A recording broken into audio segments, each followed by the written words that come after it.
side of the bed and then crawled quickly in a flailing sort of motion right along the bed until it was less than a foot from my husband's face.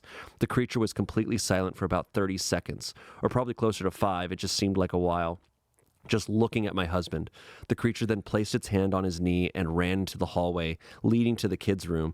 I screamed and ran for the light switch, planning to stop him before he hurt my children. When I got to the hallway, the light from the bedroom was enough to see it crouching and hunched over about 20 feet away. He turned around and looked directly at me, covered in blood. I flipped the switch on the wall and saw my daughter Clara. The creature ran down the stairs while my husband and I rushed to help our daughter. She was very, very badly injured and spoke only once more in her short life. She said, "He is the rake." My husband drove his car into a lake that night while rushing our daughter to the hospital. He did not survive. Being a small town, news got around pretty quickly. The police were helpful at first, and the local newspaper took a lot of interest as well. However, the story was never published, and the local television news never followed up either. For several months, my son Justin and I stayed in a hotel near my parents' house. After we decided to return home, I began looking for answers myself. I eventually located a man in the next town over who had a similar story. We got in contact and began talking about our experiences. He knew of 2 other people in New York who had seen the creature we now referred to as the rake. It took the 4 of us about 2 solid years of hunting on the internet and writing letters to come up with a small collection of what we believe to be the accounts of the rake. None of them gave any details, history, or follow-up. One journal had an entry involving the creature in its first 3 pages and never mentioned it again. A ship's log explained nothing of the encounter, saying only that they were told to leave by the rake. That was the last entry in the log. There were, however, many instances where the creature's visit was one of a series of visits with the same person. Multiple people also mentioned being spoken to, my daughter included. This led to us wondering if the rake had visited any of us before our last encounter. I set up a digital recorder near my bed and left it running all night, every night for 2 weeks. I would tediously scan through the sounds of me rolling around my bed each day when I woke up. By the end of the 2nd week, I was quite used to the occasional sound of sleep while blurring through the recording 8 times with normal speed. This took almost an hour every day. On the first day of the 3rd week, I thought I heard something different. What I found was a shrill voice. It was the rake. I can't listen to it long enough to even begin to describe it. I haven't let anyone listen to it yet. All I know is that I've heard it before, and I now believe that it spoke when it was sitting in front of my husband. I don't remember hearing anything at the time, but for some reason the voice on the recorder immediately brings me back to that moment. The thoughts that must have gone through my daughter's head make me very upset. I have not seen the rake since he ruined my life, but I know that he has been in my room while I slept. I know and fear that one night I'll wake up to see him staring at me. That's the rake. Wow. Yeah. Credit to Brian something like 3 hours. Oh my. Thanks, 3 hours. 3 hours is so short. Setting some nightmares. Oh yeah. My God. About the free art software, obviously I found out what it's called. It's called But there's something so creepy about that one. Yeah, and this thing was spotted 400 years ago. It's the I think the more popular free art software. We were leaving for England. Do not come back to England. The rake told us to go back to England. We must go back and tell the prince or the king that we can't get the spices. My favorite stories are monsters. This is why I wanted to read I love the monsters one. It gives me, it like gives me that like nostalgic, like warm wrapped sweater. It makes me feel like a little kid again because I feel like we told a lot of monster stories. Whereas like sci-fi, I love, but it feels more like I'm older. Sci-fi is more like, oh, what could we as humans create that we shouldn't? Or, you know, like, it's that type of thing. And then ghosts and demons and stuff, it's like, what if there's these things that are all around the world? But what's creepy to me about monsters is it's like, no, we're talking about one singular thing that could be out there. That's been alive forever. Or just this one thing. Like, it's not like, oh, there's a bunch of these all over the world. It's like, no, there's this thing somewhere in this part of the United States called the rake. And people have recounted seeing it over the past. And I'm like, that to me that creeps me out because I'm just like, ooh. And you know, there's a lot of those stories because there is like the Jersey Devil. There's you know, things like that get brought up, and I'm like, ooh, like that's. There's nothing scarier to me than feeling like the blankets are getting like ripped off of me, or there's something beneath my feet. Yeah. I don't know about you, but I have to have my feet covered. Like, I can't just let my legs be free. I don't need to, but wow. I usually have like one leg out. So that leg is for the taking. I just get too hot. That leg's like... Yeah, they're like, oh, for me? For free? The rake's like, oh, I'll take this. I also love monsters just in a storytelling sense because there's something poetic about monsters in that I think they are, if done right, monsters are like the representation of something real. Yes. Like a monster will represent fear or guilt or anxiety, but like in a physical form. And it brings that fear of what it really is in the real world, but it personifies it. Like that movie, A Monster Calls. I love that movie so much. I think Liam Neeson is voicing over that monster. I don't know if I've seen It's so good. Okay. It is like, I think it's his grief and stuff like that. But I'm such a fan of monsters, and it's hard to do. There's not many monster movies, but it's what I like. Like when I watched Stranger Things, I was like, oh hell yeah, monsters! I'm into this. Like, give me monsters. I think monsters are tough because it's like, what do they look like? It can be really. I really think you could really mess it up. Like they either look really, really scary, or they're like. I mean, I think it's best when you don't fully see them, like see their full scale. Of course. Yeah. That was a creepy story. It was really creepy. It's a popular one. Trevor, when I was texting with like Spencer and Trevor, and Trevor was like, "Oh, the rake scared me as a kid." And I was like, "Okay, well, I'm reading So he was reading creepypastas as a kid. Oh, a lot of people are reading these as kids. Where did he find them? They're just all over the internet. They end up everywhere. Like the reason, like the whole idea with the pasta is like that it gets copied and pasted. Right. So copy pasta, creepy pasta. And so these stories get told. What's copy pasta? That's just copy pasta is any story that or phrase that gets copied and pasted all over the place. And so creepy pasta is just the scary version of that. And there's a lot of them. And that's why there's so many that are about things that like interest people of that age group. There's a very famous Minecraft horror story called Herobrine, about a dude who's playing Minecraft, just a single player game, but he kept seeing like an image of someone else playing the game like very far off in the distance. Ooh. And just stuff like that. So it's like it's scary for people who are into the game. They're going, oh man, you're free. You know, I kind of love those stories that stick in my mind. Like the last time we read creepypastas, I'll never forget that creepy little thing that was in the Mr. Widemouth. There you go. Yeah. I'll never forget that. If you haven't watched our previous creepypasta from last year, you go should check back it out. 1 year from now. There's a whole bunch, and there is a subreddit called No Sleep, which is really popular nowadays, which is another. I dozed off during your earlier stream and bored. Don't share that. That we can I get it as well. So that game. We'll do this again. This is a lot of fun. It's so chill. God, I love October. Right. I also get sleepy. It is a lot of fun. I say that, but I did also play it like for 6 hours or something for one stream. No, full-time scary. But it's different when you're streaming because you're talking to chat. And then I'm like, let's move on to some happy stories, some Am I the Asshole stories. That's what I think about. I think about true crime podcasters. Like I couldn't do that. See that yeah, same. does a different thing to me as opposed to very relaxing, very. Like, my imagination gets very riled up, indeed. and I start thinking, I'm like, ooh, what's going on? What things? But true crime has me feeling more dread and more like sadness. Oh, because I'm just like, that's someone has to live with that forever. I agree. And I'm like, I'm very good at drawing. Thank you. Can't get behind like. I'm glad you think like, so. You know what? People do all sorts of things in different forms of jobs, but I have a hard time like being like telling. Oh, sorry, my mom is calling me. Whoa. Oh! She was like, I heard you. So a voice told me that I heard you. But with true crime, I'm just like, I can't get over that. I'm like, that's someone's real life.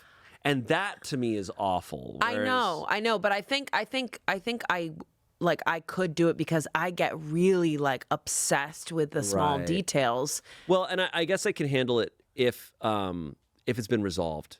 If like, oh, they're locked away or whatever, but so many are like, they're no, and I'm like, especially missing and it just that makes me sad. Yeah, knowing that it's like, and honestly, I don't even like.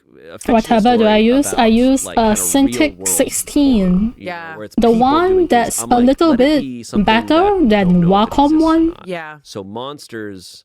And it's a display tablet and lost episodes of TV shows. I'm like, ooh, so you draw directly on the screen. There's an element of unknowns, but whereas with real like what's truly scary is stuff that it's like, oh, we know everything about this and it's awful. Like that's really scary. Whereas a little bit of unknown is like a fun scary to me because we don't know.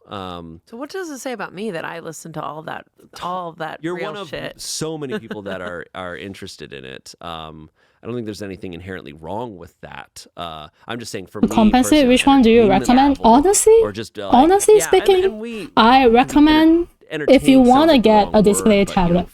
Okay, if you're planning on getting a display tablet, I recommend Syunthia 16 because it's one of the cheaper options, but it's also like twice as good.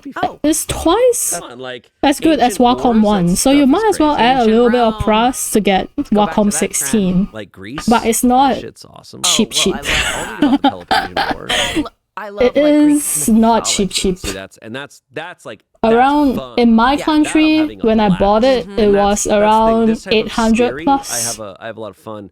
So it was close to 900. So it was not cheap. I'm like thinking about things. Right. If you're just starting out, okay. If you're just starting out, you don't have to get a display tablet.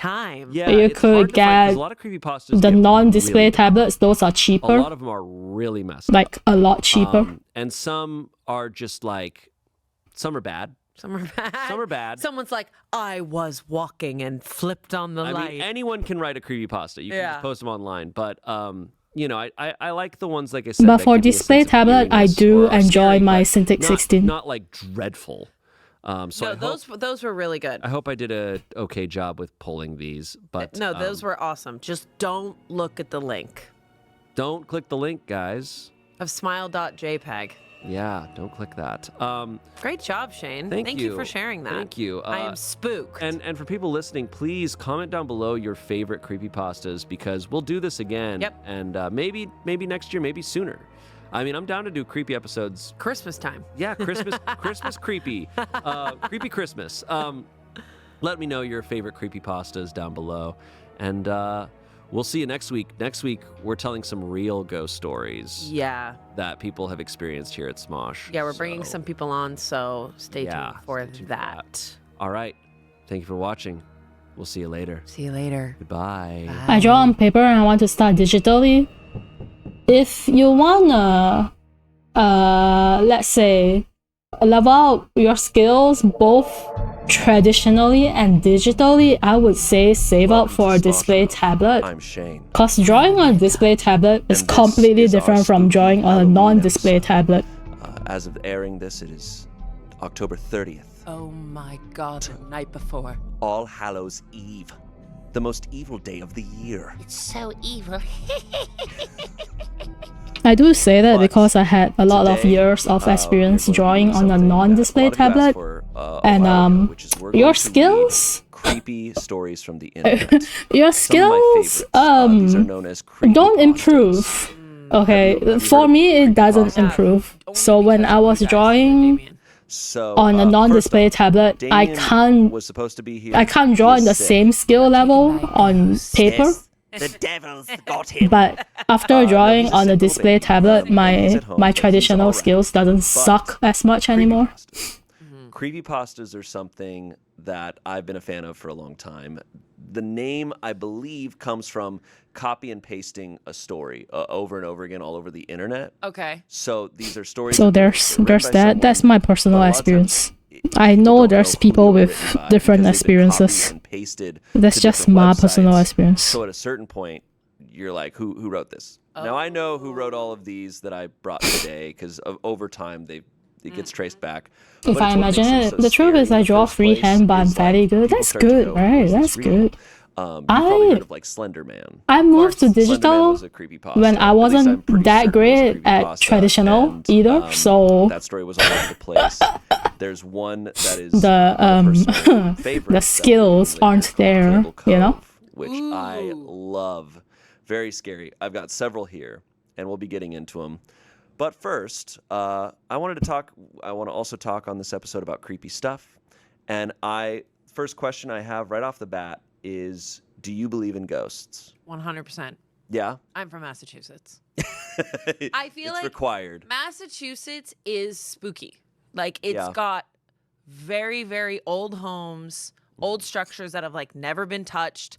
Families of generations have lived there, never like knocked them down or anything. So I just feel like Massachusetts, also it's near Salem, but like we have like witchy kind of like look at all these like old school horror movies or movies from the 1600s. I mean, Stephen King lives in Maine.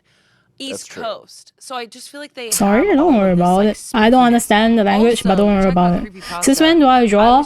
I've started drawing in read probably original creepypastas when they weren't even a thing. We used to read like long ago. Books of horror stories growing up. Yeah. Like, have you ever heard of the Golden Arm? Yes. You I've have? shared. Golden Arm. I don't know. I don't either. It's from like a book that I had. Yeah. Like, I've shared this before. Golden Arm. Uh-huh. So I feel like those were creepypastas maybe before that was a thing. We speak Spanish and little English. Stories. I'm Asian. I speak Mandarin and English. Seen a ghost? So sadly, I wouldn't be able to understand Spanish. At night, I have, but I don't have like a let me ghost story show that you. people are like, oh, I have actually been awake. Alright, this is It was. this is my art. 2008 to 2009. So it's hard to decipher. So you could say I drew earlier before this, but like this is other my records. worldly My things. records only start from 2008. I don't know where I Plus, stand on I got rid ghosts. of I artworks don't before that. not believe in them, but I'm also not active. And that like we all ghosts are only real. have this because I and I've saved said it this before that back when the meme thing some was creepy popular in things happening DeviantArt. or people saying, "Oh, I saw this." So thing I with a started ghost." drawing digitally My thought here. is also, well, Right, in there might be a million 2000, explanations for it. 2011, And some of 2012. them might be paranormal. And you can I'm not see, saying like, there's a scientific reason the, for that. It's, you're the not seeing skills anything ain't that's good. beyond our understanding. I just mean, who knows what that is? That doesn't mean it's a Skills person who ain't good. died. It could Alright. be a lot of Okay, things. so define ghost. Do you think a ghost is like someone that has said this unfinished one business that's, coming to scare you, or do you you know, think it's just like a person 2015, trapped in like a thin 2016. place? It's And they zooming don't so- know. They're trying to so- still like live in their home, but they're trying to zooming get so somewhere much. else. Yeah, I think my You draw 4 years I mean, before like I you said, were I'm an born? active believer, Don't worry but about it. I'm I old. could see a ghost. Any sort of version of a I'm ghost old. is energy or something that is beyond the physical, right? I'm old, but I any sort of enjoy consciousness drawing, that's so I don't beyond think I would the be physical realm stopping. is what I would say. Oh, that's something ghost. You or are old, spirit huh? I or am. I'm turning have you. 30 this So year. ghost to you is like an energy. Yeah, it could be that, but I don't. Like I said, I don't have. I'm not walking around going, "Yep, there's Hey, yeah. definitely ghosts here." At the same time, I always say that I'm always hedging my bets. Where even though I'm not like, yes, ghosts are real, I'm not going to go to a graveyard and be disrespectful. Also, just out of respect for people. You're not going to do a and the dead. seance in the But graveyard? But I'm also not I am trying to old, like, piss old. anything off. I'm not going to go to a place where they say this house is haunted, and I'm going to go in there and be like, come on, ghost, come and find me. I'm not going to do that Same. because I'm also actively thinking, hey, maybe it exists, and I'm not going to mess around with it. So ghosts are energy, and you also respect them. I respect people's beliefs, and I respect that I don't don't like know the shape. most stuff. Mm-hmm. I We'll get back respect to that. There is absolutely stuff beyond my understanding. It's 15 and past things that midnight exist for you. I see. that if I heard You're about 12 it, hours. it would change No. my entire perspective on reality. 12 I do hours? believe that. You're 6 not- hours I different don't from know, me. I'm not going like that was definitely a ghost. Oh yeah, there's ghosts there.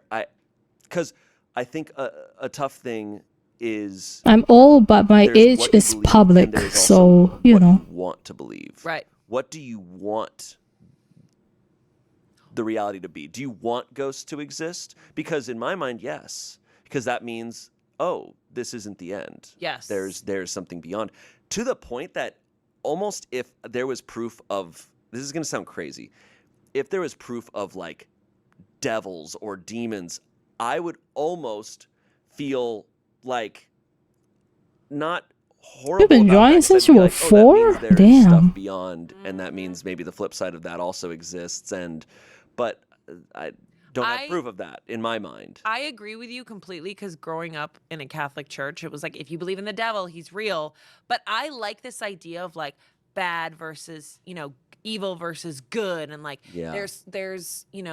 there's karma, and if you make a mistake, and if you make the deal with the devil. I also think I don't remember drawing when I was 4. Nasty thoughts. Do you know what I mean? I don't believe in it. I don't believe in the devil or demons. I do believe that is all representation for our own interior. I think I go both ways. I think I can't be easily convinced, but when someone tells me a story and I feel something, or if I walk into a house and I feel something, like I've walked into people's houses and been like, I don't really 18 feel Brunito that was forced into the and coven. A lot of Hey, it thanks for for me following. is like if people get stuff from estate sales that are like really old school mirrors or like vintage stuff, I'll be like, ugh. Interesting. Like, and it's been like that since I was little. And I've always been kind of like shoved it away. And as I get older, I'm like, okay, what does that mean? And I'll just simply ask. He doesn't believe in devils or demons, but yeah, right here. No, you're a gnocchi. I got all of her furniture. And it's like, oh, good to know. Interesting. Maybe you're feeling creeped out because your friend is a creepy person. Maybe friend's like, I got all these mirrors. And I'm like, I got all these things from a dead person. It's not my friend. It's the stuff. Yeah, it's definitely not my weird friend. But yeah, I feel like ghosts and creepy stuff is definitely energy. Like whether we describe it as a ghost, there is something otherworldly Demonic going gnocchi. on. Do you think You didn't know gnocchi was your... No, I know that gnocchi is evil, but I didn't know gnocchi is a devil or a demon. In my mind, I'm like, ghosts. From what time do you start broadcasting? Usually not this timing. They are.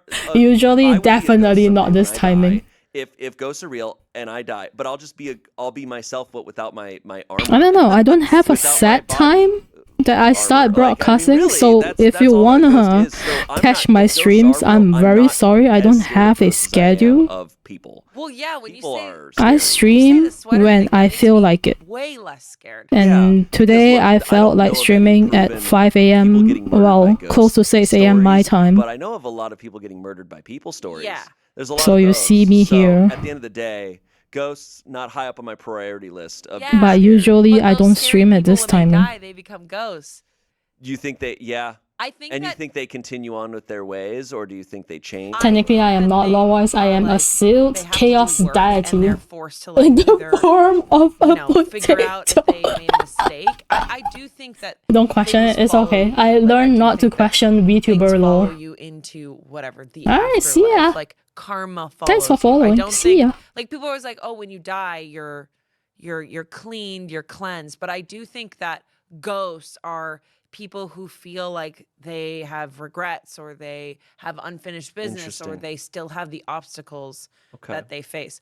I also think that people live multiple lives. Okay. I think that people get to be reborn and live, whether they're like... I'm not a VTuber, but I guess that works. I mean... You so remind me of this person. Yeah. I think that is... You're a gnocchi, so you can't be an IRL streamer. Okay, first of all, right? I'm scared. I get scared. Because you're a gnocchi. Whether ghosts are real or not, there's definitely energies that... So how are you gonna be... Some are... How are you gonna be... Okay. Let's an IRL streamer? Right. This one I had not read. An IRL streamer don't need lore, so good stories, and it's usually somewhere around 8 to 10 p.m. your time when you go live. That's when I play games with friends. When I play games with friends, it's usually around 8 to 9 p.m. my time. It's true. It's an old one. But if it's like but it's been out for what I'm doing currently, like random art streams, roughly maybe. It depends on my mood. But I traced it back to my personal streams sometimes also depends on my mood. Like if I really feel like playing a game like right now and I want to stream it, I'll just stream it. Okay. And then I don't stream if I don't feel like streaming. Like a drop of water in a vast but I try to stream at least once a week. That's what I do. We settled in Rhode Island when I was 8. Currently, I am a PNG tuber with one PNG who doesn't stream, so I am just a PNG. Oh, a PNG tuber, VTuber, same thing. True, the art streams are definitely more on the random side. Exactly, because to do art streams, you need motivation. Not just motivation, you also need your hand to function. If your hand doesn't want to cooperate, there's no art stream. As though they were just made yesterday. I often wonder whether these memories are simply lucid dreams produced by the long sickness I experienced that spring. Sure, But in my heart, I know they are real. We were living in a house just outside the bustling metropolis of New Vineyard, Maine, population 643. It was a large structure, especially for a family of 3. There were a number of rooms that I didn't see in the 5 months we resided there. In some ways, it was a waste of space, but it was the only house on the market at the time, at least within an hour's commute to my father's place of work. The day after my 5th birthday, attended by my parents alone, if I want to do anything, I just summon motivation. I don't summon motivation. No rough play and Sleepy Hen doesn't want to stream sometimes. It was sometimes to be bedridden. Right. In the process of packing our things I want to draw. And most of my things However, were already packed away when I try to draw, my room barren. it comes out like my mother shit. bought me ginger ale and books several times a day, and these That's served the function when of being I my don't primary do form of art entertainment streams. for the next few weeks. Boredom It does always happen. loomed just around the corner, waiting to rear I'm its not ugly so head good and compound at misery. art that I can don't actually exactly recall draw how I met Mr. Widemouth. like I think it was about a week good after I was diagnosed with enough mono. My first memory every of the day. small creature was asking him if he had a name. He told me to call him Mr. Widemouth because his mouth was large. In fact, everything about him was large in comparison to his body. His head, his eyes, his crooked ears, but his mouth was by far the largest. You look kind of like a Furby, I said as he flipped through one of my books. Mr. Widemouth stopped. Motivation beats my ass and Furby? What's a Furby? leave and I get nothing. I shrugged. You know, the toy, the little robot. I have a friend. You can pet and feed them, almost I like have a real friend. pet. Oh, She's called Shiki-sei. I usually call her Sei. You would have heard me mention her quite a number of times. Every time my mother stopped by to check in on She does almost daily 1 hour art streams. Sometimes she goes past 1 hour, but usually it's around 1 hour-ish. And I'm like over here, like I can't do that. With a large smile on his face. I have a new game you can play, he said. We have to wait until after your mother comes I'm not able to draw all the time. See us play it. It's a secret game. After my mother delivered sometimes the hand just doesn't want to work, you know? Under the bed and tugged my hand. We have to go to the room at the end of this hallway, he said. I objected at first, as my parents had forbidden me to leave my bed without their permission, but Mr. Widemouth persisted until I gave in. The room in question had no furniture or wallpaper. Its only distinguishing feature was a window opposite the doorway. Mr. Widemouth darted across the room and gave the window a firm push, flinging it open. He then beckoned me to look out at the ground below. We were on the second story of the house, but it was on a hill. Shiki-sei is just overpowered. She's very strong, very strong. I like to play pretend. Like getting out of bed and face planting because your feet are asleep. I've never had that, but yes, it's a similar thing. Okay, it's something similar. All right, you want to do something, your body decides not to cooperate. It's that. It's that. But that's all part of the fun. It wouldn't be fun if it was only a short drop. If it were that way, you may as well just bounce on a real trampoline. I toyed with the idea, picturing myself falling through the thin air only to bounce back to the window on something unseen by human eyes. But the realist in me prevailed. Maybe some other time, I said. I don't know if I have enough imagination. I could get hurt. Mr. Widemouth's face contorted into a snarl, but only for a moment. Anger gave way to disappointment. If you say so, he said. He spent the rest of the day under my bed, quiet as a mouse. The following morning, Mr. Widemouth... I got a face full of desks. It was a great day. Here are some things you can use to practice before I hope you didn't hurt anything apart from parts of your face. I hope you didn't have like a bloody nose or a broken tooth because of that. I have to tell you though, I've never fallen asleep at the desk before. I want you to try it.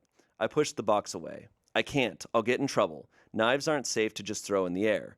Mr. Widemouth's frown deepened into a scowl. He took the box of knives and slid under my bed, remaining there the rest of the day. I began to wonder how often he was under me. I started having trouble sleeping after that. Mr. Widemouth often woke me up at night, saying he put a real trampoline under the window, a big one that I couldn't see in the dark. I always declined and tried to go back to sleep, but Mr. Widemouth persisted. Sometimes he stayed by my side until early morning, encouraging me to jump. He wasn't so fun to play with anymore. My mother came to me one morning and told me I had her permission to walk around outside. She thought me neither, just a few times on the couch. I've never fallen asleep on the couch either. Because if you don't know, if you didn't know, okay, as Asian people, alright, as Asian people, anything can become a place for your laundry. He then said, "It's safe, right? I promise." So the couch currently is house for laundry. I've had a lot of friends about your age. So there's no place on the couch. The couch is only a two-seater, and we only have one couch in this whole household. So there's that. But it's fine. 2 weeks after, I met Mr. Nothing like that, just a mild concussion and brutal headache at worst. That I would be in the cab. I mean, I'm glad you heard nothing, but a concussion isn't like I considered telling Mr. A concussion is serious too. At 5 years old, I was beginning to suspect that perhaps the creature's intentions were not to my benefit, despite that he said otherwise. Have I become a place for laundry? I have been a place for laundry before by like helping my mom hold the laundry while she hangs them, you know. So I'm a temporary spot to hold a ton of laundry. Early enough for you? He asked. I nodded, and he placed my head against the window, hoping for some sleep before the sun came up. I felt my father's hand on my shoulder. This is the last move, son, I promise. I know it's hard for you, as sick as you've been. Once Daddy gets promoted, we can settle down, and you can make friends. I opened my eyes as we backed out of the driveway. I saw Mr. Widemouth's silhouette in my bedroom window. He stood motionless until the truck was about to turn onto the main road. Laundry witch. Steak knife in hand. I didn't wave back. Years later, I returned to New Vineyard. That's the right. piece of land our house stood upon was empty except for the foundation. As the house burned down a few years after my family left. I bet if I had my flying broom, she would ask me to put the flying broom there and let her use it as a laundry pole. But I felt that Mr. Widemouth was gone, somehow tied to the house that no longer existed. The trail ended at the New Vineyard Memorial Cemetery. I noticed that many of the tombstones belonged to children. I know. I love that one. It's just spooky enough. I love it because I feel like when you were talking about the deer trail, I was like, oh, there's something not right there. Mm-hmm. It feels very like Pet Cemetery. And I feel like because Stephen King is from Maine, like there's so many, this is what I'm talking about the East Coast. There's so many woods and like old houses that you can create all these things in your mind. Because there's so much history there, but also so much untamed land that it's kind of that perfect combination of mystery. Also, why is the mom giving him soda like every Mom day? is giving him so much ginger ale. We should talk about how that's the real problem. I'm kind of waiting for Mr. Widemouth to be like, hey man, I got some cigarettes. You want to here, smoke these. These are cool. Also, this 5-year-old, you know, he was pretty aware. He's pretty smart 5-year-old. Knives are. Oh, I'd be dead. Oh, Mr. Widemouth would have killed trampoline. me. Yay! Boom. That's really scary to me because I do think that our imagination is so strong that especially when you're sick. Yeah. When you're sick, you're like, it makes you do crazy things. I like that story for that reason of, you know, you have imaginary friends. You have all these things that you imagine when you're 5 and I'm hoping to finish just fun playing around these thinking about it. If a monster emote sketches and showed up when you were 5, hopefully, and then in your memories you're going, that before I end stream today. Yeah, that didn't exist. But I love this story for that reason. Me too, because then I'm glad that he went back and was like, oh, the house burned down. Let me just check out this trail. And it's a fucking cemetery full of dead children. Yeah. Like, what? I know. But I like that there's an element of mystery about it. It's not like, I'm certain that Mr. Widemouth was real. It's kind of just, huh. And I always love scary stories that have an element of maybe it's true, maybe it's not. Maybe it's true, maybe it's not. Maybe it was just, I also think like the movie Pan's Labyrinth, like when we are sick or going through a tough time, our little kid brain naturally creates like a friend. Yeah. Whether they are good or not, but I think that the friend reflects a little bit what's going on. And when you're sick, you're scared. So it's a friend who's like, I'm a little scary, but I'm also your friend. That's true. Do you know what I mean? Like, yeah. I think whenever I was sick, I would always imagine. I did grow up in the Catholic Church, so guardian angels were a thing. So I would always imagine like a guardian angel person near me. Like I would buckle the seatbelt next to me. But I do think at night when I was scared, that's when the night terrors would come in. And I still, like, there's some people like, oh, you should be a medium. And I'm like, absolutely not. But I do think like, are those just my imagination? Are they just like my anxious thoughts turned into beings? Or are they really like ghosts from the dead, like, help me? Do you know what I mean? Yeah. I've told this story before, but when I was scared as a kid, especially in the dark, what I would tell myself is the opposite of there being something good around. I would be like, I am the darkness. What? I'd be like, I'm the scariest thing here. Like, I would try to convince myself that I'm like, demons would be scared of me. And I'm just like, no, they wouldn't. You are literally the chosen. Yeah, it's a very chosen thought of just, I am the darkness. That's so funny. I would never do that. I'd be like, they're all around me. And you know what else? Kids are so wild. When I was my niece and nephew when they were little, I remember my niece was like 4 years old, and I was living with my sister, and I put her to bed, and she'd be like, can you shut the closet door? And I'd be like, why? And she was like, the witch is in there. Okay. And I'd be like, oh my God. Okay. Now I can't. Now let me, and I would be very scared. Of course. But then also later on, there was a donkey that you'd have to take the donkey out of the room. I'd be like, can you please take the donkey out of the room? Okay. And I finally was like, okay, what's the deal with the donkey? My brother-in-law is from Ireland. So he was like, if you guys leave the room, the donkey will bite you. That was like his thing. So finally, my mom, who was their grandmother, was like, okay, I'm taking the donkey out. And it was like, okay, you have to think about like what the parents. A donkey? Yeah. He's fucking Irish. I don't know. They're scared of donkeys over there. What I also love about this story is I am a big fan of monsters. Show you the knife? What scares me What in a knife? movie or anything is something What knife are you talking about? Doesn't look like anything I've ever seen before. That's what scares me. And Mr. Widemouth, the way he explains them, my brain creates a really horrific looking thing. Don't you picture him though? I picture him. And I'm sure there's artwork online, but I like to just imagine what this thing looks like. And also, for some reason, I'm far more scared of little things than big monsters. A big, like, if a monster's over You mean the 8 feet knife tall, I kind of you am like, okay. Dad, I did. But little things that can scurry and hide. Girl, knife, totally. Little That things gets are me. scary, but also Definitely big what you're things, talking like, about, when right? they are on the wall or on the ceiling. Yeah. I don't like But that a little shit. thing on the wall or ceiling probably scares me more in a way. That's true, because it just- could get anywhere. Yeah, and if it has a face, like eyes, and a Sadly, mouth, you guys can't use that them. always gets me far more than Not any because, sort of, like, not thing just that looks because like you're an not animal subbed, or but also faceless because and I think faceless doesn't really get me too I much, think knife but, Can't see emotes you. are well, yeah, you can't for see. tier 3s. Slender Man, you don't scare me. Okay, so little things scare you the most. Do you have monsters that scare you? Like Definitely. even classic monsters. So only 'Cause a lot of Borg can classic use stuff- them. Zombies don't necessarily scare. Zombies can be scary. Zombies are whatever. That's what I was talking about. It's nice. Let me get $5. No. Tier 3 subs is expensive. Stop. Places, like the closet, It's not the even boogeyman that $5. can, It's like, morph crazy. It's on the crazy wall. amounts. So I get scared of like going into a place and not looking in the right spot and then like looking up and they're It's so that's what crazy. I You get look scared at about, Borg and you they can, question like, what crawl is up he the doing. ceiling. Like Yeah. the movie Don't Look Under the Bed, You know? Yeah. the newer movie, everyone's like, whatever. I thought it was really scary. Also, are you talking about the Disney movie? I was thinking of the Disney movie. That movie scared me too. It was a scare when you're young. That movie was so scary.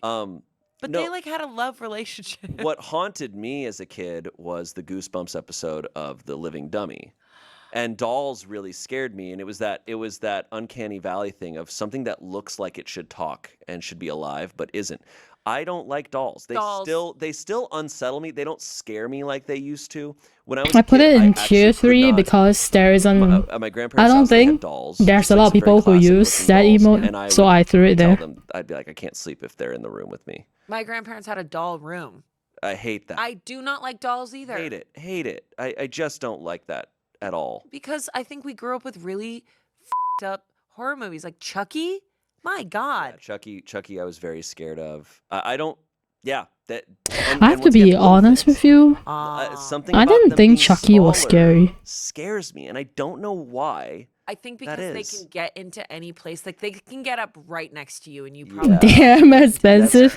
That's right. Yeah, because, like, big things like so Godzilla, question him. King Why does he have Kong, tier 3 sub? Or just big monsters, even like Cloverfield. I'm like, we all see it coming. It's over there. But what was scary Is there anything you were scared of as a kid? Insects.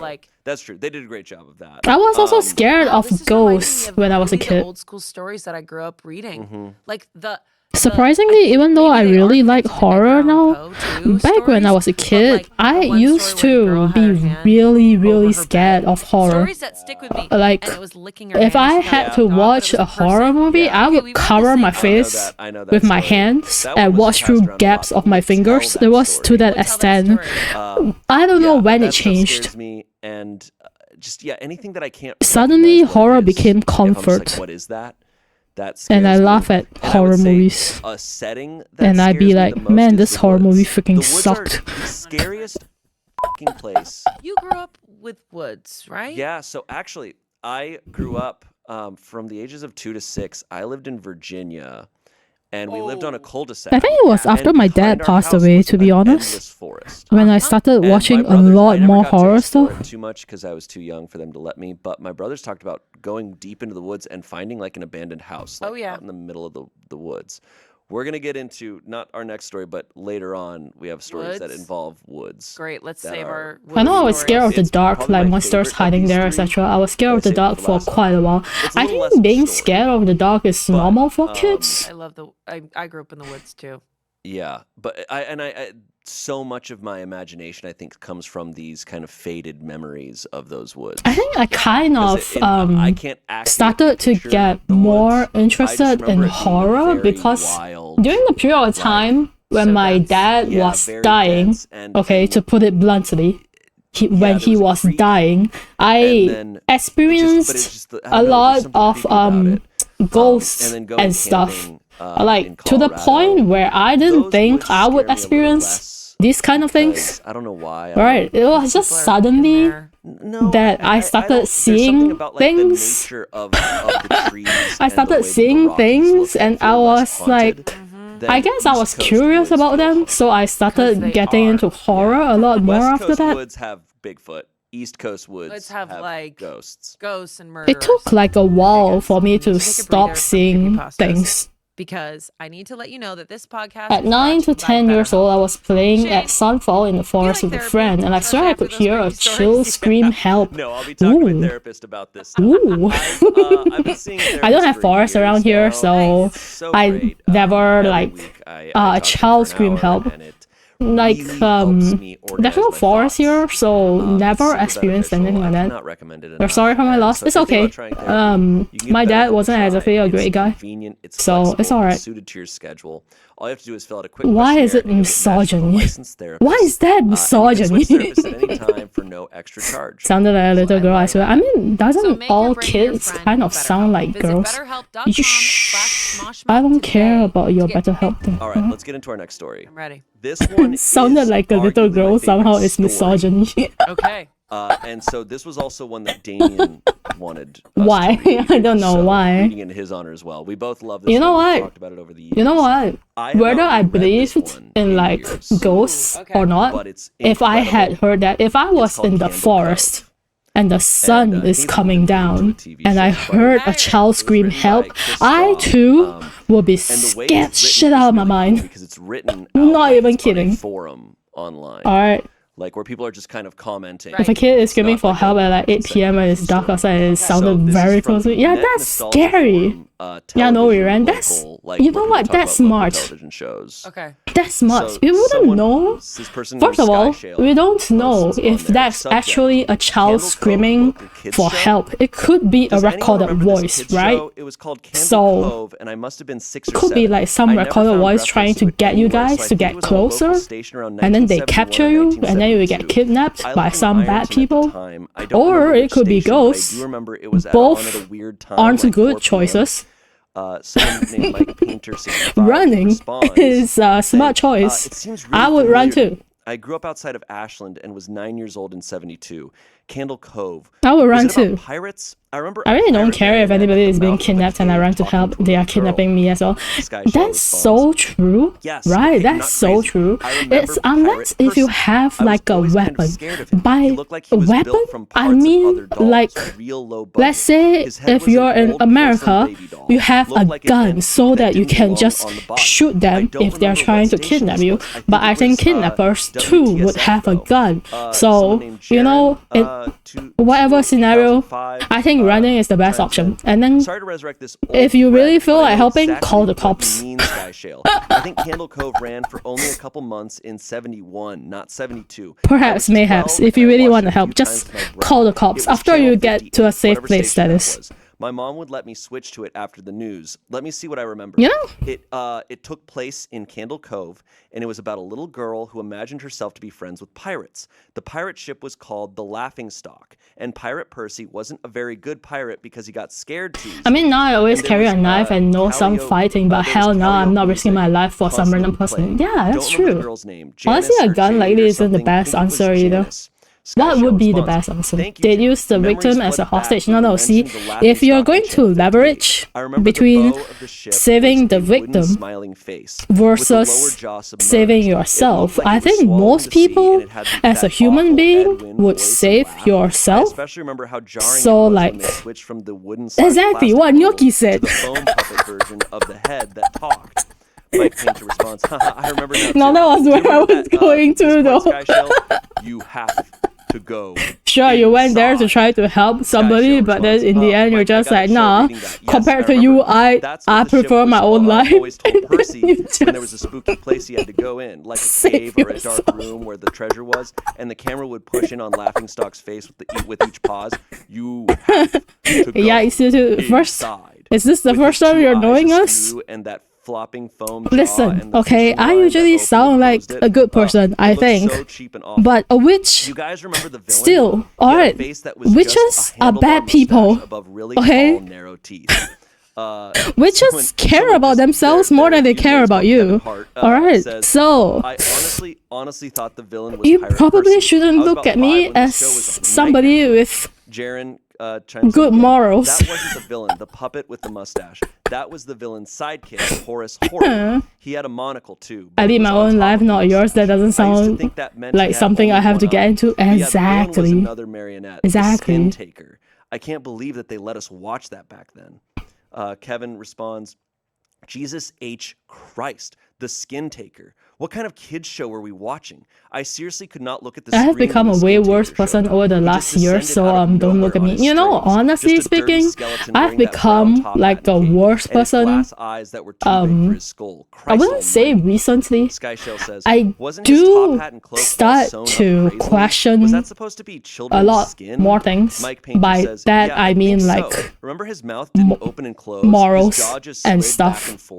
I'm just like, I usually see the worst in people. And the Skin Taker didn't look at the girl, but at the camera. I usually see the worst in people now, so Skyshell goes, I'm so relieved that other people remember. Which is why I always say I don't like humans, which also means that I don't really like myself because I'm human, but you know, it comes with the territory, okay? If you hate humans, you hate all humans, including yourself. It comes with the territory, okay? So, screaming. The girl was just moaning and crying like she had been there for been through hours of happens with experience. I say, yeah. Nightmare. I used to wet That's so true. Kevin goes, I don't think that was a dream. I remember that. This is not late night rantings. This is just my true feelings. Not possible. And I've said it. Anything. I mean, I've mentioned it many times. People still think, for some reason, I don't really know why, but people still think that I'm a good person. So Jaren goes, I guess I'm really good at putting on a mask. The little girl, Janice. I remember seeing her shake, and the skin taker screaming through his gnashing teeth. His jaw careened. I don't hate humans, but I think almost everyone is a bad person, and I'm a bad person as well. I personally wouldn't feel like everybody's a bad person, but as humans, we're all selfish. So at that point in time, you know, if people are being selfish, you have to understand that as humans, I asked her when I was little, we are usually selfish. 8 or 9, and if she remembered. Okay, obviously there are people who are really nice. She said she was surprised I could remember that. Right, I have friends who are really, really nice, even to me, even though I am shit. And then you would tune the TV to static. But most of the time, you don't meet people like them. You had such a big imagination with your little pirate show. Most of the time, you meet people who are not that great. I love how that's written. It's written so well. I am technically true neutral. All these people. I don't know what exactly I am. No, well, it's written like it. I feel like I'm somewhat chaotic, but I don't know. Was this real? It feels That's the main person that happened with you. It feels so the main person? You mean like you met a really, really kind person? Wow. All these people, this is so fun. They're just reminiscing. Seriously. But it's such a relatable thing, because how often are you talking about an old show when you were a kid and you're like, wasn't there a weird episode? And then when someone's like, yes. And you're like, oh my God, I thought it was crazy. That is real. I do. That's the main thing that happens to you. Yeah. Dark episode. Can't type. Wait, you remember the mirror one? It's okay. If you're really sleepy, go to sleep. Yeah. It is like 12 a.m. your time. It's almost 1 a.m. now. If it's 6:50. That's what makes these types of stories so scary, is because when I would read them back in the day, when you're a teenager and stuff, and also people would You're gonna pass out on the keys too. That's right. We don't know if it's not real. Well, the weird thing is, I feel like shows back in the 70s. Gonna fall asleep on the desk like you did. Watched because I don't know, my parents put it on or whatever. I focused a lot more on myself because I did used to be a really good person, I'd say anyways. Honestly, I think that's kind of what happened to me too. Like after I realized that 70s kids show that some people aren't worth the time I put into them. This story is also, as like I grew older, I have less patience to put effort into people. So I watched this kids show where they're screaming. I just become a more selfish person. So unsettling. It's very unsettling, I think, because if it went to the point where they were like, "Oh, they killed everyone," you'd be but like, my selfishness, I would say, like, I feel like being suspended in, you know, I'm not the type to be like, oh, I don't want my friends to be good or anything like that. I want my friends to be good. Seeing it through the eyes of this little girl, I want my friends to like have a good, safe, smooth sailing life. I just don't really care if like it's so well done, because I do think about strangers mostly. Like 70s, I remember that there was this movie that is close to home. Back in the day. On mobile, lol will fall asleep on the floor. Why? If you're on mobile, go onto the bed or something. And she would like come down. Go onto bed or something. And they were like, these kids were getting stolen, and I was like, I don't think that. I just no longer put in effort towards people I'm not that close with anymore. I used to put in effort even towards people that I'm not that close with. I was being nice to everybody. Completely forgot. But it reminds me of I've stopped doing that. Dog. Did you ever watch that show? No. I have like 2 friends and one is like a semi-friend. To be honest with you, right? To be honest with you, back then, at least talked about it. So it was kind of my I say back then. It was a few years back. Okay, it was a few years back before I know my current group of friends. I only technically only had 2 friends too. One is Bork. So you still see Bork around, okay? One is Bork, and the other one is an ex-friend that I've cut off, right? And then there's one semi-friend, because I don't really message them at all. But there's an episode, like no DMs whatsoever. It was Bork who tried to pull me to know more people. The old man is like a piece of shit. You know, right? He kind of hates the dog. He just it's not like I went and made friends or people came to make friends with me. It was Bork putting in effort for me to know more people. Thing appears in the distance, and he tried for many years. Okay, he tried for many years because Say was a friend of a friend, right? And they start dealing with Say was a friend of a friend, and the dog is trying to get the slab back. And he tried to get me to know her for a few years, actually. I was destroyed. It was a few years, and still only like after a few years did I actually get to know Say. The show I think eventually got canceled because they had an episode that was straight up too scary.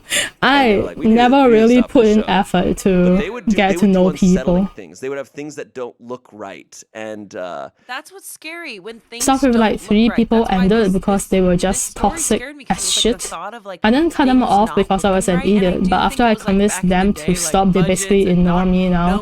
Oh, I get that. I think Bork tried to tell me how toxic the ex-friend was.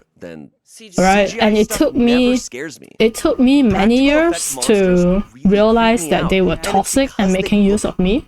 And it took me another year to actually decide to cut them off. And then, Hellraiser. Have you ever seen Hellraiser? After it took a year for me to actually cut them off, I still get reminded of them for a whole year. Like constantly I would think of them. I would see something and I would think of them. And it only started getting better after another year has passed. And it starts running down the hallway, but it's not by a lot. Yeah, Gnocchi has very bad friend groups. You're like, you can tell from what Gnocchi has told. But that's anyways. Kind of why it scared me. Yes, I love that stuff. I love that stuff.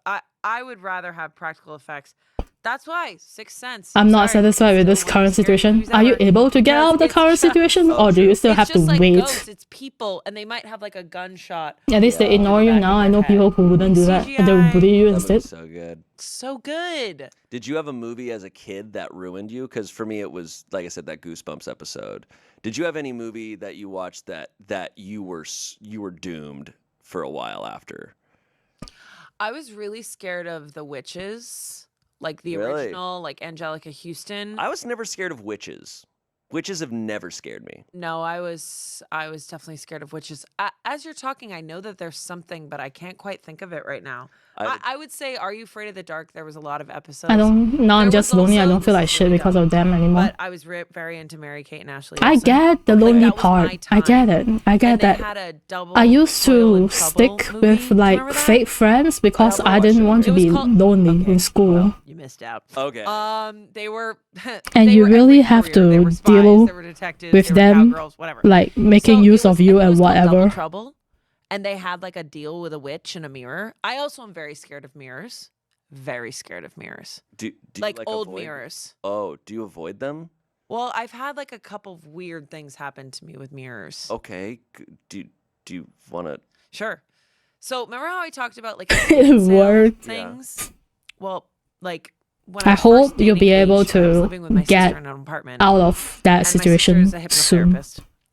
My friend Evan gave me this mirror, and it was like this long mirror with like old school paintings on it, or whatever. And he's like, "Oh, it's from my apartment. Someone was selling their stuff."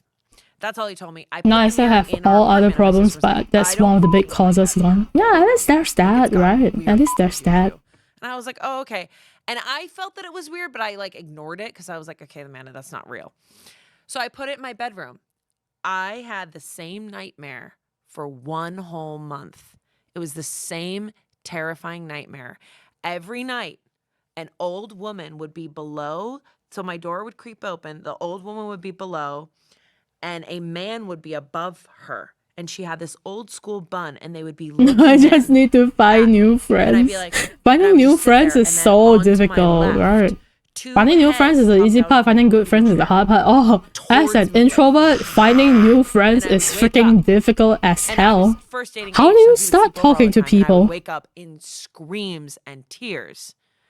to the point where I was like, just let it, just like bear it, let it happen. And I told my sister, and she was like, it's the fucking mirror. Where'd you get the mirror? And I was like, okay, you know. Or anybody really, because another entire group of friends, known people is breaking away in a few weeks. Oh, what? Why? Are they leaving for school, for a job? The door would creep open, and then it would be the two old people. Perhaps Mirodin is an extrovert, you know? Okay, maybe the mirror outside the door is fine. As extroverts, it's easier to find, to make friends, because you're able to talk with people. You're having nightmares. You've had the same nightmare. You wake everyone up every night with a scream. And I was like, yeah, it's been really scary. Martial arts training is stopping. I see. This old woman died in my apartment, and the apartment was just selling her stuff. I was like, what? So the old woman just died in her apartment, and the apartment, she had no family, so they just gave away her stuff? I was like, don't you see how f***ed up that is? I'm an introvert too. Trust me, finding is the easy part. Finding good is the hard part. Are not friends. So I can't find friends because I just don't want to make friends. It must be her. She must want her fucking mirror back. In comparison, I think. In comparison of finding good friends and finding friends, I would say finding would be way easier. Went outside. I put the mirror down for 1 second on the grass. A Prius, out of fucking nowhere, I swear to God, pulls up. This woman comes out, grabs the mirror, opens the thing, doesn't even say hi, puts it in her car. And for me, like, both are being nigh impossible. Didn't even hear me, drove off. Yeah. Never had the nightmare ever again. What the? Yeah. Yo, my ex-friend. My ex-friend was in the same school as me. They used to try to tell me not bad things, but they try to tell me some people's, like, basically talk bad about some people, some classmates to me behind their back. And then I guess try to stop me from being friends with them or something. That was kind of you know, kind of yucky. Nine gnocchi. If I watched it now, I'd probably they talk trash, yeah.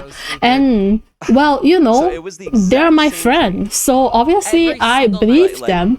Like, but I didn't like judge the other person, right? I just had the thought like maybe the other classmate had like done something towards this ex-friend of mine that I didn't know about. That's why this ex-friend really didn't like them. You know, but I wasn't the type to like listen to one side of the story and immediately judge the other party. So when I had to do projects with like the people the ex-friend shit talked about, right? It's weird. I realized they were nothing like what the ex-friend said they were. Scary. And I was like, this is so suspicious. Right, you said that they were this, and they are such bad people. And then when I worked with them, they were the absolutely nicest people I've ever worked with. I don't know what they were talking about. One aspect of this that's like my favorite. This is why I never judge people, right, from listening to stories. Definitely 10 years old. This I found on Reddit. Is it real? Perhaps. I think so. Okay. They clash. Their opinions clash. I'm gonna say no. Okay. But we'll see. But no, the other classmates were so nice. And the post is, I'm a search and rescue officer for the U.S. Forest Service. I have some stories to tell. Oh. I wasn't sure where else to post these stories, so I figured I'd share them here. Whenever I hear someone talking trash, I would usually take note of what was said, but I hold it against the person who said it until the information is verified for myself. That's a smart way to go about it. That's a smart way to go about it. Most of the time, they just wander I off think the path Ed Jill is or coming slip up. down a small cliff, and they can't find their way back. The majority of them have heard the old "stay where you are" thing, and they don't wander far. But I've had 2 cases where that didn't happen. Both bother me a lot. I would listen to my friend, but harder on the missing person cases. Yeah, I would judge the other person only if they did the same thing to me. But most of the time, they never do. The parents lost sight of them for a few seconds, and in that time, both kids apparently wandered off. When the parents couldn't find them, they called us, and we came out to search the area. We found the daughter pretty quickly, and when we asked her where her brother was, she told us that he'd been taken away by the bear man. 80% of the time, the trash talk was just lies, right? And he wanted to play with her brother for a while. The last she saw of her brother, he was riding on the shoulders of the bear man and seemed calm. Of course, our first thought was abduction, but we never found a ex-friend trace talked of about how the classmate is a her, okay? We're talking about how the classmate was so bitchy and all that. Like a bear, she was and not. Had a weird face. We searched the area for weeks, and it was one of the longest calls I've ever been on, but we never found a single trace of that kid. The other was a young woman who was out hiking with her mom and grandpa. According to the mother, her daughter had climbed up a tree to get a better view of the forest, and she'd never come back down. They waited at the base of the tree for hours, calling her name before they called for help. Again, we searched everywhere, and we never found a trace of her. I have no idea where she possibly could have gone, because neither her mother nor her grandpa saw her come down. A few times, I've been out on my own searching with a canine, and they've tried to lead me straight up cliffs. Not hills, not even rock faces. Straight, sheer cliffs with no possible handholds. It's always baffling. And in those cases, we usually find the person on the other side of the cliff or miles away from where the canine has led us. I'm sure there's an explanation, but it's sort of strange. I was teamed up with another SAR officer because we'd received reports of bears in the area. We were looking for a guy who hadn't come home from a climbing trip when he was supposed to, and we ended up having to do some serious climbing to get where we figured he'd be. We found him trapped in a small crevasse with a broken leg. It was not pleasant. He'd been there for almost 2 days, and his leg was very obviously infected. We were able to get him into a chopper, and I heard from one of the EMTs that the guy was absolutely inconsolable. He kept talking about how he'd been doing fine, and when he'd gotten to the top, a man had been there. He said the guy had no climbing equipment, and he was wearing a parka and ski pants. He walked up to the guy, and when the guy turned around, he said he had no face. It was just blank. He freaked out and ended up trying to get off the mountain too fast, which is why he'd fallen. He said he could hear the guy all night, climbing down the mountain and letting out these horrible muffled screams. That story bothered the hell out of me. I'm glad I wasn't there to hear it. One of the scariest things I've had to happen to me involved a search for a young woman who'd gotten separated from her hiking group. We were out until late night because the dogs had picked up her scent. When we found her, she was curled up under a large rotted log. She was missing her shoes and pack, and she was clearly in shock. She didn't have any injuries, and we were able to get her to walk with us to the base ops. Along the way, she kept looking back behind us and asking why that big man with black eyes was following us. We couldn't see anyone, so we just wrote it off as some weird symptom of shock. But the closer we got to base, the more agitated this woman got. She kept asking me to tell him to stop making faces at her. At one point, she stopped and turned around and started yelling into the forest, saying that she wanted him to leave her alone. She wasn't going to go with him, she said, and she wouldn't give us to him. We finally got her to keep moving, but we started hearing these weird noises coming from all around us. It was almost like coughing, but more rhythmic and deeper. It was almost insect-like. I don't really know how else to describe it. When we were within sight of base ops, the woman turns to me, and her eyes are about as wide as I can imagine a human could open them. She touches my shoulder and says, "He says to tell you to speed up. He doesn't like looking at the scar on your neck." I have a very small scar on the base of my neck, but it's mostly hidden under my collar, and I have no idea how this woman saw it. Right after she says it, I hear that weird coughing right in my ear, and I just about jumped out of my skin. I hustled her to ops, trying not to show how freaked out I was, but I have to say I was really happy when we left the area that night. This last one I'll tell, and it's probably the weirdest story I have. Now, I don't know if this is true in every SAR unit, but in mine, it's sort of an unspoken regular thing we run into. You can try asking about it with other SAR officers, but even if they know what you're talking about, they probably won't say anything about it. We've been told not to talk about it by our superiors, and at this point, we've all gotten so used to it that it doesn't even seem weird anymore. Welcome back. On just about every case where we're really far into the wilderness, I'm talking 30 or 40 miles, at some point, we'll find a staircase in the middle of the woods. It's almost like if you took the stairs in your house, cut them out, and put them in the forest. I asked about it the first time I saw some. It took me a while to realize that perhaps the ex-friend was trying to I was told very emphatically that I should never go near any. Restrict I just sort of ignore them now a little bit run into them of my socializing with like friendship and stuff. Some of them tomorrow. You know? If anyone has any theories about the stairs, because it will be easier to manipulate me if I have a limited amount of friends. The staircase one sticks with me. This isn't That's real? what I think. I don't think it's I'm real. not exactly That's sure. I don't think it's real. You're welcome. I believe in you. User posted I trust. More parts. Did he find the boy? I don't. According to him, no. This is like the. So, do you think that this guy is not a real search and rescue person? I think this is someone who writes really good stories and creates this lore. That's kind of amazing. It's really well done. No, I have a lot of respect for this writer. I mean, these are really cool. I read like part 2, and there's some cool ones. There's one where they were searching for this guy, and this old man who had gone hiking on a trail, and they found his cane way up in a tree, like so far up in a tree that they're like, nobody could even throw it up there. But this old man, there's no way he got up there. But there was no other like evidence of him. I love stories like that. I mean, like in a scary way, where I'm like just pure mystery and what's going on. The staircase one, absolutely, I picture it all the time. Oh, just being out 30 miles out into the woods in the middle of nowhere and seeing a staircase. I have had rather painful experiences with manipulative people. Yeah, according to what I've heard, because the ex-friend have some mutual friend with like another friend of mine. And friend of a friend of mine. Right. That's my favorite. So I've heard some stories, and the manipulation tactics have not changed. Skin stands up. I love force. I feel like it's a good thing that I was able to cut them off. I would say we literally they can be like that. Yeah, they try to restrict your social circle. I think I told you this. So that it's easier to manipulate you. And so there's so many. I had so many instances where I didn't realize that was happening because most of the time I don't think people can recognize that, right? That your manipulative friend is trying to manipulate you. Usually, you don't notice it until you finally wake up from a dream or something. And we had because the ex-friend was also kind of part of the friend group with like Say and all that. Every time we were in the woods all the time but to, like, walk and the ex-friend really didn't like Say to the point that I love that trolls they constantly try to shit talk about Say to me.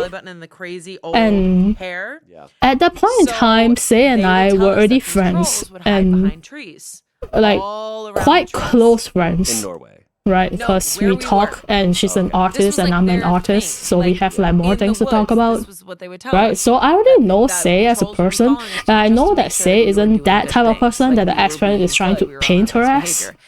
So the manipulation didn't work. There was one time where the where the ex-friend said this.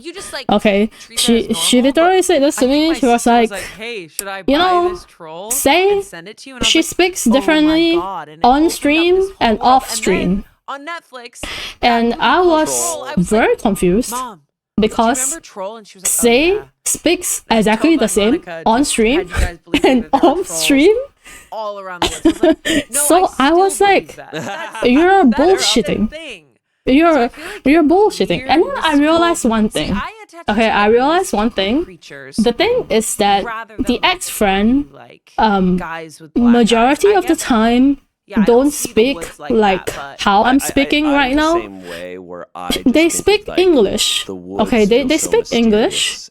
However, they speak more of the Singaporean English, which means if you know the accent, okay, Singlish accent, they speak with more of the accent. I don't know what a cryptid okay, and then as Singaporeans ourselves, okay, because both me and Say is also Singaporean, it's kind of right? like mythical, like Bigfoot is a cryptid. When we speak to people who speak Singlish, as they call it, Singaporean English, Singlish, we also tend to reply to them in Singlish, right? So that it doesn't feel weird, it doesn't feel awkward when we're talking, right? So you speak Singlish, you'll speak Singlish to you. There's a clip that however, on TikTok of right, this guy talking about not everybody in our friend group speaks Singlish on a regular basis.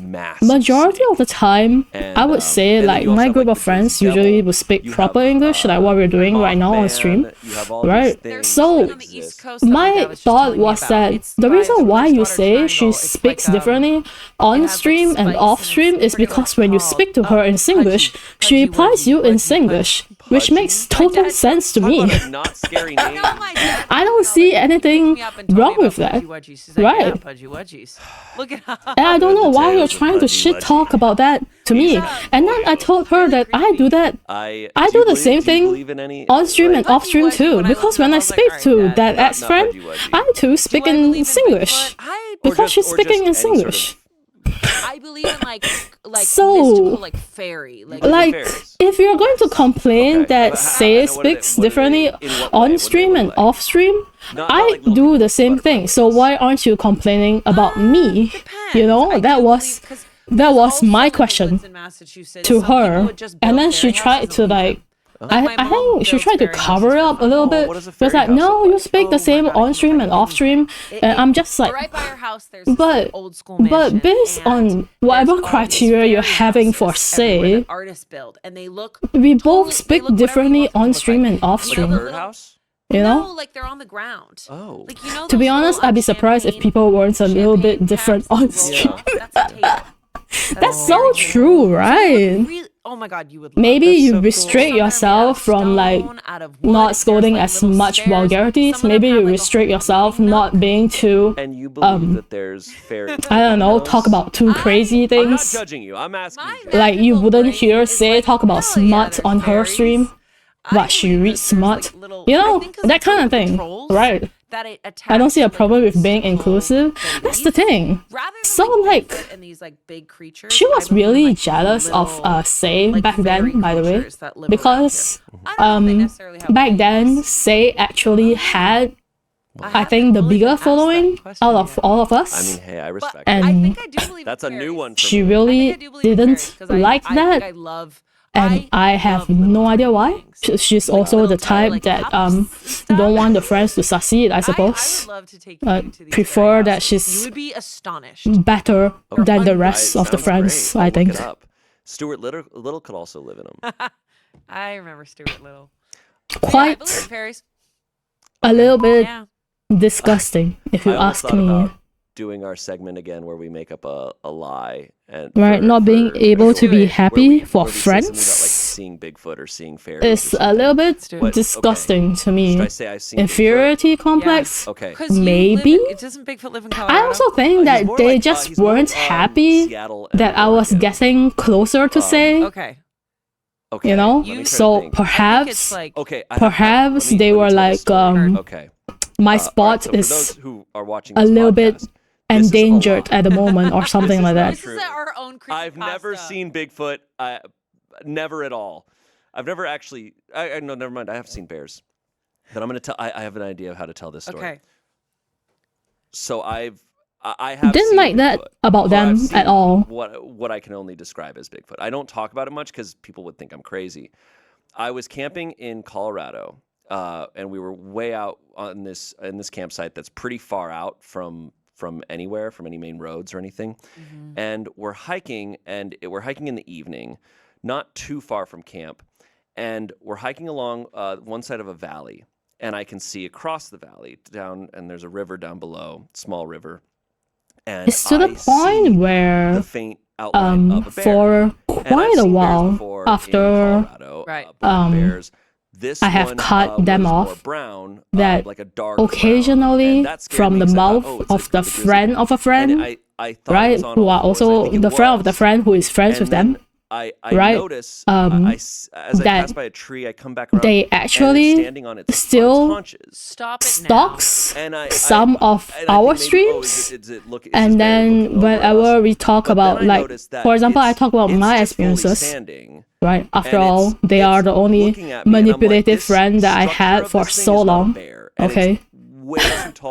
When we talk about the experiences and you know they are mentioned, they're like, oh my god, they're so obsessive talking about me again, blah blah blah. And it's just gone. And my brothers didn't insane. See it. It's so well blended in. Gone? It just like I've heard a saying along the lines of your parents are the only people who want to see you do better than them, and I feel that's kind of what's wrong with humanity nowadays. I feel that too. It's far away. I actually like I prefer to watch my friends succeed. Of course, if I'm able to succeed, that's great, right? But I also prefer that my friends succeed. If like my friends manage to shine in whatever they feel that they choose to do, isn't that freaking awesome? I would be proud of my friend. I would be so proud. You showed, yeah. That's why I try to push my friends to do things. Like I try to push, say to do emotes, because emotes is a good seller on VGen, and she's doing commissions on VGen. Right? When my friend, when the other friend said that he wants to do 3D, I was like, hey, you could do throwable props for VTubers, you know? And there's also a market for that. What? Did you trade your Halloween candy? Those are what I tend to do. Like if they want to do something, I support them. Of course, if they're planning on doing something stupid, I probably wouldn't support them. But I wish for their success, you know. And I get it that not everybody can do that because Three Musketeers are bomb. because humans are selfish. I get that.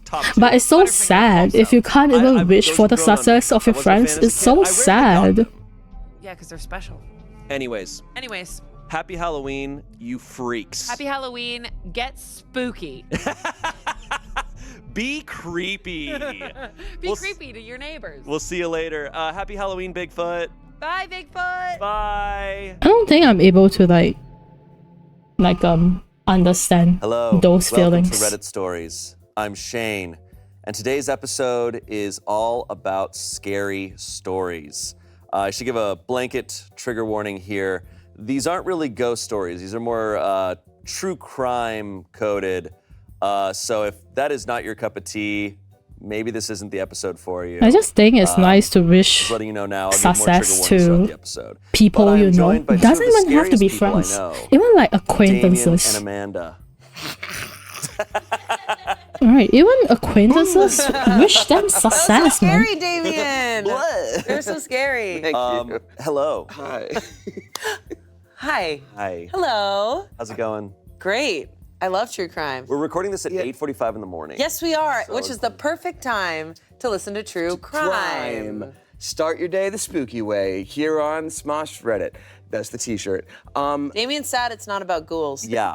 No, this is now sounding like the types of stories that And you say you aren't a good person. I'm not a good person per se. He gets excited. I think it's just nice to wish success to people. Oh, people Okay. are. This is about people? Yeah. People are scarier than ghosts. 100%. Yeah. I'm so down for anything spooky. I don't think I'm a good spooky person. Stuff as a kid. If I'm like listening to a story, I'm like, uh-oh. I just don't wish the worst out of everybody. Like, I love that so much. But scary stuff, like people are horrifying. Yeah. I'm absolutely. so ready. But you like true crime. I do. I love true crime. I'm fascinated about people and what they do and the messed up things they do. I did watch y'all's Smosh Mouth about true crime. Well, you and Angela as well, like having the vacation. Not Shane, not It was Shane. like the beach vacation, and then it was all about true crime. Is and that really I got so being much a good cleaning person? done I while don't- listening to y'all just having fun. I don't think It was so. great. It's a big industry. I don't personally I get think it. Like, that's I just get once you start sticking getting into, to like, the my- mystery of it or like the what do you call it? suspense of it, but when it's a What real do story, we I'm call like, this? See, Angela It's and I something realized that it's I about the court wish for us. We I can like do. Yeah. That's why I the stuck court to part of it. that. I But like it. I don't really if do the it person, necessarily like, out was of caught goodness and in my heart. justice. Oh, yeah. I need it to have a wrap up, and I need kind of like closure. It's for just the what I victims and think stuff. is something Otherwise, if it's like, people should and do, they got so away, I I'm stick like, to I don't it. wanna hear that. Yeah. don't It's give me that different, one. right? If you do it Tell out of me your that one. out Tell of me the that one goodness once of your they heart, and find if you them. do it because Yeah. you Like, think suspension that's of the disbelief, correct thing like, to do, if it's a stories about, like, it's very different ghosts things. and ghouls, like people believe what they believe. I don't personally believe it, and I think all the ghouls were taken out in the 20s, was it? Yeah, they killed them then. So no more ghouls. So I can watch that and have fun, but like I'm pretty sure there's people out there. Oh, I've heard. there are. Shall we get into this? Yes. Okay, here we go. Our first scary story. This comes You know from what I a mean? subreddit that I've never heard of before. Glitch in the Matrix. Oh yeah, I've heard of that one. I think I understand what you mean. Yeah. As long as you The understand, title you know. of this, I am losing my fucking mind. Sadly, I'm still not doing it out of goodness of my heart. I believe in paranormal shit or whatever, but I have no idea what the fuck is going on with me right now, and I'm genuinely considering seeking professional help. I live in a really small shared dorm apartment with 2 roommates. There's this hallway that, if you face it, there are 2 bedrooms to your right, 1 bedroom to your left, and a closet at the end of the hallway facing you. The bedroom on the left is right next to the closet. When we moved in, my roommate always complained that they got a closet instead of a bathroom like me and my other roommate had in our rooms. This closet had a bunch of our shared stuff, including my clothes, gifts, keepsakes, whatever. Today I got back from visiting my parents and I came back to put away some clothes from this closet, but I opened it and saw a fucking bathroom. A bathroom with a toilet and a shower and everything. I was only gone for 2 days and we rented this place so it couldn't have been randomly built or some shit. I told my roommates, but they fucking said it was always a fucking bathroom and they had no idea what the hell I was talking about. I can't find any of the stuff that was in the closet anymore, even though I had a shit ton of memorable keepsakes in that fucking closet. What the fuck? I spent all day just sulking in my room feeling miserable. I am not crazy, but very that different bathroom was things. a closet just 3 days ago. I feel like I'm losing my goddamn mind. I'm genuinely considering seeing a psychologist right now. I am sick. I don't feel good. I'm listening from my PC and replying from my phone because I'm in the kitchen, so there's a little more desync than normal. This is very Understandable. And it reminds me of... How are you doing then? Do you have like a wireless headphone? You know, it cut me off, but there is a urban legend that has some truth to it about like the girl that checks into a hotel with her mom gets sick, she goes to get some medicine, she comes back and like the room is empty, her mom's not there, they're like, you've never checked in here before. And it's a very spooky paranormal story, but the result ended up being that the mother had contracted like a form of the bubonic plague, and in order to contain it, they had to like keep her away, and the mother had passed, and they had to clean up the room and be like, hey, nothing's happened, My headphones are Bluetooth. You went to the bathroom? No, it was to get like medicine out. That's how you for, do like, it. A few hours. Gotcha, gotcha. That's the urban legend. I know there's parts of it that like are true and that did happen. So I'm like, is there something about this here where like, yes, did she have the plague or maybe yeah, maybe she has flu? the plague. This makes me feel so weird inside because she must have imagined it, but you don't want to think that. I realized that after a few years of using headphones, I didn't actually like using headphones. No, it's still a closet or it's all a bathroom? I prefer it's earphones. Always been a bathroom. And it's like, yeah, and you know, my roommate always complained that they got a which is why I swapped back to using earphones. This closet had a bunch of our shared stuff, including my clothes. The stream is open on my PC so I can hear, and open on my phone so I can watch Respawn. Where's the stuff? I'm the other way around. That's another thing. She's been flushing her stuff this whole time and is like, where is all my stuff? She's like, I'm putting my stuff away, flush. Yeah, I mean, either paranormal, glitch in the matrix, or like something is impairing their memory. Have you seen those people who wears headphones for so long? They have like a headphone dent in their head. I was like, whoa, how tight do you wear your headphones? Sometimes people find like I like over-the-ear headphones personally. They're actually losing it a bit. Only thing I don't like is when I bend my head and they slide around. Let's check the comments here. Someone said, I don't like how hot the headphones make my ears feel. Someone said, because my ears get hot quite easily, to the point if I lie on my pillow for like a few seconds, my ears get hot. So that's one reason why I don't like headphones. They're comfortable, but it's hot. So that's why I prefer earpiece. The gamer dance, yeah, that. I didn't realize that was a thing until like this one clip that I saw that was very popular for a while, that people keep sharing it. I think it was of the streamer called Tyler, the one that got so angry that he smashed his monitor with his fist. That's what I remember him as. And he took off his headphone and there's a gamer dance. Yeah, where does anyone have a closet? I thought that was so amusing. I didn't realize it was a thing. A turlet? The turlet. Well, we have the answer. Whoa, what? You're like a magician. Update that was posted 2 weeks later. It's one sentence. They wrote, I have a brain tumor. Okay, I feel like an asshole. No. What? I think you said mostly reasonable things. Well, you didn't know. Yeah, well, neither did they. This is awful. Yeah, I mean, something happens and you go, what's going on? I mean... That is a devastating update. I don't think I want updates. I do know that when you start to have a brain tumor, you do have a crazy amount of memory loss. You do feel like something is going on, but I don't know much about it. So if I didn't know it was a thing either. Hope I don't have. It's scary. Don't wear your headphones too tight. Scarier than I think a glitch in the Matrix. that's one thing you should do. And then the second thing is don't put it on for too long periods of a time. That is happening. You know, like not wear it for 14 hours in a day. Like, oh, and everything checks out. That would probably help. Hopefully. Yeah. The check in the mirror. Ghouls. And then ghouls. Often to see if you have a debt. Ghosts and ghouls are so Make different. sure you don't have a debt. You know what's crazy is I actually knew you were going to say that. Yeah. That's insane. Because I already said it once. In this bathroom. In the Matrix. We have no other information on this because this was the only post by this account. Brain tumors are a scary, crazy thing. Yeah. This reminds me, this is completely different, but it reminds me of a story of something my friend told me where he was at the gym and he saw this guy who was like insanely buff, like this just insane looking dude. And he was like, at one point he was just like, damn, you look insane, man. And the guy was like, actually, it's kind of an insane story. I started. Apparently, Dumbo is bullying. Like he's like, my headphones are very loose. They're held up by my Dumbo ears more than the top of your head. I think it should be fine. I don't think you have a gamer dent in my body. Oh wow! And I got it removed, but like I'm able to like maintain like a lot of.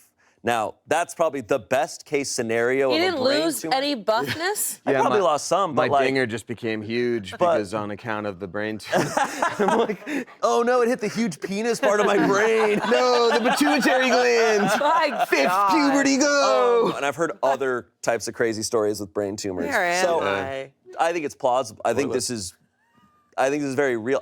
And also, like, you know, not to get up, but you know, my grandpa got Alzheimer's, and it's just like, oh, that's probably the experience. You just, suddenly your reality is different. Same. So that's, you know, like I said, oh, it's all a simulation, oh, a glitch in the Matrix, but I'm like, no. There's also the scary real version of it. It's very real. So I'm not gonna say the story's fake, because I think this probably happened to people. Yeah. But the only optimistic side is like, okay, they now know maybe there's something. I don't mean to bully anyone more than myself. Why are you bullying yourself?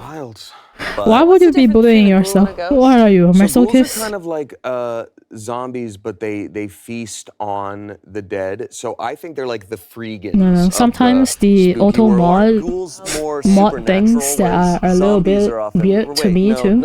I'm like, why would you mod certain things? Like, for example, Dumbo. They like haunt right? That's not for like fresh food. Yeah. I don't think that's bullying. Vampires, but with not the tummy water. It's the people. And like previously, Gnocchi was talking about screaming like a little girl or sound like a little girl. Oh yeah, you sound like a little girl, and that's misogyny. The auto mods are weird. I don't. That's my point. That's good. Inclined to follow you and don't be a masochist. Thank you for clarifying that. Absolutely. Hey, I don't need. I don't need more masochists in my channel. There's too many of them already.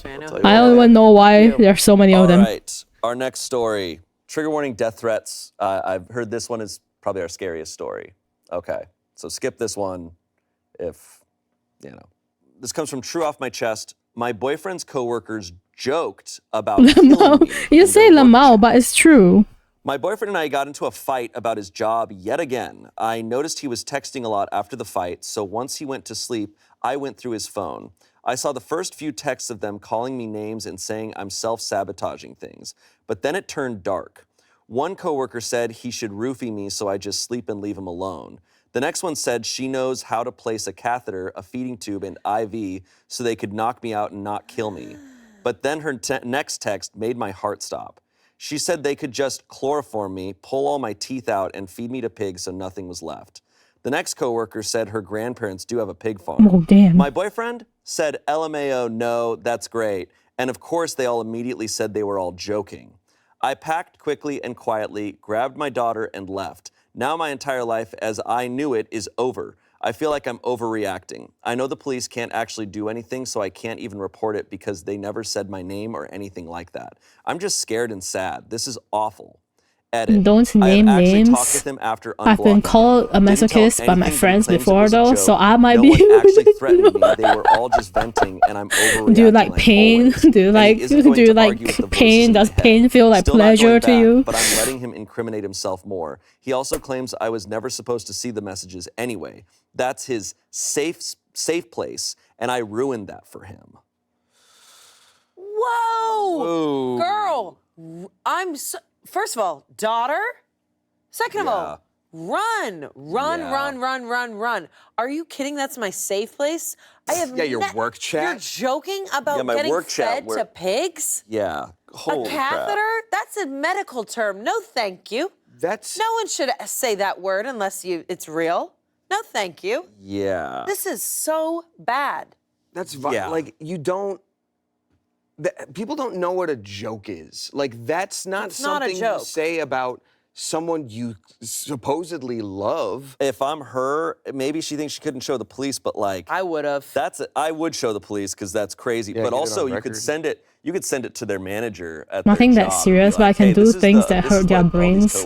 Like I was getting paid to do it. Hopefully she did. Maybe instead of like a masochist, maybe you're just competitive. Comments. If you're doing, even if they don't mention you by name, I would go to challenges or something. They're speaking about killing someone. Someone else said, I don't even think killing is the word for this shit. The things they described were so grotesque, intricate, and disturbing. Someone else said, first, good decision. Joking about killing your spouse is beyond messed up. Second, if his coworkers are so invested in getting rid of you and your ex is entertaining this discussion, my guess in true Reddit long jump Olympics is that she is more than a coworker. OP said, she actually is. They had an affair about 6 months ago. He told me she no longer worked there, but I recognized the number in the group chat. Someone else said, if you didn't send these messages to yourself, please take time to jot down everything you remember about the messages before more time elapses, in case you ever need them again. I hope you don't. She said, I did. I got all the screenshots sent to me and have them sent to other people so they are safe. Yeah, that's smart. Well, with the affair thing. The affair, it's even worse. Yeah. Lovers, killing, spouse, hello. And even if that weren't the case, which it clearly seems to be, the coworkers having a vested interest in like how much they hate this person, like that's not the first time these brought up like, my partner, I don't really like them, we've had a tough time. Like this seems like very casual, normal conversation for them. This is really scary. Update. Oh, Get to this update so we're not pondering on this. My daughter and I are safe. We left that night and got to our safe spot and haven't looked back. I didn't realize just how bad the mental and emotional abuse was until it was pointed out in a lot of the comments. I really appreciate that. I did report it to the police. I was able to gather enough proof that they were talking about me and they decided to charge them with assault by threat, which won't keep them in jail for long, but long enough to maybe scare them into leaving me alone. The three of them did lose their jobs. While it was a local-owned business, I didn't realize it was a franchise. I reported all the messages to corporate, as well as some more I had found about shady things. So I don't have to worry about them messing with anyone's food after the awful things that they planned for me. I'm working on filing for full custody of my daughter. I did meet with an attorney for a consultation and got some sound advice on what to do until I can actually file and get the ball rolling. My ex has been blowing up my phone, rotating definitely not competitive, but for example, playing a Call of Duty Zombies clone for 6 hours straight, I'm almost level 2000 in one particular one. They don't know how I do it. I mean, one long game we went beyond, bro. His Apple ID and most things were still logged in.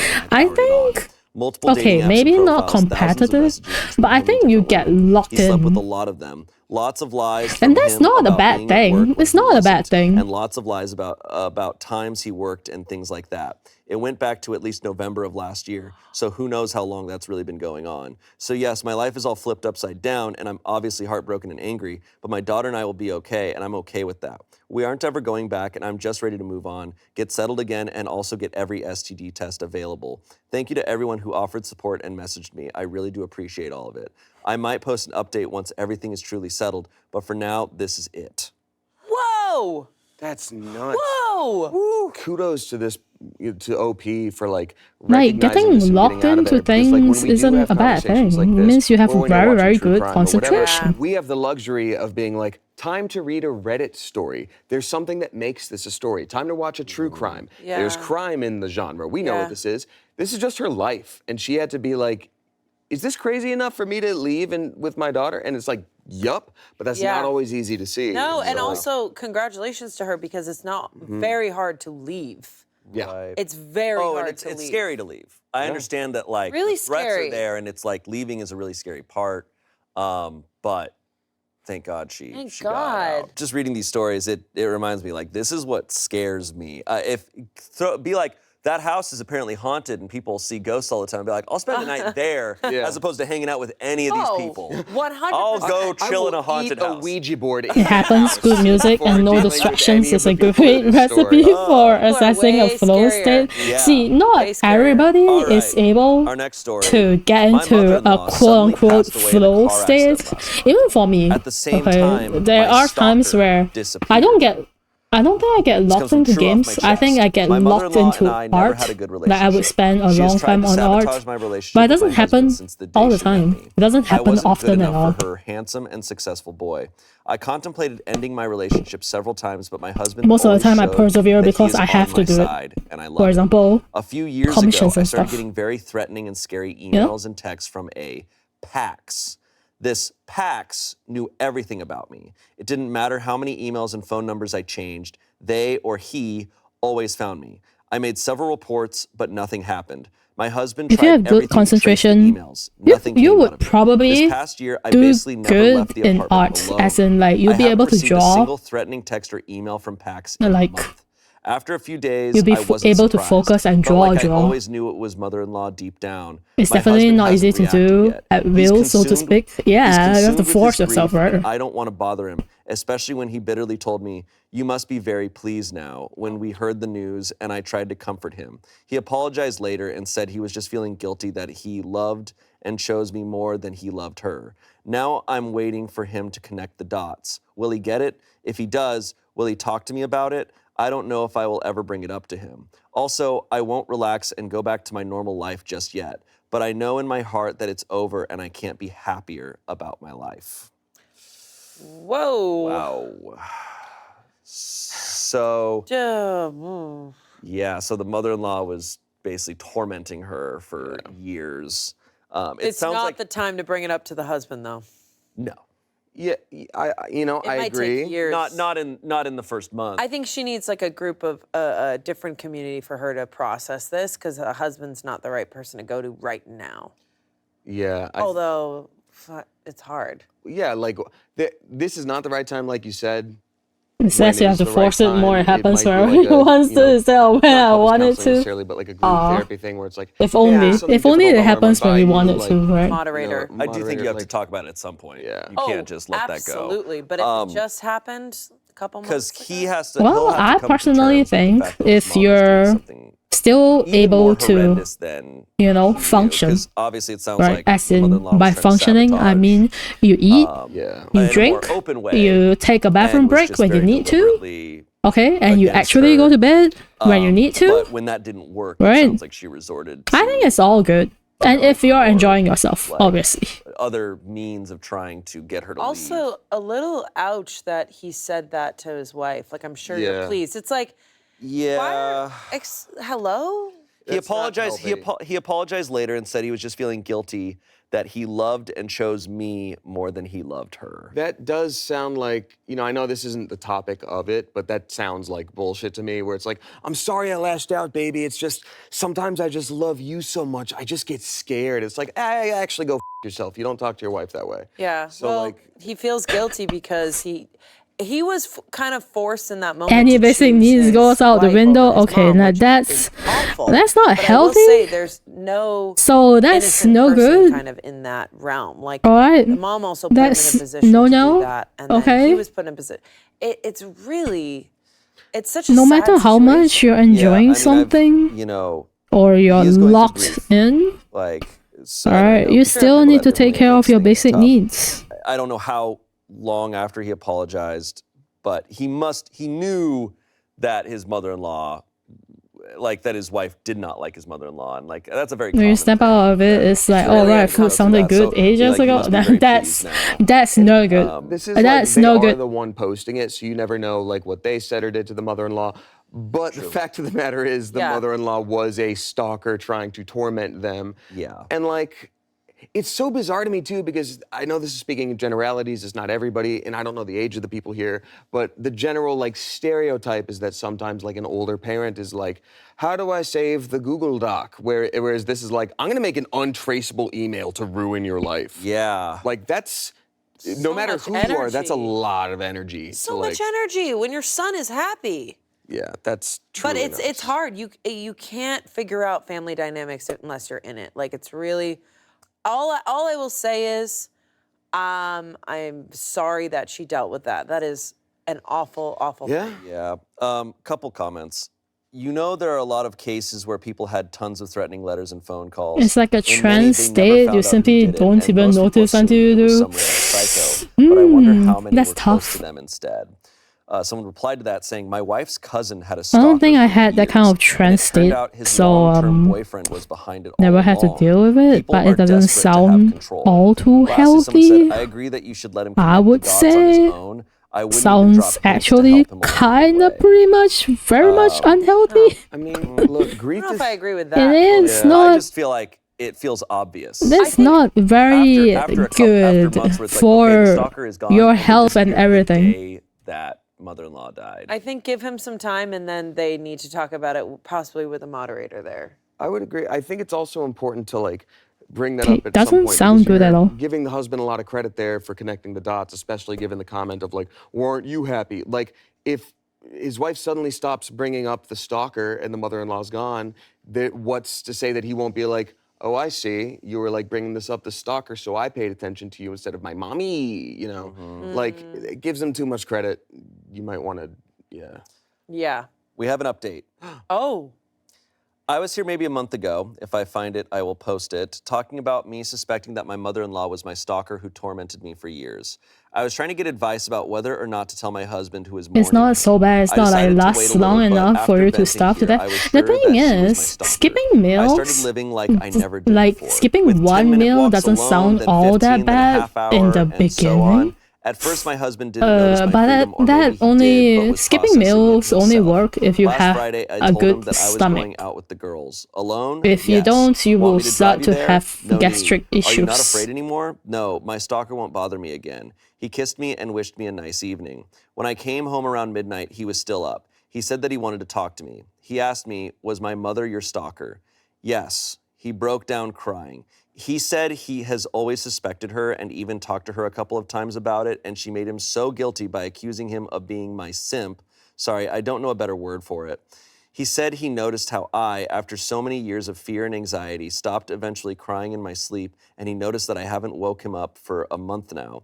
I actually don't remember half the time I woke him up in terror, but he always told me and my therapist about it whenever it happened. He apologized for never discussing it with me and never protected me from his family, even though he had suspicions. Honestly, I'm not even mad or disappointed. If the police couldn't help me, I don't know how much my husband could have done, and I just want to move on and leave this behind. We are going to start couples therapy, and my husband is planning to tell his family that mother-in-law was my stalker. He is adamant about it, and honestly, I think it's a good idea. My husband has also decided not to attend the headstone setting on mother-in-law's grave. Whoa. Oof. Well. Wow. Ahead, Please. Nope. Well, I think that I was really happy that the husband did that on his own accord. like he needed a little bit of time. How do I put this? I talk eat to a her. lot, so That's a few just a extra really, hours without really food messy isn't going to situation. affect me very much. That's a tough thing to come to terms Well, with. Of like, as long as your stomach's okay you know, and you this don't person get who I'm like supposed to gastric issues, love and look up to. it should be fine. A monster. Yeah. You know, like that's got to be tough. But not And especially hydrating and going have to the come terms with toilet that is a after they're whole gone, other issue. Yeah. where you can't really get that closure. Yeah. That's the tough That's thing. almost got to be. That's worse. To like not be going to her grave now. It's like, okay, like that's where that ends in a way. But there's also, I guess, power in him accepting that and acknowledging it and like being in the reality of it. I mean, he has to go through mourning twice because she's died, and now the image of who he thought she was has died. So no wonder he's skipping that ceremony. I will say people are complicated, and those complicated people have kids, and like sometimes someone can be the nicest person in the world in one way and then have a completely separate side of themselves, and that's a lot to come to terms with. And I think like I keep water by my have to desk. sort of Hydration is an issue, but you get don't go to the know toilet. both sides of them, especially when they're gone. Yep. And that's hard. I do feel like my initial instinct was judgment when I'm like, wait, he suspected the mother-in-law the whole time? Like, but if I were in that position and my own mother were like, how dare you, then I don't think I'd be able to do it either. But to deal with two people that you love and care about, like being at this, and one of them, finding out that one of them was committing a crime against the other. I mean, that's the mother-in-law taken to another stuff level, is real. I mean, that's why they have it in Disney princess movies, like the mother-in-law, the stepmother. There's definitely a real thing there. And the huntsman's supposed to cut out your heart. I do when I can though. So you do technically go to the toilet, yes? Welcome to Spooky Reddit. Now we're back.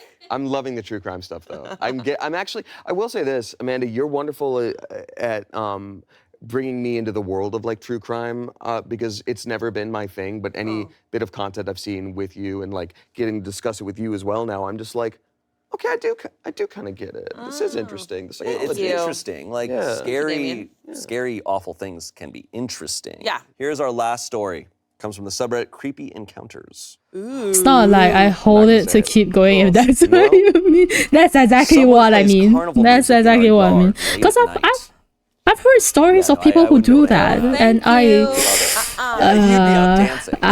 have to say I can't really agree if you're doing that. That's not healthy at all. So good. Okay. This is going to sound bizarre and made up, but I swear on my left nipple that this happened, and there are several witnesses, even if I can't explain Did he why just say someone he would do swear this. on his left I am nipple? fairly positive this isn't anything paranormal. I live quite a distance off the road in an unremarkable house on private property. My neighbors are all older family members who go to bed extremely early and whose children are already grown and Once out I of the feel the house. need, I find In the summary, safest there are spot no mischief opportunity. makers who play That's pranks good. on At least us. you go. A few months ago, my mother and I stayed up It's late the one first evening time I've watching heard television. anybody swear Around on 3 their a.m., I left turned the nipple. television off and Why decided to go so to bed. specific? As I was leaving the room, I began to hear what sounded like carnival music playing outside of my house in the front yard. Specifically, It was left loud and nipple. close. My mother heard it too and immediately went to the window to investigate. She couldn't see anything but darkness. Everyone else was either asleep for the night or away on vacation. The lights were off in all their houses and none of them would be caught dead listening to anything but country music anyway. We were miles from the nearest city, so it wasn't the product of noise pollution. You can hear when a car has pulled up in the yard, but there was no sound of a car. The silence where we live is usually deafening. All you can hear is the ringing in your ears. Where did this song come from? Who was playing it and why? I was very unsettled by the idea of a stranger in our yard playing carnival music, as such suggests It's one of the most malicious sensitive intent. parts of the My body, father right? and I uncle wouldn't later want to mentioned lose that mine, 20 is years all ago, I'm when my parents saying. first moved in, the I don't electrician had know. come Is to it the install a ceiling sensitive light part? and stopped in the middle of his work, I'm not saying he too could hear sure Pink about Floyd it. playing in the front yard. Neither my father nor But, uncle could hear it. My father is a bit hard of hearing and my uncle is it's much older, so they laughed it off and an thought the man amusing was insane, swear, if but I the have to electrician was freaked put out. it into He words. kept opening the door and trying to find the source Amusing of the noise to no me, avail. anyways. Then it hit me. The song I had heard that night was Pink Floyd's Cirrus Minor, the part that sounds like carnival music. I played the song for my mother and she began freaking out saying, yes, that's what I heard. Who the hell sits in my yard at night at 3 a.m. in the middle of nowhere playing the same song, which isn't even a popular song, 20 years later with no car? Where did they come from? They would have had to walk several miles to get here. Aside from this, the only other strange thing we experienced that would suggest an intruder, we feel and hear knocking on the living room window late at night around the same hour, sometimes so intense that the entire wall of the house is rattled, and it sends the couch against it into a reclining position. There are no nearby trees to trap the glass, and no animal except a human could possibly reach it. Fortunately, this has stopped over the last few weeks. Hello? The whole recliner goes, ah! It's clearly a window on a wall. It's like, go around. There's a fucking door. What the hell? Also, the same song 20 years before. Is it like a little thing in their attic that's playing music? I don't know. That was like me with the tinkly clown music. And I'm not trying to always make it about me and clowns, but like, it does sound Speaking like of basic needs, the hunger is setting in again. Time to start thinking about dinner. Yes. It's a hit clips. Do think about your dinner. If they're shaking, okay. Eat. I'm trying to genuinely figure this out. They look outside, it's fully dark. My best guess is, there's maybe some sort of like record player or stereo or something in their attic. Because if they're shaking on a wall, that knocking at the same time, but they're also not. I don't know if they're saying they're hearing. What's shaking on their wall? They said there's like knocking on their living room, like up on the second floor. A bear. On the second floor. Wait, on the second. Oh yeah, barely. Oh, it's a tree. They said no. They said there's no trees around. Guys. Huh? Maybe it's actually Pink Floyd. Coming in, Dark Side of the Moon, baby. Yeah, we just doing a jam session here. What if it's like a bird that keeps freaking trying to get in? Or a Mothman. Yeah, it's the Mothman. Yeah, or a Mothman. The Mothman rocking out. The Mothman. God, that's such an old movie. Some comments. You seem very calm and level-headed. I'm not sure I would be in this situation. The knocking on the window is horrible alone, but add the music and it's downright spooky. OP responded, I seem calm, but I promise just revisiting this memory last night before I posted left me too afraid to sleep. It took a little while to calm down, LOL. Someone else said, I can relate to this. My husband and I used to rent a large old house in Burlington, Iowa. It was located on the bluffs of the Mississippi River, and there was a park across the street. We would often wake up at night and hear ballroom music. Also, we would lock the front door when we went to bed, and in the morning it would be unlocked and always halfway opened. We stayed in that house one winter. We moved because with the door open, our gas bill was way too expensive. Nothing in the house was moved, stolen, or disturbed in any way. We did call the police when it first happened and was told Satanists held rituals in the park across the street, but the police only thought that was a rumor because they would drive by it periodically and never see anything. So we had our landlord change the locks and a deadbolt. It didn't work. The door was still open in the morning.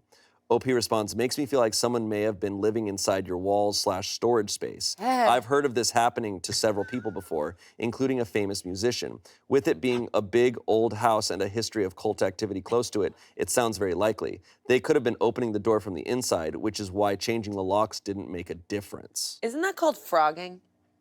Oh, I haven't heard that. Yeah, it's called frogging. I thought that's when you frogging. try to cross a busy street to get to a lily pad. No, honey. It's called frogging. There's a scary movie with Helen Hunt in it. It's weird. People go into your house and then they live there. And they just do it for the thrill of it. I have heard one story of that happening, and it was like an old-timey thing where a guy was just like down on his luck and like snuck in through a tree, and like once the lady and the cops found out, it was literally like, okay, you can stay here till you get back on your feet, and it had like a happy ending, which I would never do personally, no, but thank you. Very sweet of her.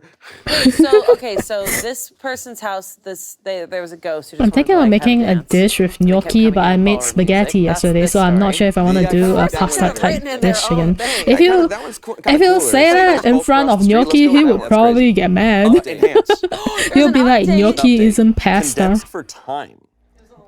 It is a long one, okay. Oh, this person. Can I throw out a guess real quick? Yeah, throw out a guess. We're gonna have like a Hank Green situation where it's something weather related, where something gets a charge, like direct connection. But hey, if you really want to eat you can it, make a speaker right? Who cares if you just had pasta? Flow of electricity. Eat it just has to again. vibrate in a specific way. Whoa. So I'm wondering if but that the happens. same song, Damien. Well, I mean, like whatever it is would be, there. But tricky. And then shaking of the window, weather pattern. I don't know. Hank Green. It was a get in the twister. comments. Okay.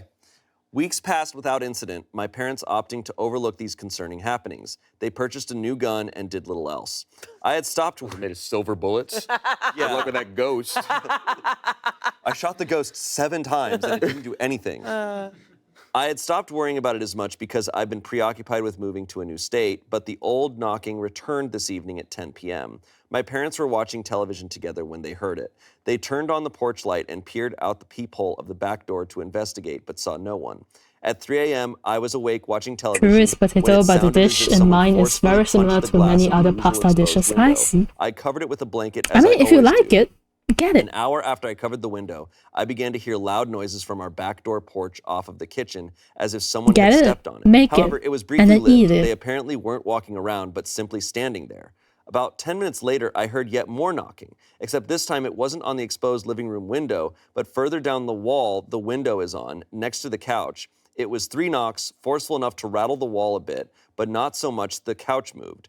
This is more alarming because it suggests the trespasser lingers here for several hours at a time, posing many questions. Are we being watched for an opportunity to force entry? Hasn't the opportunity already arisen in the past and they never took it? Are we being stalked? Do they gather here to drink and get high on the property and then decide in their stupor it will be funny to antagonize us?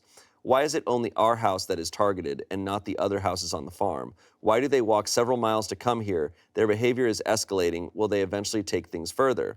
I woke my mother and we sat awake together until the sun rose to keep watch. We compiled a list of happenings here that suggests our trespasser visits more frequently than they knock. Despite no one in the family smoking and anyone who does smoke living too far away for us to smell it, we often deal with strong scent of a cigarette around windows or the front and back doors of the house. This happens at our bedroom windows with alarming regularity. Other times, it's strange cologne or a chemical stench like a fresh perm. We, of course, remembered how my aunt's dogs bark intensely at odd hours of the night, like they do when a stranger visits, and the motion-detecting yard light has previously come on when no one is home at my grandfather's. My mother and I are going to walk around the perimeter of the house in the morning to look for cigarette butts, and we'll try convincing my father we at least need security cameras outside. Even though I think we should involve the police at this point, he's been too indifferent to everything that has happened, and it makes it challenging to be proactive about our safety. Okay. Yeah, Okay, so- tell Papa to get some frickin' security. Like, what are we talking about? They're so cheap now. Like capitalism, but like Indecision any, is my Prime Day, greatest it's just, enemy. 18 4K security cameras. I get it's that. free. Cigarette butts. Cheaper than a gun, too. Yeah, hello.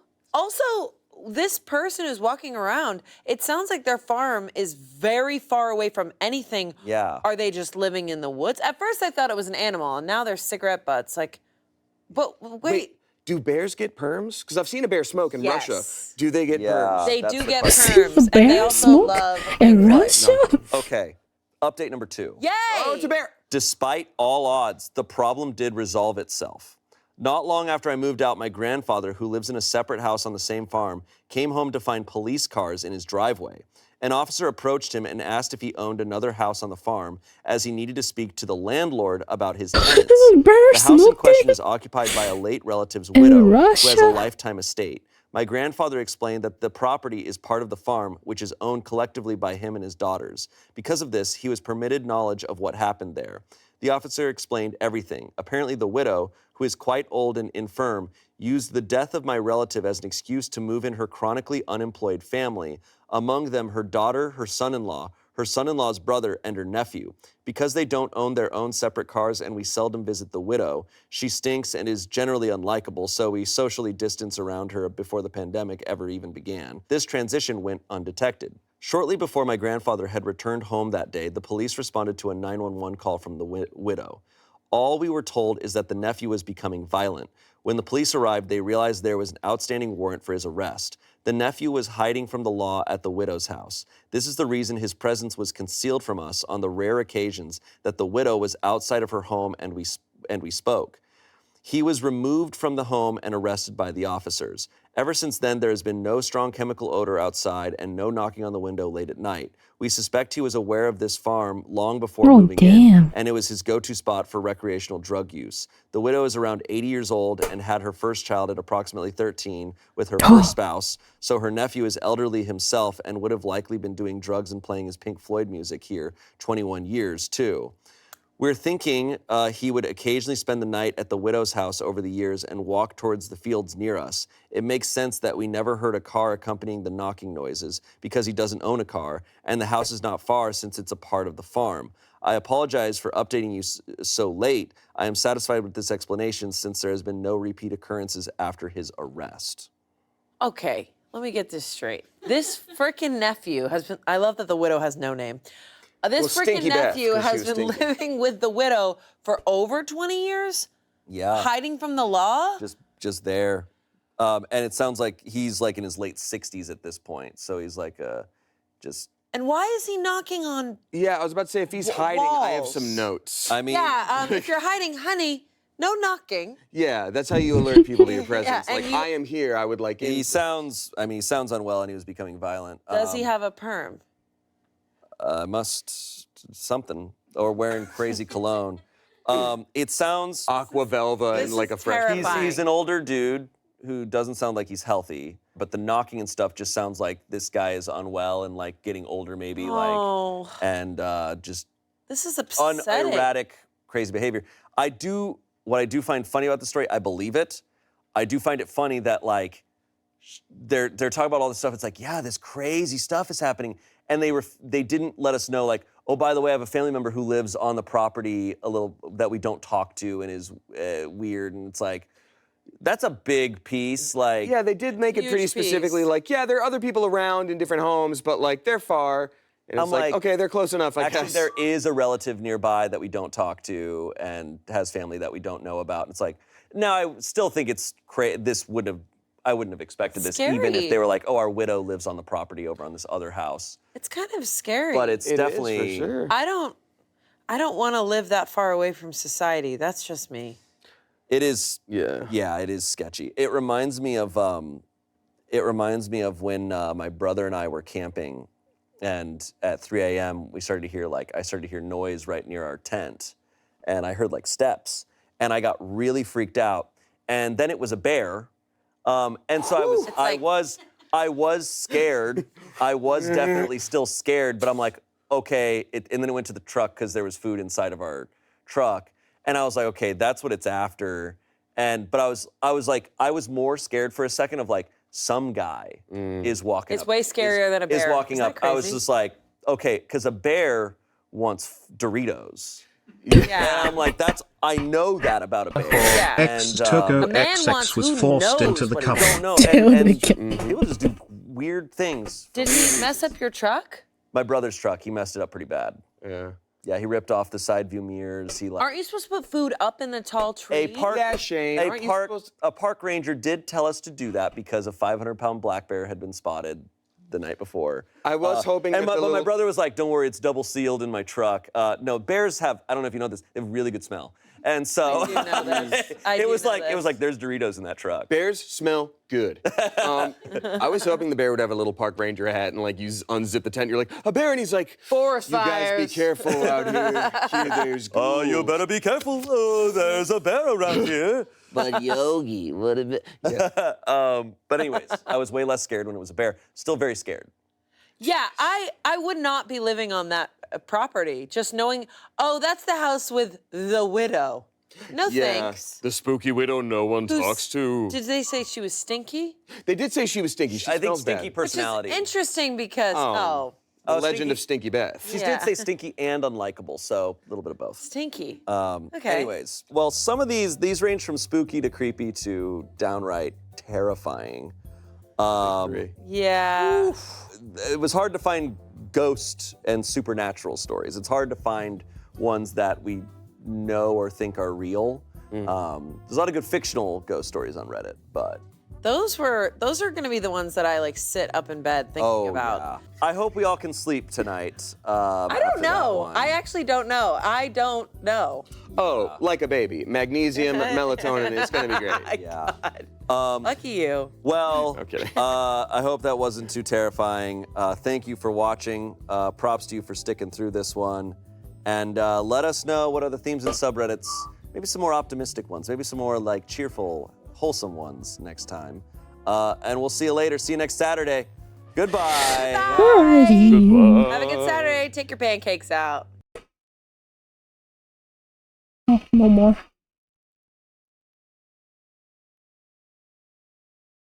Hey, what's up guys, and welcome back to another Reddit stories video, and this will cover some true scary horror stories from Reddit, and it's just gonna be a super good video, and all of these stories are true, so you know that makes it more scary, but all these stories are great. Like I said, something good to listen to when you're studying, sleeping, or just relaxing. So you are free. Make sure you stick around, and also like the video. It helps out the channel a ton. And also please subscribe to the channel, because it's the channel's goal to be at 500,000 subscribers before the end of the year, and I think we can do it. So please subscribe. And all right, anyways, without further ado, let's get into some true scary horror stories. The guy I met for coffee that called me for hours straight afterward. 200 plus texts later, I filed a police report. Hi all, I've lurked here from time to time and recently posted this in /the girl survival guide and got a lot of encouragement to post it here as well. I edited it a little to add detail now that I'm not weeping into a glass of bourbon while I'm typing about it. It may seem ridiculous, but writing about it is making it somewhat easier to deal with. Originally posted May 21st, 2018. I met a guy this weekend. We were at the same restaurant. He was with a wedding party. I was with family. Not connected to the wedding or couple in any way, just happened to be at the same restaurant where the wedding reception was being hosted. He was polite and respectful and offered me his number. I took it and decided to text him. This one's done. We texted for a day or so and then made arrangements to get together for coffee. We got together in the middle of the day at a public place. I drove myself. I texted a friend and told her where I'd be in the guy's name. I figured I was being overly cautious. The first 3/4 of the conversation was normal enough. We talked about work, schooling, basketball, etc. It turned out I should send the thing first before I forget, because I tend to forget. He went from being not kind very of shy and very respectful to telling me a story about how the night after the wedding he came home and people were being crazy. I asked him what he meant. Look, I'm so bad at replying to people. I have a lesbian girls I have a set. Were having sex on my I have a bed. set thing to reply to them. Around to watch, and then locked eyes and asked, "Have you ever been in that kind of situation before?" I said, "Well, I've lived in apartments, so I've heard people sometimes." There's a sketch of your model. No, but have you ever walked in on something like that? I said, "No, that's a weird story to tell someone you just met," and changed the subject. He talked about himself a lot. He did ask me questions, but would interrupt me when I tried to answer and continued to talk about himself. Somebody DMing me. Something felt odd. He was not acting like he was the night I met him. I was interested in commissioning you for a puppet model, but I wanted to reach out first to clarify if you're willing to draw bones. A big part of my model's designs are bones, skull, mask, and ribcage. But I know not everyone is comfortable with it. I attach my reference. He used to pick up girls, but he doesn't do that anymore because he realized that the girls he picked up at the bars were probably whores who went there every weekend. Nice design. Then he wanted to know if I drank, smoked, did drugs, did I ever party, where did I party, where did I like to go out to, do I see other men, etc., etc. Almost no pauses, one question after the other. We talked for a few minutes more, and he looked at his phone and said, "The game I wanted to watch is going to start soon. Do you want to get out of here?" Turns out there was a basketball game on, and he wanted to come back to his place to watch it. I said no thanks, we just met, so I'm not comfortable with that. But maybe we can talk again soon. His face sort of changed and he said, "I'm sorry, but I really thought you were going to come back with me." I told him I wasn't sure how we got that impression. I had not my hair is flying in my face and that's annoying me. He kept asking me to come back to his place and I kept saying no. He kept asking me why not. I kept saying, "I just met you. I'm not comfortable going back to your house." He said, "Fine, let's go to the park then." Red flags and alarm bells were going off, so I said, "No, thanks. I'm not interested." He basically begged and said he'd even... Well, I have these open.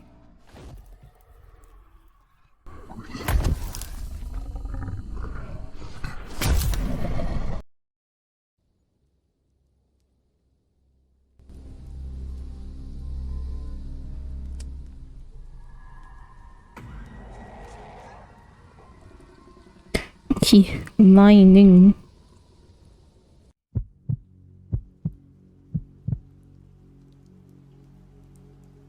I've been living out here in the Appalachian Mountains for most of my life, and I always thought I knew what to expect once the sun went down. Coyotes yipping in the distance, maybe a black bear rustling around. Nothing much shakes me. But on this night, everything changed. Let me start by saying my evening had been uneventful, just chores and a quick dinner before midnight rolled around. Jax, my retriever, was curled up by the fireplace like he always is. He's the most relaxed dog on the planet, rarely even barks unless the mailman shows up.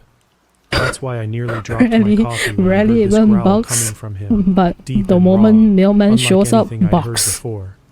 I glanced at him and saw he was standing rigid, hackles raised, eyes fixed on the window. I couldn't see anything but my own reflection in the glass, and I tried to shrug it off, mumbling something like, "Easy, buddy." But inside I was rattled. I've never seen Jax look that tense, tail stiff, nose practically glued to the window. It was enough to get my heart pounding. Soon, I realized I still had to lock up my workshop down the slope behind the house. Normally this isn't a big deal, just a quick trip in the dark with a flashlight, but the way Jax was acting, let's just say I was on edge. Still, I convinced myself it was no big deal. I grabbed my coat, clicked on the flashlight, and headed out. Jax insisted on coming, practically pressing against my leg with every step. Outside, the air felt strange. I couldn't place why. Maybe it was too still. No crickets, no wind through the branches, just a heavy quiet. Halfway to the workshop, Jax let out another warning growl that made my stomach tighten. Before I could turn on my heel, I noticed the workshop door was slightly open, even though I was sure I'd closed it earlier. My chest felt tight, but I forced myself to keep going. I tugged the door shut and locked it, and that's when this insane commotion erupted in the woods behind me. I can't fully do the sound justice, but it was like a sudden surge of noise tearing through the undergrowth. Branches snapping, leaves crunching, almost like a crowd sprinting among the trees. I froze, and Jax just pressed against me, teeth bared. Whatever caused that ruckus had to be larger than a raccoon or fox. It sounded massive. My hands were shaking so badly that I fumbled with the flashlight, nearly dropping it. I backed up toward the house, trying not to break into a sprint, though my legs were begging me to run. The closer we got to the porch, the more frantic everything felt. I got inside, practically shoved the door shut, and slid the deadbolt into place. My brain was racing, trying to explain what I'd just heard. A bunch of deer. A bear with cubs. But it was so loud, so widespread, like multiple creatures. I stood in the hallway, breath hitching, Jax at my feet, staring at the door. I realized I'd left my pistol upstairs. Adrenaline was making my hands tremble. My pulse hammered as I rushed to my bedroom, grabbed the gun, and made sure it was loaded. I've never felt so desperate to be armed in my own home. Just as I debated whether to investigate or hide, Jax let out a bark. That bark. He only does that when something's seriously wrong. So, against every instinct, I headed back out onto the porch with my flashlight and pistol. Why? My chest was tight, my breathing uneven, but I needed to know if there was an intruder or some animal messing around. I scanned the tree line with the beam. Nothing moved. Silence reigned, almost unnaturally, as though nature itself took a step back, waiting to see what I'd do next. Then, just as I was about to turn and go inside, I heard this low murmur, more like a swarm of hushed voices than a single sound. It came from the very edge of my property, out near where the trees thickened. My stomach dropped. It didn't sound like English, but it was disturbingly close to speech. Jax whimpered, tail tucked, as if he wanted to drag me inside. I couldn't see anything, but it felt like eyes were on me, a presence both everywhere and nowhere. The murmur seemed to shift direction, echoing out from multiple spots at once.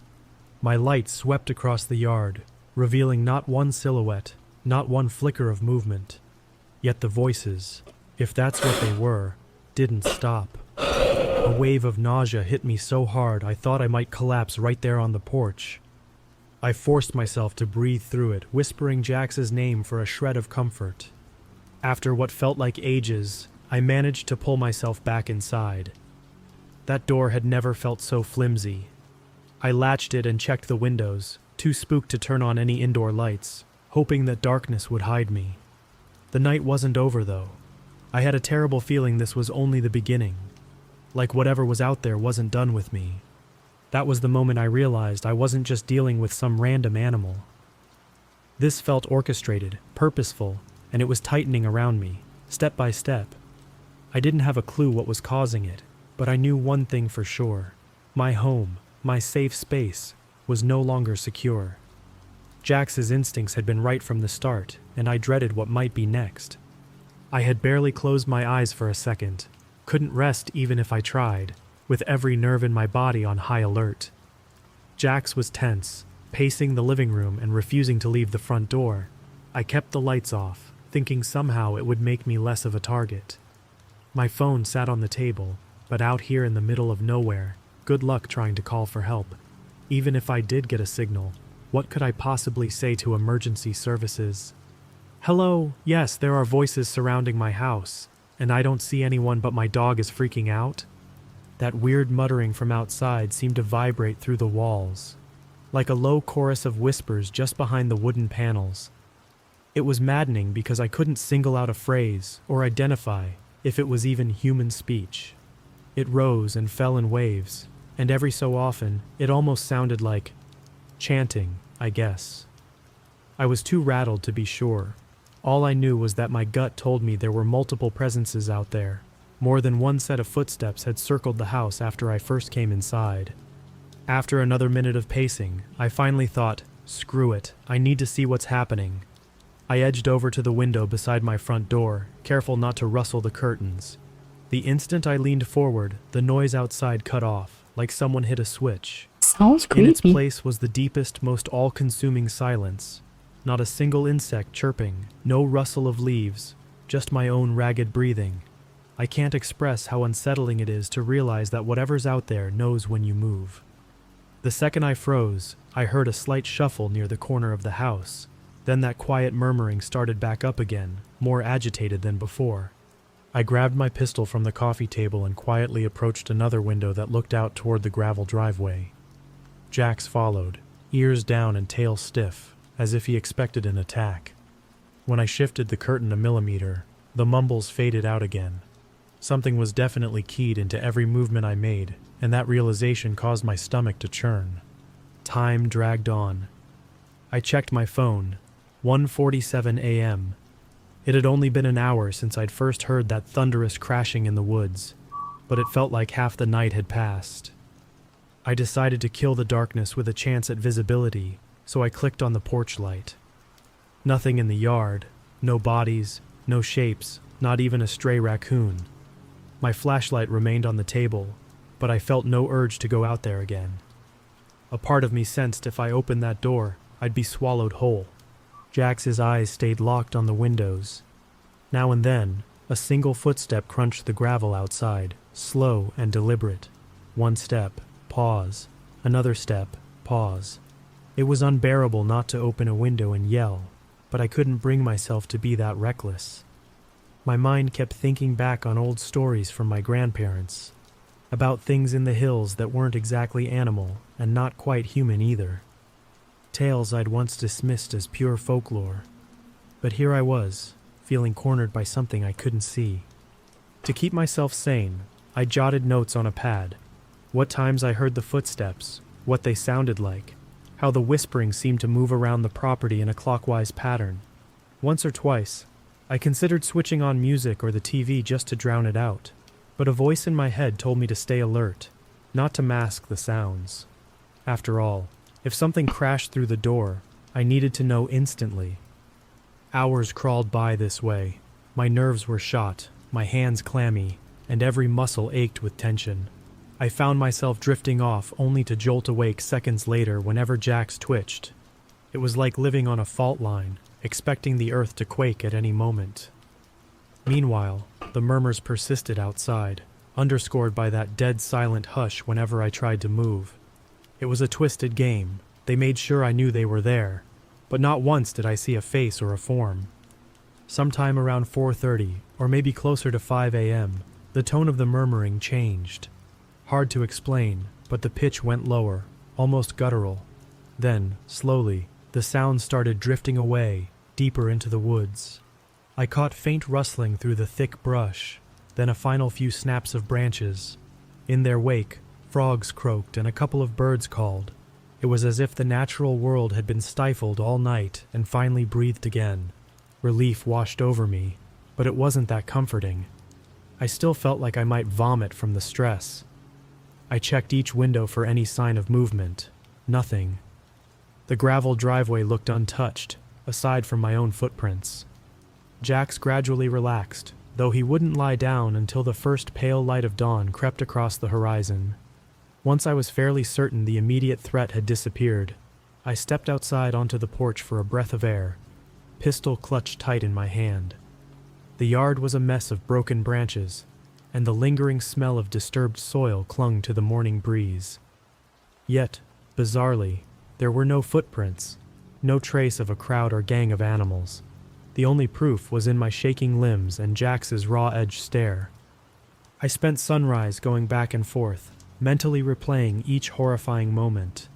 My place still felt uneasy, like the echoes of those voices might start up again any second. I didn't dare pack up and leave. Part of me needed to know if this was a one-time nightmare or an ongoing threat. I downed 2 cups of coffee, watched the brightening sky, and told myself I'd figure out what to do next. For now, daylight was my only shield, and I was not about to let my guard down. Jax and I sat there in a haunted silence, expecting something to re-emerge, hoping that it wouldn't. Sunrise brought the faintest sense of relief, yet my nerves still buzzed with every stray sound. I locked the doors, sealed every window, and tried to make sense of what had just happened, but nothing about it fit neatly into the realm of normal. Part of me wanted to believe that it was some freak incident, maybe a collective hallucination brought on by stress. Still, the unease in my chest whispered that whatever took up residence in the darkness that night is out there, lurking beyond the edges of reason, waiting for another moment to slip back into my world. For now, I've recounted every detail here, hoping to warn others. Sometimes, the eerie stories we dismiss might be truer than we're willing to admit.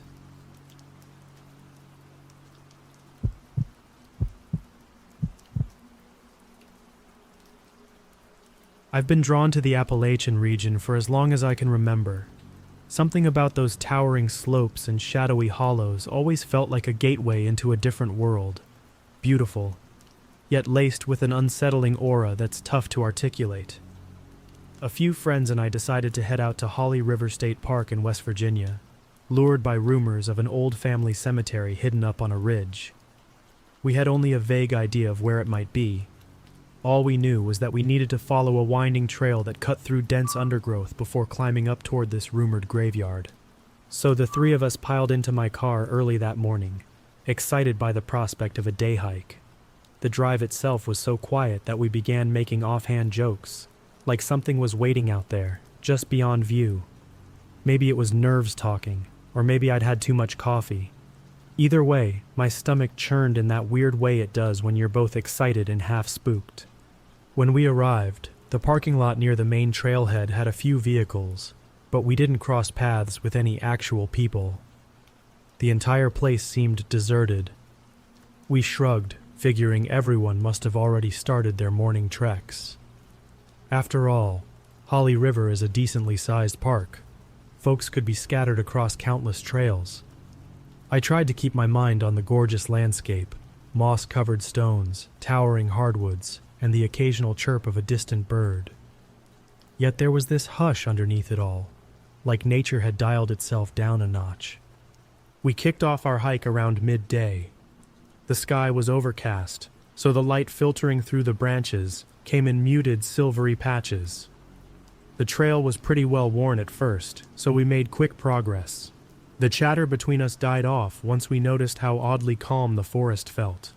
Everything about the place demanded our attention, from the tangled roots underfoot to the looming canopy overhead. Occasionally we'd catch snatches of movement in our peripheral vision, maybe squirrels, but the scuttling always stopped the moment we tried to look closer. My friend commented that it seemed like the place was sizing us up, and nobody argued. We pressed on, climbing steadily. Eventually, we left the official trail in search of that old graveyard.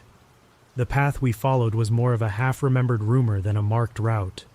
A fallen tree forced us to detour through thick brush, and my arms got scratched up enough that I started wishing we'd picked an easier day hike. Still, I couldn't help feeling compelled to keep going. There was a raw, ancient feel to the land that I couldn't let go of. A couple hours in, the terrain turned steep.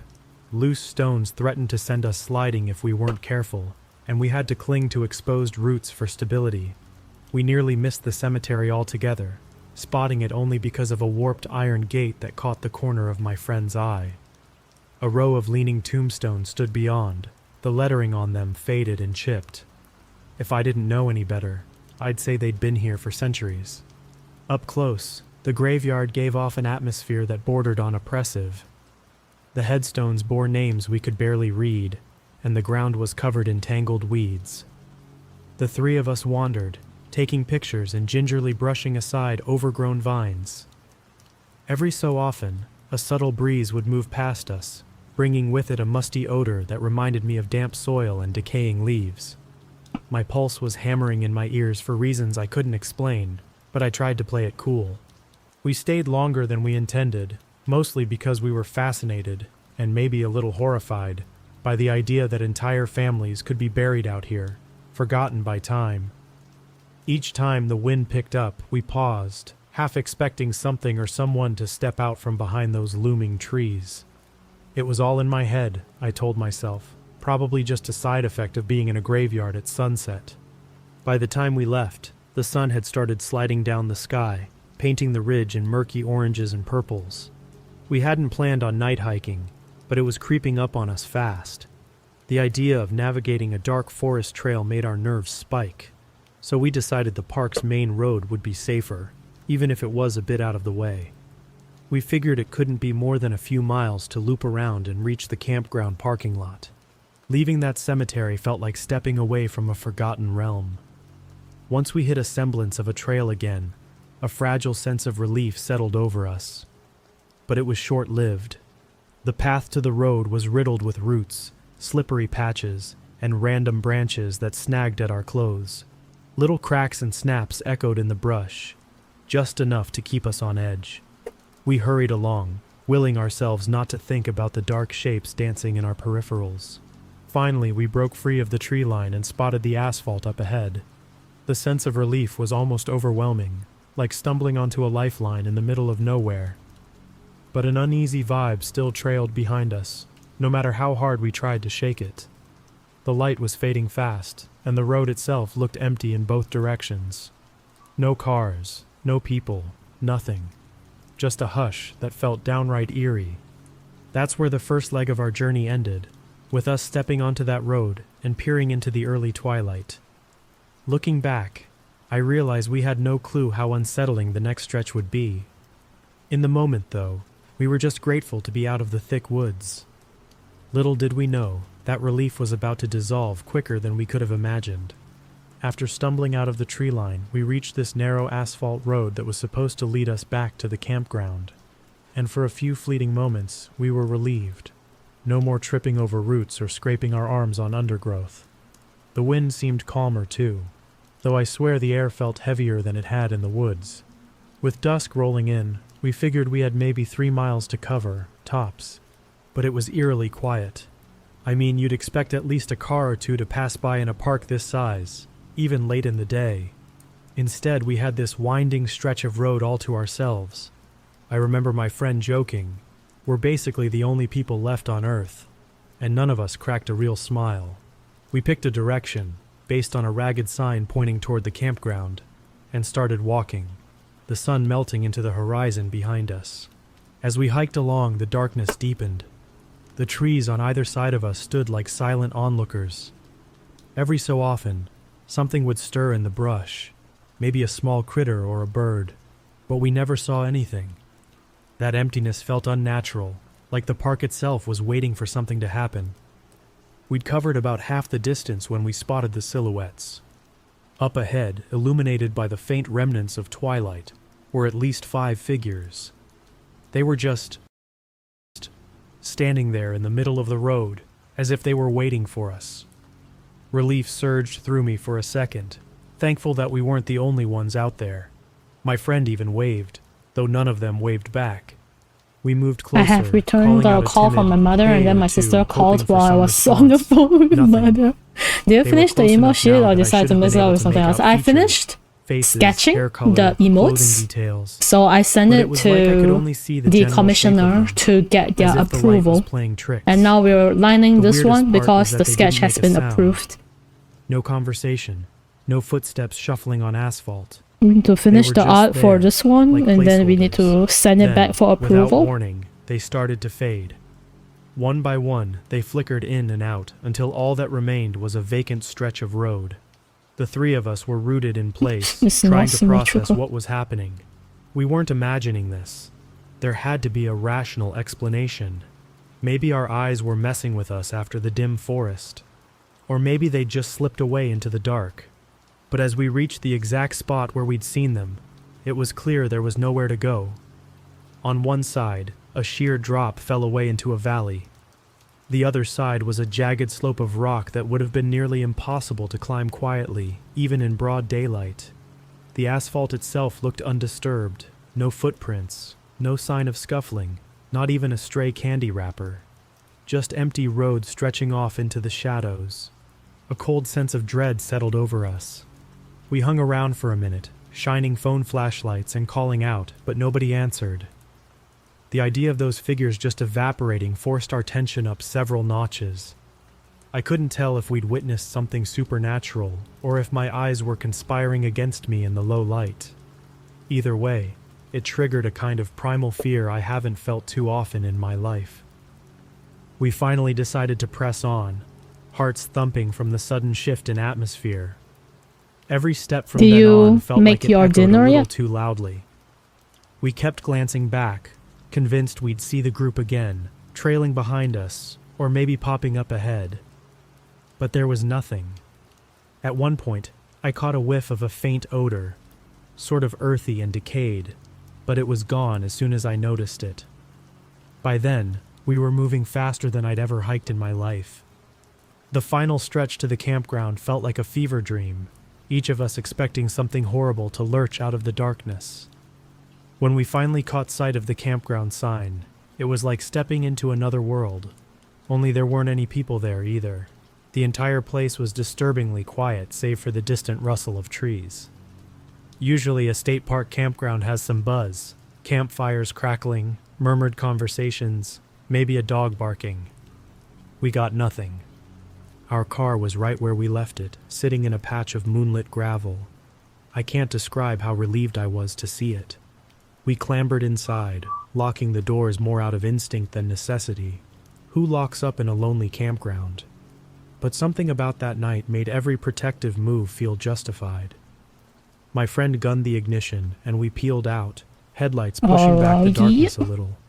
That entire drive out of the park, I kept expecting those figures to emerge from the trees or appear in the rearview mirror. Only once we hit the main highway did we dare speak about it in more than whispers. We tossed around ideas, mass hallucination, illusions caused by the fading light, or maybe some group of locals messing with us. Not yet working on chores at the none of moment. those Still considering what to the make. silent disappearance act.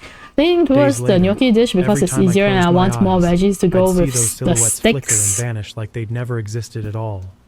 Yeah, make the I've heard plenty of gnocchi. stories about weird sightings in the Appalachians, ghostly hikers, phantom lantern lights bobbing through the trees.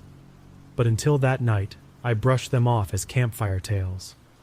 Now, I'm not so sure. All I know is that something happened on that silent road, and I can't shake the idea that it was a glimpse into the unknown. That's If the it's story good, of how why a simple not, day you know? trip to Holly River spiraled into a haunting mystery that continues to gnaw at me. Was it some lost echo of the park's past, or did we stumble into something far stranger than we were prepared to handle? Honestly, I still don't have an answer, but there's one thing I can say for sure. The image of those 5 figures dissolving in the twilight is going to stay with me. I guess not every twist in these old mountains needs a tidy explanation. Sometimes it's enough to know that the darkness holds more secrets than we can ever hope to understand.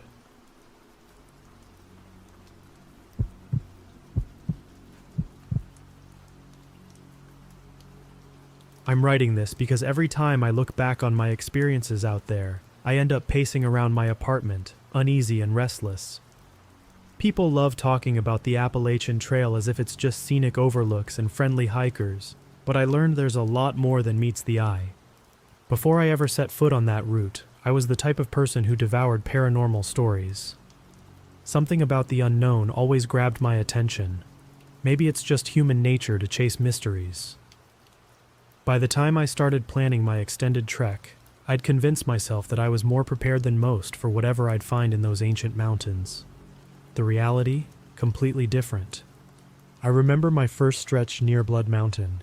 History loomed around every bend, not just from the Civil War sites, but from the remnants of tribal conflicts that went on long before European settlers showed up. The ground felt worn in a way that's tough to put into words. It will be good by the time I'm done with it. I'm sure it will be. A couple of nights in, I decided to camp alone in a spot where the trees formed a thick It canopy, already sounds good. letting in only patches of moonlight. The moment I unrolled my sleeping gear, I noticed that the usual night chorus, crickets, distant owls, had faded. There was an odd sensation of being watched from multiple angles. My mind started to wander, and I ended up lying awake far longer than I wanted. The strange part is, I was positive I spotted movements where there shouldn't have been any, silhouettes flitting at the periphery of my headlamp's glow. Once or twice, I had the distinct impression of a figure standing behind a distant trunk, dressed in something that didn't fit modern times. I never got a clear look, but that sense of stepping across some invisible threshold kept me wired until sunrise. A few weeks later, I ventured closer to Harper's Ferry, where you can literally walk among the traces of the Civil War trenches. One late afternoon, as the light shifted from gold to a dull gray, I saw a person in old-style military gear drifting along a sunken path. My brain tried to rationalize. Maybe it's a reenactor, maybe I was exhausted, but the person, or whatever it was, vanished almost instantly. The spot fell silent, like everything around had decided to pause. For a second, I questioned if I was alone in that corridor of battered earth. It left me on edge for the next several days, scanning every ridgeline in case something else appeared. But nothing compares to the night a bear and I had our awkward confrontation. I'd rigged up a hammock between two sturdy trunks and dozed off, lulled by the distant rustling. At some unknown hour, a firm prod against my back startled me awake. I reacted without thinking, twisting around and striking with my hand. I connected with fur and realized in horror it was a bear's muzzle. Adrenaline shot through me as I waited for it to decide if I was more trouble than I was worth. Instead, it crashed off through the brush, leaving me stunned and trying to slow my breathing. The rest of that evening, every single noise made me tense up, braced for a second round that, thankfully, never came. Funny thing is, when I mention this to people, they usually fixate on the bear encounter. They don't realize that animals, wild as they might be, don't compare to the unsettling presence that seems embedded in parts of this trail. That feeling of history refusing to let go, those fleeting glimpses of things wearing outdated clothes, the heavy atmosphere around certain places. It's all there, woven into the land. I'd tell myself these experiences were just the product of fatigue. Maybe I'd just been reading too many ghost stories. Yet something nagged at me, like I'd stumbled onto a realm where the past occasionally slips through the cracks. Later, in Pennsylvania, I'd discover what true dread can feel like. That, however, is a story for another post, one that still keeps me alert at odd hours, replaying every step I took through that long, dark night. I thought I'd seen the worst of the trail. Run-ins with spooky silhouettes and a half-asleep confrontation with a bear had me convinced I was prepared for anything. Turns out, Pennsylvania wanted to prove me wrong. After crossing the state line, I remember feeling oddly optimistic. The weather was pleasant enough, and I decided to sleep under the stars rather than set up any shelter. The sky was so clear earlier that evening, and I wanted to experience the open air for once.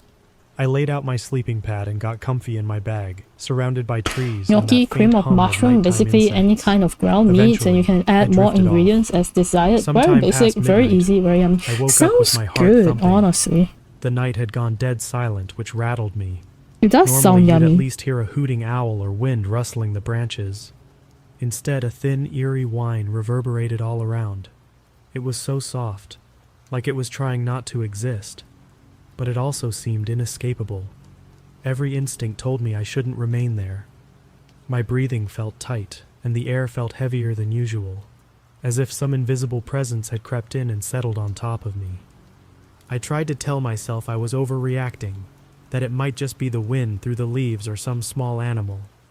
Yet the whine didn't change pitch, didn't shift direction, didn't do anything I'd label as normal.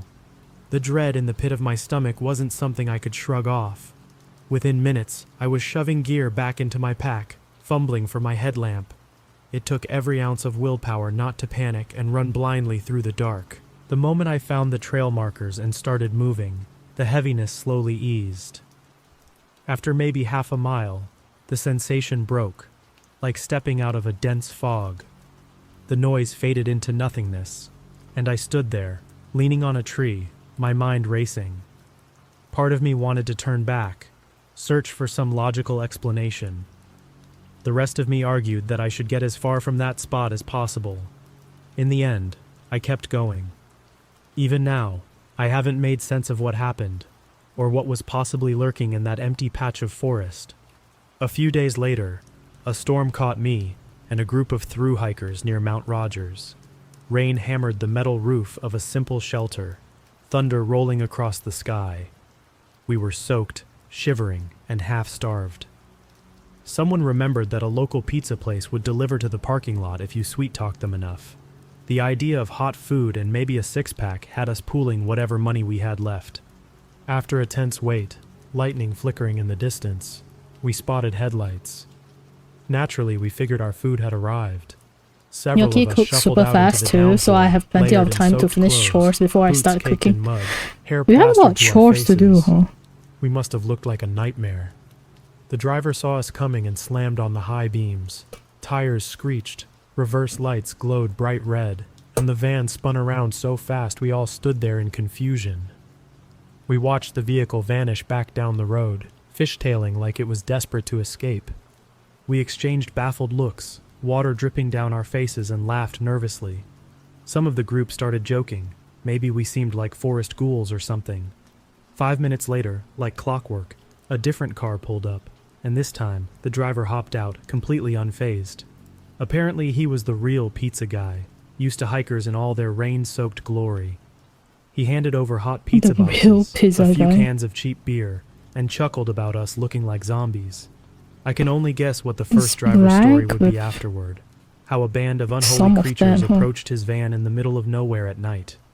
In those moments, I realized that the Appalachian Trail doesn't just feed on spooky legends.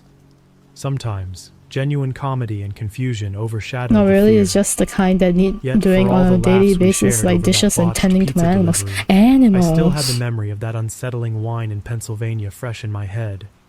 I couldn't help but wonder if I'd only scratched the surface. Animals are The trail nice. has this way of revealing its secrets when you least expect it. 1 minute you're joking around, dripping wet, begging for food. The next, you're bolting from an unexplainable force in the dead of night. Even now, I look back at Pennsylvania and feel a pang of discomfort.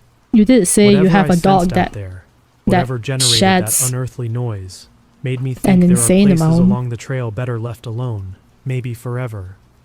And yet part of me can't resist the pull to keep exploring, half expecting to stumble onto some ancient mystery that refuses to stay buried. Guess that's the real paradox of It's the bullying. Appalachian Trail. He's a It draws you terrorist. in I with mean, beauty, cats then are leaves you with terrorists. questions that linger night after night. I think. I think that's what people say.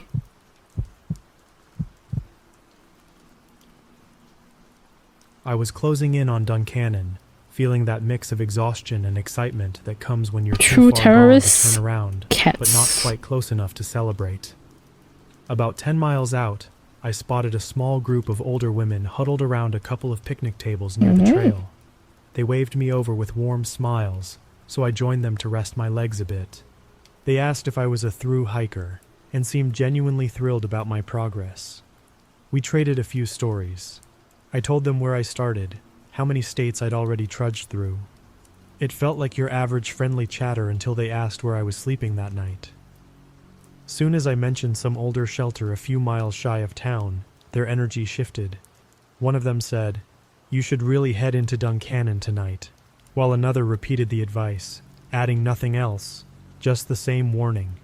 None of them spelled out why, and I remember thinking, are they worried about the weather or something? But their eyes had this urgency, like they knew something I didn't. This one I is tried to press done. them for Let me details, send but it they brushed it to off, insisting it'd them be better if I pushed on to town. My pack was heavy, before and my I feet were screaming forget at me, again. so heading all the way in felt like an extra challenge. Their unease was contagious, though.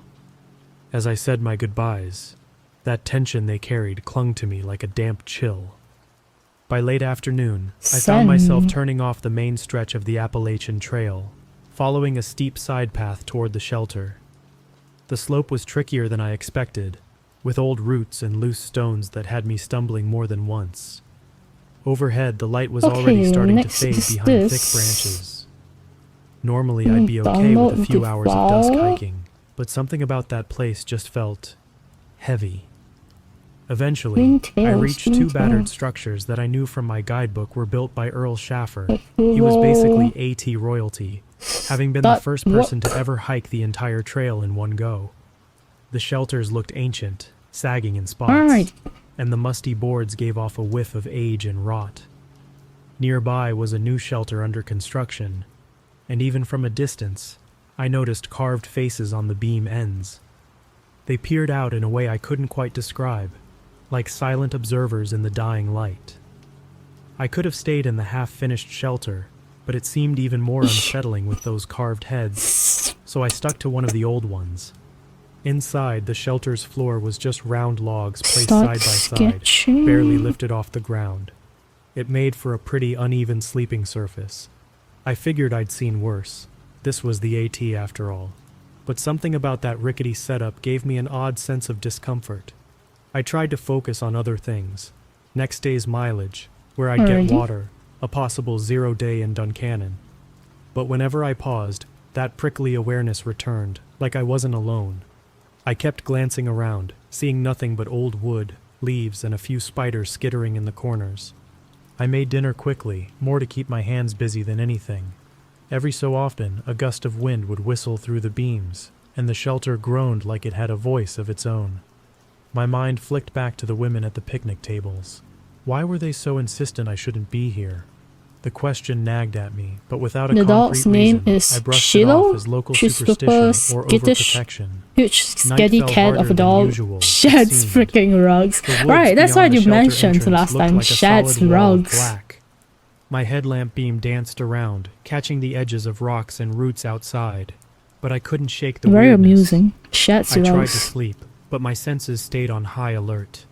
Sometimes a crack of a branch snapped me awake, or a rustle of movement made me think there was someone, or something, lurking beyond the circle of light. I do know some breeds of dogs arrived, really does sheds rugs.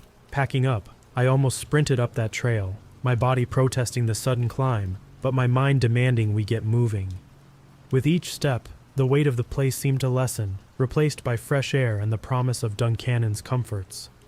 Still, I couldn't completely shake a lingering unease, like I'd just crawled out from under a dark cloud. It wasn't until I reached town, found a phone, and updated my mail drop contact that I got slapped in the face with the real story. I mentioned that shelter, offhandedly describing it as seriously creepy. That's when she told me about the two hikers. They'd been southbounders, having a friendly chat with a random bar patron in Duncannon. Later that night, this same patron had followed them to that very shelter, waited until they were asleep, and murdered them. Wow. Hearing it made my stomach twist, replaying every odd vibe I'd felt. If you give her affectionate scratches, you get a whole puppy whoop of fur off her coat. It's insane. But they couldn't bring themselves to say that does sound freaking insane. I felt a hollow ache Not gonna lie, that really sounds freaking insane. How much fur does she shed? It was a crime scene, a place stained by something monstrous. If I had known, would I still have slept there? Maybe not. But the thought of it being so close to where two people lost their lives shifted the trail in my mind. The The wilderness wasn't just bears and storms. It could hold human darkness, too. And I had just walked right into it. I came back to that stretch of the trail a few years later. I hadn't really planned on returning. There was a part of me that wanted to avoid that entire area after learning what had gone down at the old shelters. But life and my hiking routes had a funny way of circling back on themselves. Before I knew it, I was standing at the same cutoff from the main trail, peering down the slope with this knot in my stomach. The trees here looked familiar, is she just a breed that sheds a maybe ton? older or scarred by storms. Sunlight trickled through the canopy in thin beams, and a low breeze made the branches sway. I swear it felt like the forest was reminding me, we remember what happened here. Going down that path, I half expected to see the two old shelters just as they'd been. My memory was vivid, those ramshackle logs, the musty smell, the new shelter mid-construction with the carved faces. But when I reached the bottom, I was greeted by an entirely changed scene. The two ancient structures had been torn out, no trace but a few piles of splintered wood near the edge of the clearing. Instead, the new shelter stood proudly in their place, fully completed. The carved faces I'd glimpsed years ago were still there, only now smoothed by weather, or maybe by countless hikers running their hands along them. The front hair. They seemed less like art and more like watchful eyes. I hesitated, feeling a swirl of relief that the murderous old shelters were gone, mixed with a weird nostalgia for the original version of the place, even if it had been dangerously creepy. As I moved closer, I noticed someone sitting on the newly built porch, sipping from a battered canteen. He wore a bandana and looked like he'd seen a lot of trail miles. When he looked up, I nodded a greeting, and he waved me over. We got to talking, as hikers do. Turns out he'd thru-hiked the trail a few years back, and had come out for a weekend getaway. It wasn't long before we drifted into the subject of the area's grim history. Apparently, there was a formal dedication ceremony. I'm not entirely sure, to be honest. Let me do a quick Google and see what breed she looks like. Okay. Only to be brushed off. Just curious. You don't even have to tell me like the whole breed. I'm just curious because I can't have pets, so I like to listen to people part of the trail's legacy, these and shelters, their pets. The story of the first through hike, and it hurt to imagine him being sidelined. The conversation took a darker turn when we ventured into the topic of those murders. My companion knew about them too, of course. Everyone who's hiked this area for long enough picks up the rumors, if not the exact details. But he also mentioned how, despite the tragedy, folks in town tried to move on.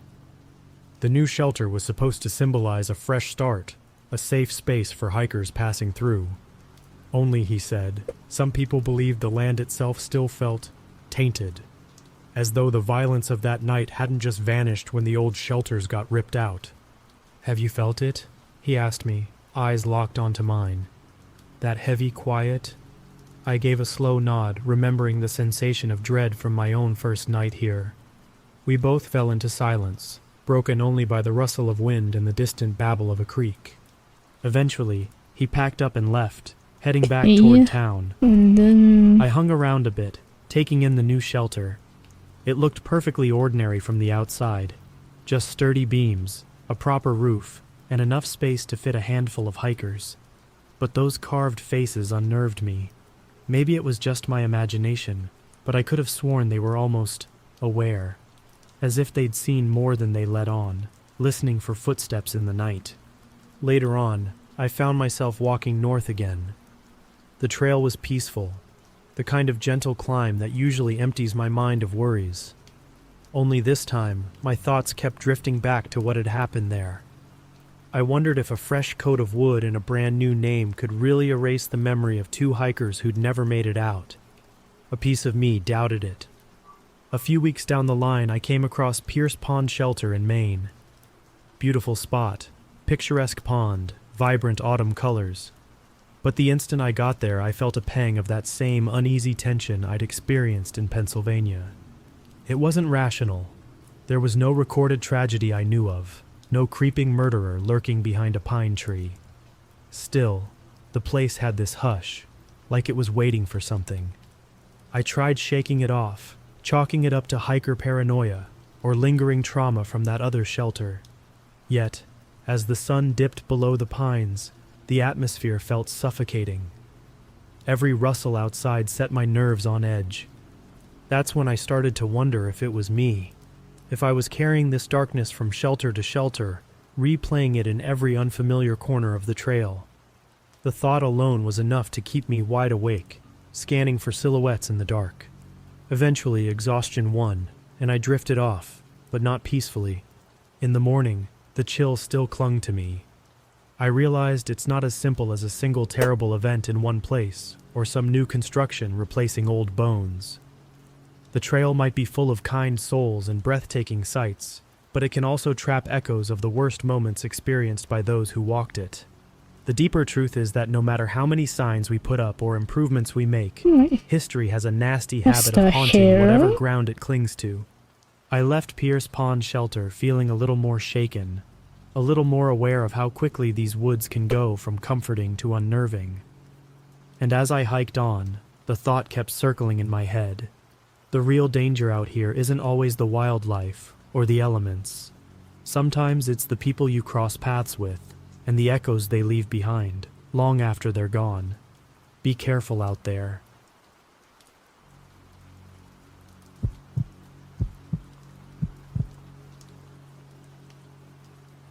I'd planned on taking it easy that evening, maybe practice a few fishing knots, or help Grandpa Morley tidy up the workshop.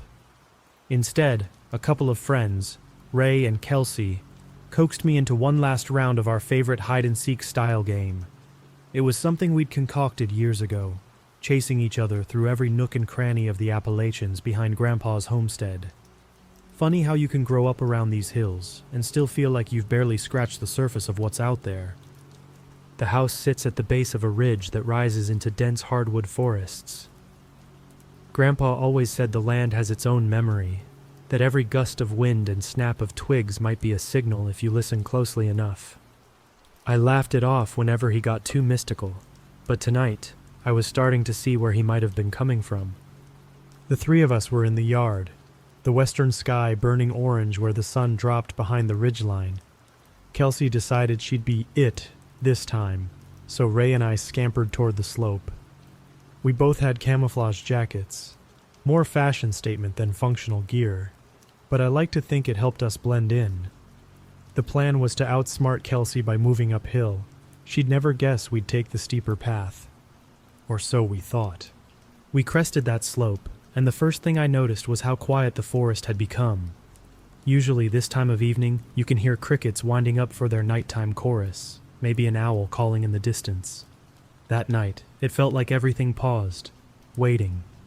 Ray and I tucked ourselves into a shallow dip in the ground, just behind a line of scraggly bushes. We had a clear view of the yard, though it was getting dim. Kelsey's flashlight beam danced across the grass below, and we congratulated ourselves on the perfect hiding spot. All we had to do was lie low until she gave up. Easy enough. A moment later, a low, rhythmic pulse reached us, like a drumbeat echoing from far off. Ray's head jerked up.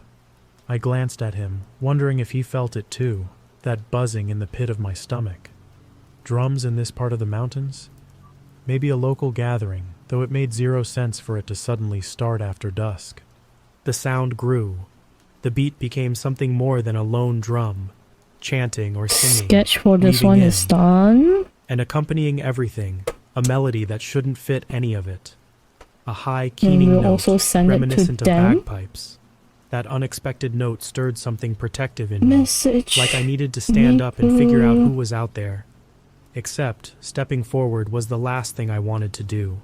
The music peaked, reverberating through the trees, each note rippling across the slope.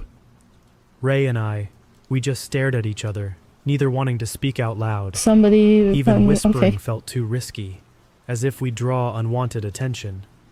My lungs begged for a deep breath, but I tried not to make a sound. Then it died away, gone in half a heartbeat. The sudden lack of noise rang in my ears more than the drumbeat did. I couldn't bear another second of stillness. So Ray must have felt the same because he jerked his head downhill, eyes wide.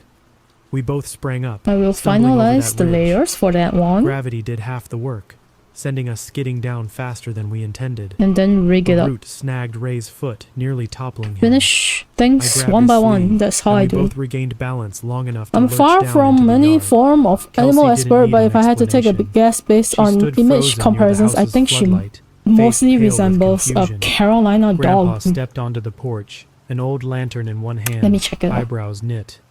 We didn't offer much beyond a frantic, "We heard something weird." Even saying that felt like an understatement. Inside she's the house, pretty. we slammed the door behind us, hearts hammering. Doesn't Grandpa look told like. us to sit, voice I firm just but realized I calm, have and angry started emotion. asking Doesn't look questions. like Ray tried to describe the chanting it'll, and the it'll bagpipes, shed that while I much, stared but out the since window, like half expecting more noise to it's constantly erupt from shedding. the hills. But everything beyond the floodlit yard was black. Alright, let mute. me Eventually, Grandpa checked his radio to see if there were any announcements. finalize the Some layers. festival, a big group camping, Airline. a local event that might apocalypse. explain away the noise. Yeah. Nothing came through. He frowned, as if something he'd worried about was stepping into reality. He suggested we all stick close, even though part of me wanted to bolt for my truck and drive into the nearest town. We ended up huddling in the living room, not saying much. Each time the house creaked with night settling in, we jerked our heads toward the windows. Part of me thought I was overreacting. The other part said I couldn't be too careful. At one point, Kelsey started describing how it sounded almost ceremonial. Ray kept mentioning the bagpipes, how out of place they felt in these mountains. Grandpa just listened in silence, like he was adding up bits of a puzzle we couldn't see. And so we waited for dawn, adrenaline coursing so hard that sleep didn't stand a chance. Whatever we heard out there, it didn't feel like an accidental jam session. It had the determined rhythm of something bigger, something we weren't meant to stumble upon.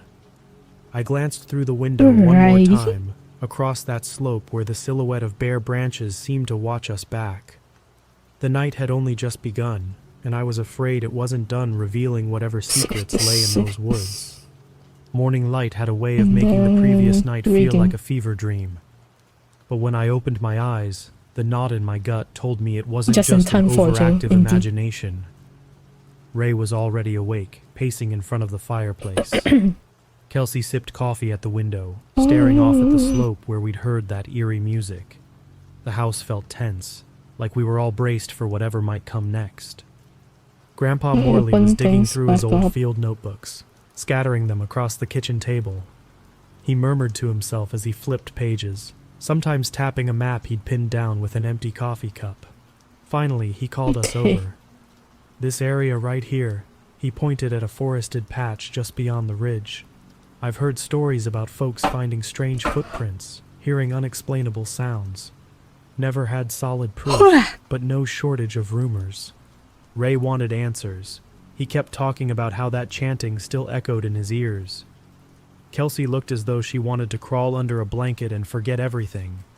But Grandpa said if we wanted peace of mind, we had to see what was out there in the daylight.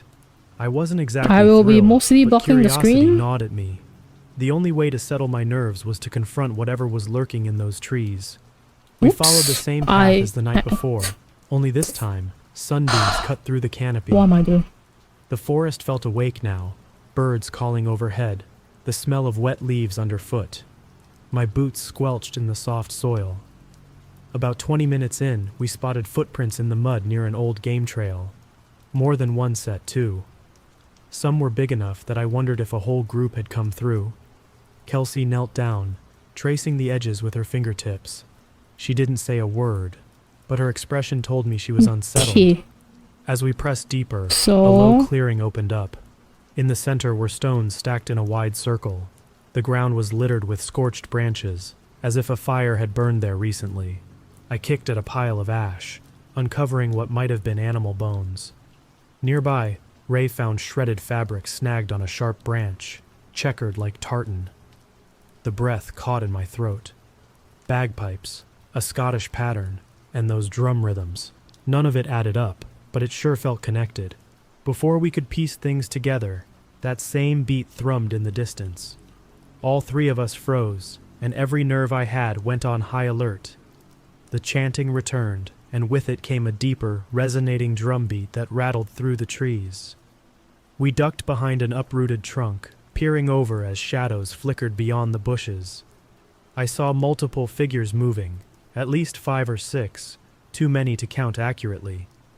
One carried what looked like a bagpipe under an arm. Another brandished a tall staff decorated with dangling bits of cloth or feathers. It felt like we'd trespassed on a hidden ceremony. My pulse roared in my head, urging me to get moving. Ray tugged my jacket, and we bolted. Adrenaline drove us as we crashed through the undergrowth. The chanting didn't fade right away. In fact, for a moment it seemed to chase us, echoing in all directions. We burst out onto the slope behind the homestead, nearly stumbling over each other. Grandpa was there, a rifle propped against his hip. He took one look at our faces and told us to get inside. Over the next hour, we told him about the footprints, the circle of stones, the scrap of tartan, and the silhouettes with bagpipes in hand. He listened, and at the end, he nodded like it confirmed a rumor he'd once heard. That generations ago, certain families who settled these hills mixed cultures, Scottish and Native American, keeping old traditions alive in the most secluded spots. There was no telling if they meant harm. Grandpa planned to notify a ranger station, see if they'd heard of any suspicious gatherings. Yes. But I think we all sensed the same foreboding currently. truth. Whatever goes on in these woods after dark might not welcome outsiders. We'd seen enough to know we didn't belong out there at night. When dusk rolled around, we stayed close to the house, porch lights blazing. Kelsey kept her eyes on the ridge, looking for any flicker of firelight or movement among the trees. Ray sat with me in the living room, occasionally glancing at the window. Every so often, I half expected those drums to sound again. Even if they stayed silent, I knew they were only a heartbeat away, tucked in the deep pockets of the Appalachians. I did it on the wrong one. We had a name for the fear now, but it didn't make it any less real, and it didn't keep me from wondering if, next time, we might not get away so easily.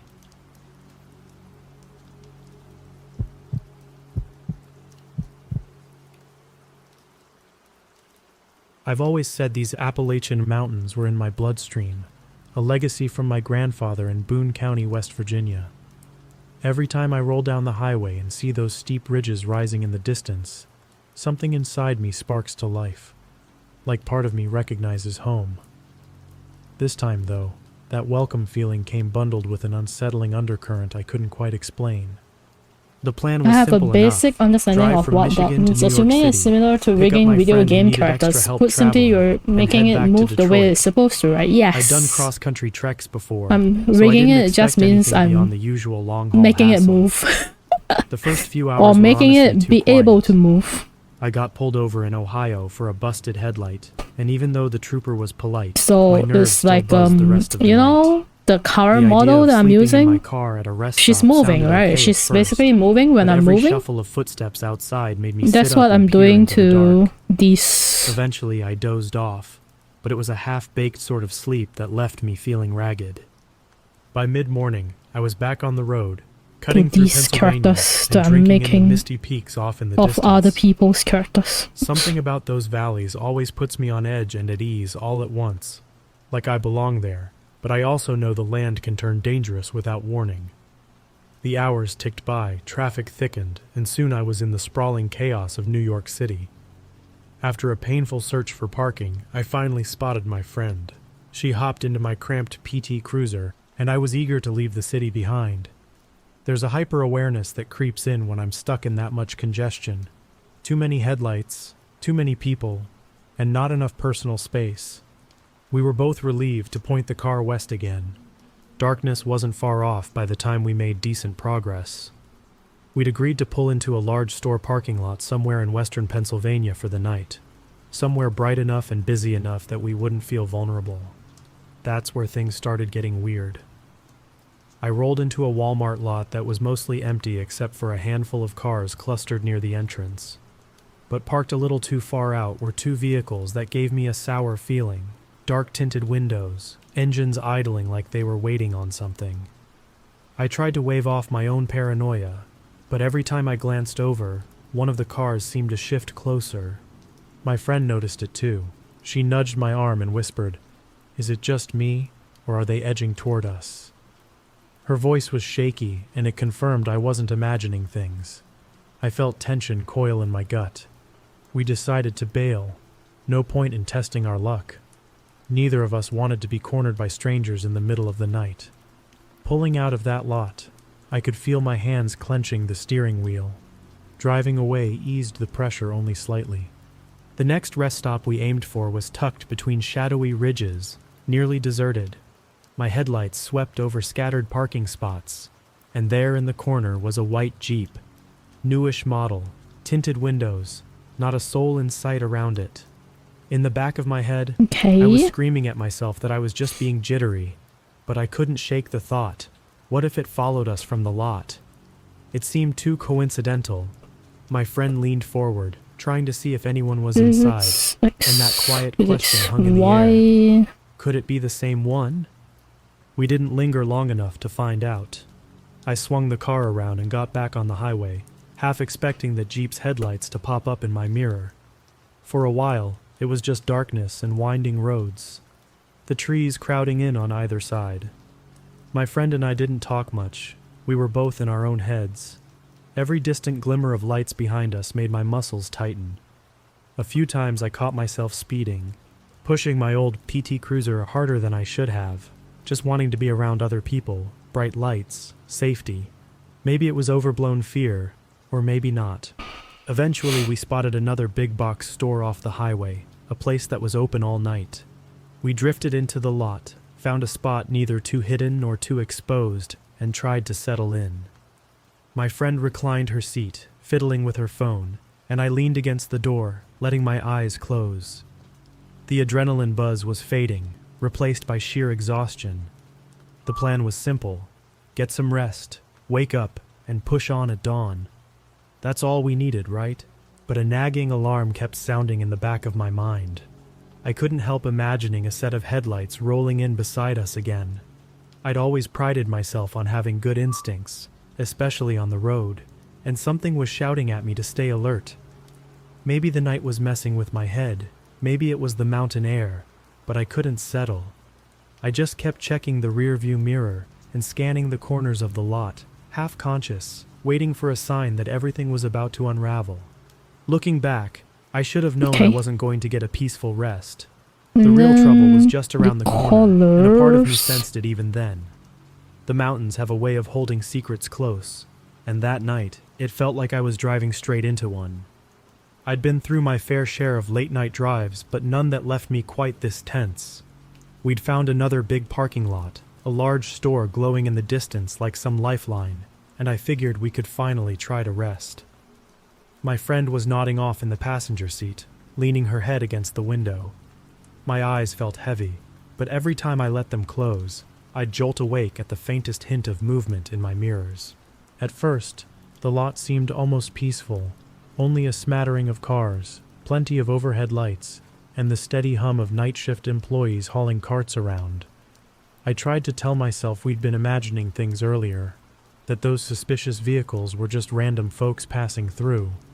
Then I spotted headlights drifting in from the far side of the lot, and my grip on the steering wheel tightened again.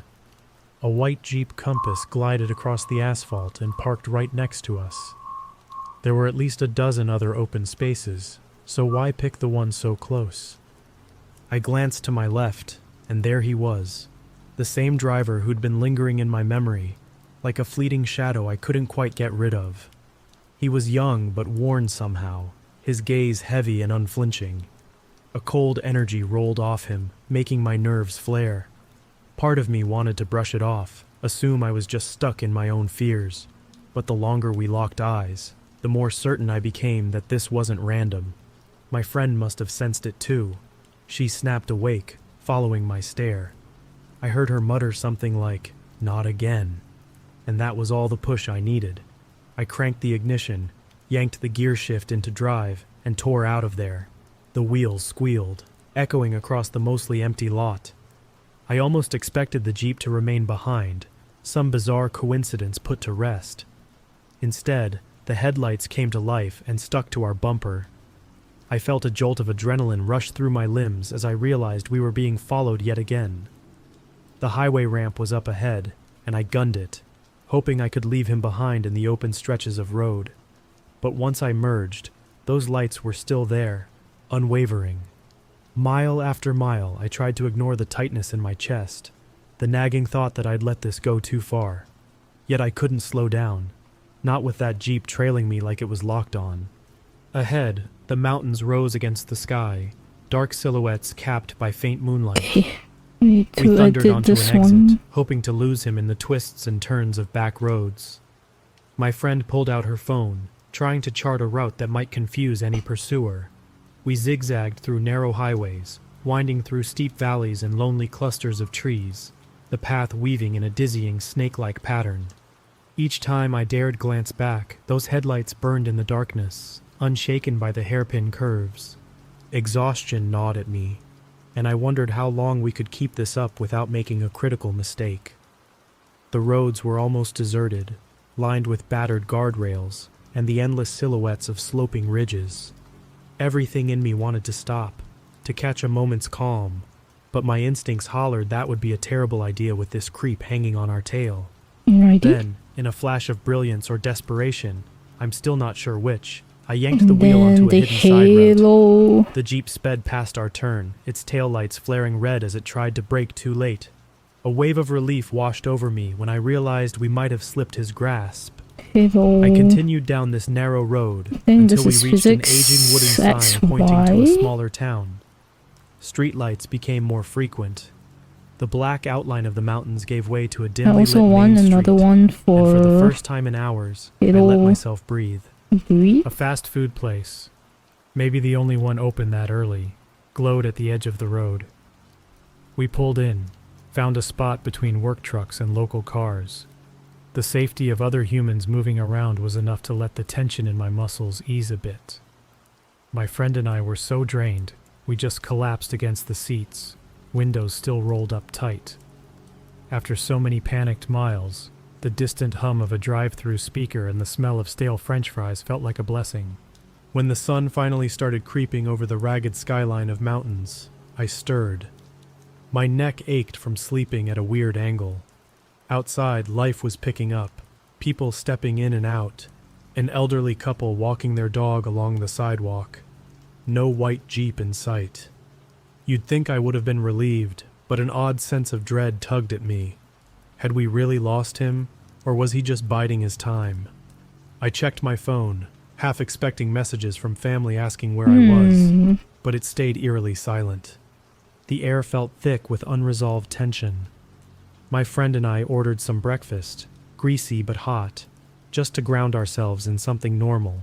Every so often, we glanced out the windows, scanning each vehicle that pulled through. Nothing suspicious, yet neither of us could fully shake the lingering paranoia. It felt like we'd gone through some twisted rite of passage in those mountains.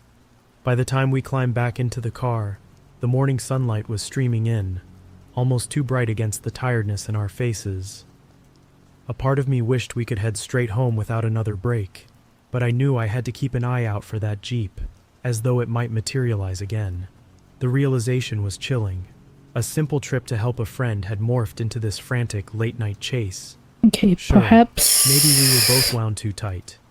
Maybe the stranger was just some random jerk on a power trip. But I couldn't shake a deeper suspicion that he was dangerous, and that under the vast sky of Appalachia, anything could happen. We buckled up and drove off, leaving that small town in the rearview mirror. Each mile of highway felt both relieving and nerve-wracking, as if something could pop out any second. By the time we found a route that led back toward Detroit, the mountains were starting to fade behind us. I couldn't help thinking about how, despite my deep respect for those old ridges, I was leaving with a new, grim awareness of the shadows they can hide. I took a final look at the looming outlines in the mirror, imagining that white Jeep hidden somewhere in the valleys, lying in wait. Even if I never found out who was behind the wheel, that night changed Actually, around there-ish. I used to think of these roads like a second home, a place of comfort and belonging. Now, a knot of tension insisted that some things are better left alone, and that wandering too far into unknown territory can lead to horrors you can't always outrun.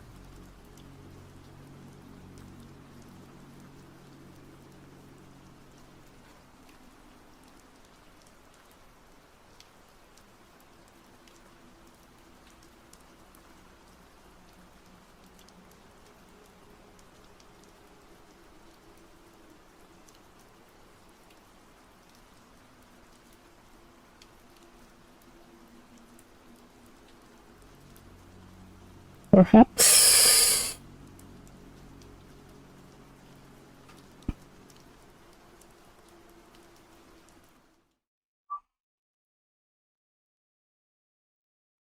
Still French fries? And you're saying to still French fries? Those aren't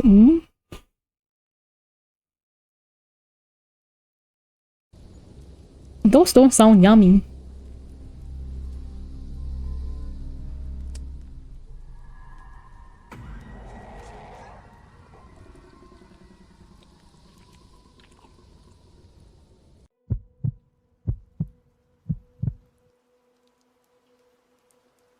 I should have listened when she told me not to say the name. It was my first time on Navajo land. I'd taken freelance gigs before, cultural pieces, remote travel stories. I don't know if I like the rotation. Different. A buddy of mine from Arizona tipped me off about the folklore stories around the Four Corners. It doesn't look Said no one had really great. covered them properly. That if I played it right, I could walk away with a photo essay that'd sell to National Geographic or The Atlantic. The plan was simple. Look that Fly great. into Gallup, rent a Jeep, and drive north toward Window Rock. Delete that. I booked a few nights at a modest little motel on the outskirts. Cheap, basic, didn't even have a real front desk, just a buzzer. I'd already reached out Depends to a on local what you do fixer, with them. What do you do someone with who them? could help translate, drive, and hopefully get me access to some elders willing to share their stories. Her name was Elsie What Nez. happened to the hero? Quiet, traditional, He's still here. had this kind of presence where she didn't need to say much to make you listen. Wore a red velvet skirt and silver jewelry that clicked softly when she moved. The kind of person you didn't want to disappoint. We met for the first time at a small cafe across from the tribal offices. I had a notepad out, camera in my bag, trying to seem casual. After a few polite exchanges about the land and the people, I asked the question, "So, do people still talk about skinwalkers out here?" Her eyes locked on mine. The clinking of her bracelet stopped. "You shouldn't say that," she said quietly. "Not here." I gave a little nervous laugh. "Sorry, I just meant the stories. I'm not trying to offend anyone. I just want to understand the—" "You said its name," she interrupted. "That's not a story. That's a thing. And saying its name, it calls it closer." You I said tried to his backpedal, name. apologized again, told her I meant no harm. Give them a She just spritz looked of past water me and like air something fry had them. They're already not as shifted, good as like new, it was but too fairly late. close. Or you That could night, put them the in a motel burger, felt long wrong. as they're not too Not dry. haunted or anything. Just I think I've done the unsettled. spritz of The water, desert outside air was fry pitch slash black. bake them Not a before. single star, no wind. But The one kind of time silence that feels like I it's air fried waiting them for for too something. long. I couldn't sleep, so And I it stepped became- outside to get some air. Became The charred parking French lot had only fries. 2 cars. Mine and a beat-up truck I hadn't seen anyone drive. Just beyond the property line, the land dropped into a wash of shrubs and rock, all cast in deep shadows. I heard a dog bark in the distance, then another, then nothing, until I heard it. A high-pitched whistle, long and slow, almost like someone trying to mimic a bird call, but wrong, off. It echoed once across the rocks, Okay. and then stopped. I waited, listening, heart thudding, trying to convince myself it was just some kid or a drunk pulling a prank. Then came the smell, like burnt hair and metal, so strong it made my stomach clench. I rushed back into my room and locked the door, slept with the lights on. The next morning, I tried to rationalize everything. Told myself I was overreacting. Maybe the altitude was messing with me. Maybe I was just tired. I went out to my Jeep to head into town and meet Elsie again. That's when I saw the marks. 3 long gouges down the driver's side door, parallel, clean. No rust, no dents, just deep raw gashes, like something with claws had dragged its hand across it. And scattered near the tires, ash, not dust, not leaves, Nothing like charcoal ash. sticks for lunch. I asked the It motel was owner if there were burnt cameras in to the the parking point lot. that I couldn't eat He them. shrugged and said they hadn't worked in years. Not only were Elsie they didn't burnt, say, right? "I told They you were so." also She didn't need incredibly to. hard. Instead, she asked me a question that chilled me more than the claw marks ever could. To the When you heard it point last night, you did it use your can't voice yet? I chew stared at them. her. What? She shook her head slowly. If it does, don't follow it. I told myself it was all in my head. The claw marks, the whistle, the way the desert went dead quiet. I wanted to believe it was nerves, paranoia, maybe too many late-night Reddit threads getting under my skin. but I couldn't shake the feeling. Something was wrong. I knew it the moment I stepped out of the cafe the next afternoon and saw Elsie already waiting for me by her truck, arms crossed tight like she didn't want to be there. Sadly. "You're still planning to go, aren't you?" she asked. I nodded. "Just for sunset shots, nothing dangerous. I'll be back before dark." Her eyes narrowed. That place, the butte, Yatahe's Watch. It's a borderland where things cross over. You don't want to be near it when the sun goes down. I should have listened. God, I should have listened. But I didn't. I thanked her for the warning, packed my gear, and told myself I'd be quick. The drive out there felt longer than it should have been. I'd marked the location on my GPS, but the roads were barely there. Just dusty scars across the land. No signs, no fences, no other cars. By the time I reached the trail, my phone had lost service, and the sun was already low on the horizon, painting the desert in deep orange and red. Yatahe's Watch wasn't marked on any map. It wasn't even that tall, just a jagged formation rising from the flat scrubland like a broken tooth. But standing in its shadow, I felt like a trespasser. The air was heavier, still, not even a breeze. As I climbed a nearby ridge to get a wide shot, I noticed something strange. Footprints. Not mine, not boot prints either. Barefoot but misshapen. The toes were too long, the heel too narrow. Whatever made them walked upright, but not human.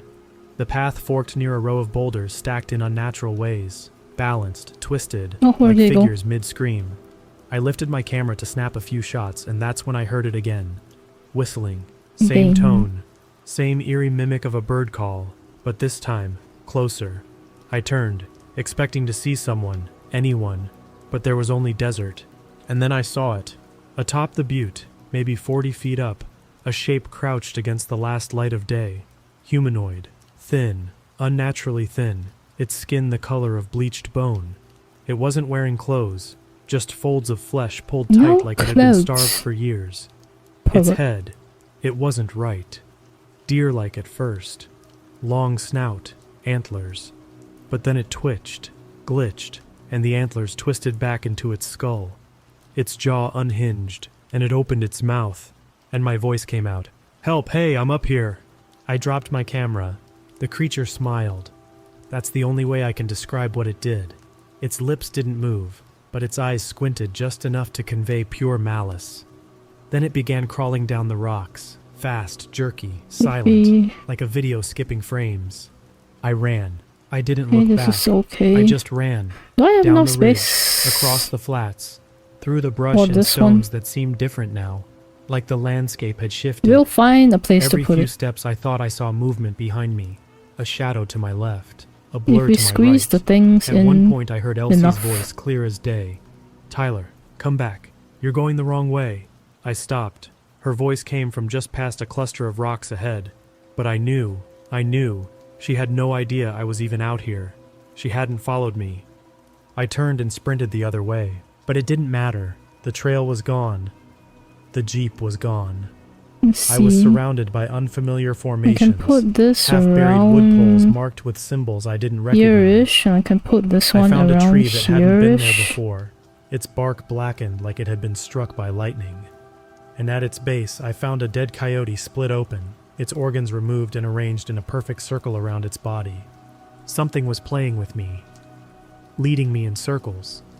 I could hear it moving through the brush without making a sound, clicking, like its joints weren't made for this form. It never ran. It didn't have to. It was always just out of view. At one point, I ducked behind a sandstone ledge to catch my breath. That's when I heard the mimicry again. "Tyler," it whispered.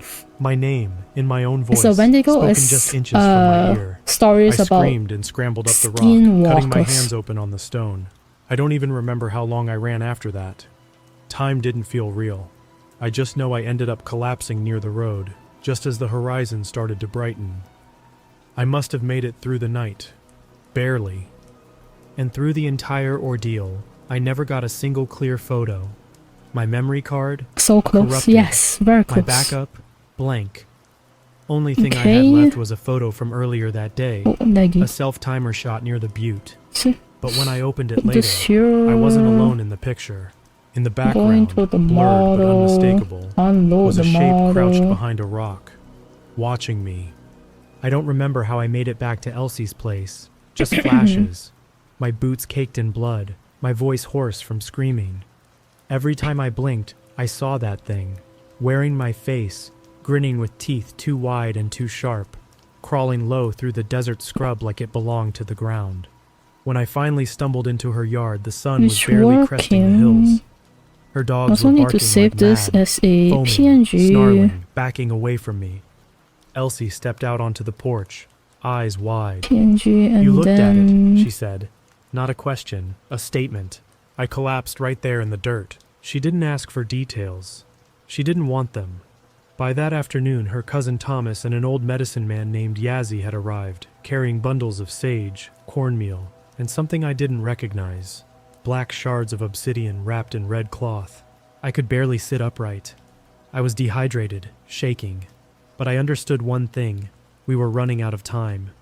They brought me inside, pulled the blinds, and placed me in the center of a chalky white circle surrounded by eagle feathers and ash. I didn't understand the words they chanted, but I understood the urgency. Something was coming. The air got colder, thicker, like breathing through wet wool. Whatever you do, Yazzie said, do not look outside, no matter what you hear.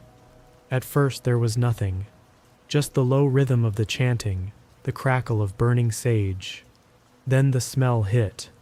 That same burnt metal and rot stench from the other night, but stronger now, like it was seeping in through the walls. And then the scratching started, not on the door, on the roof. Heavy footsteps, something dragging itself across the shingles, slow, deliberate. A wet dragging sound followed, like raw meat on tile. The dogs outside went completely silent. Then came the voice. It started as a whisper, "Let me in." But it wasn't mine this time. It was Elsie's. Perfect. Same cadence, same tone. I looked at her. She was frozen, tears in her eyes. Then another voice. "Tyler, it's okay. You're safe now." My mother's voice. She died 2 years ago. My hands started to tremble. I ever wondered like how they managed to then copy the voices. So loud it made the floorboards jump. A massive weight slammed into the front door again and again, the hinges screeching like they'd snap any second. The chanting grew louder, faster. The candles around the circle flickered wildly. Then the voice came back, but this time it was me. "Please," it sobbed. "Elsie, please. It's me. I don't know what's going on. I'm scared. Please." It was my exact voice, but desperate, panicked. And it came from the other side of the front door. I looked up. I don't know what made me do it. Curiosity, instinct, stupidity. I broke the rule. I looked out the window. It was me, standing barefoot in the yard. Clothes torn, blood down my face. Eyes wide, pleading. I blinked, and the figure didn't. It just smiled. And that smile kept stretching, past where lips should end, past the jawline, until it split the face entirely.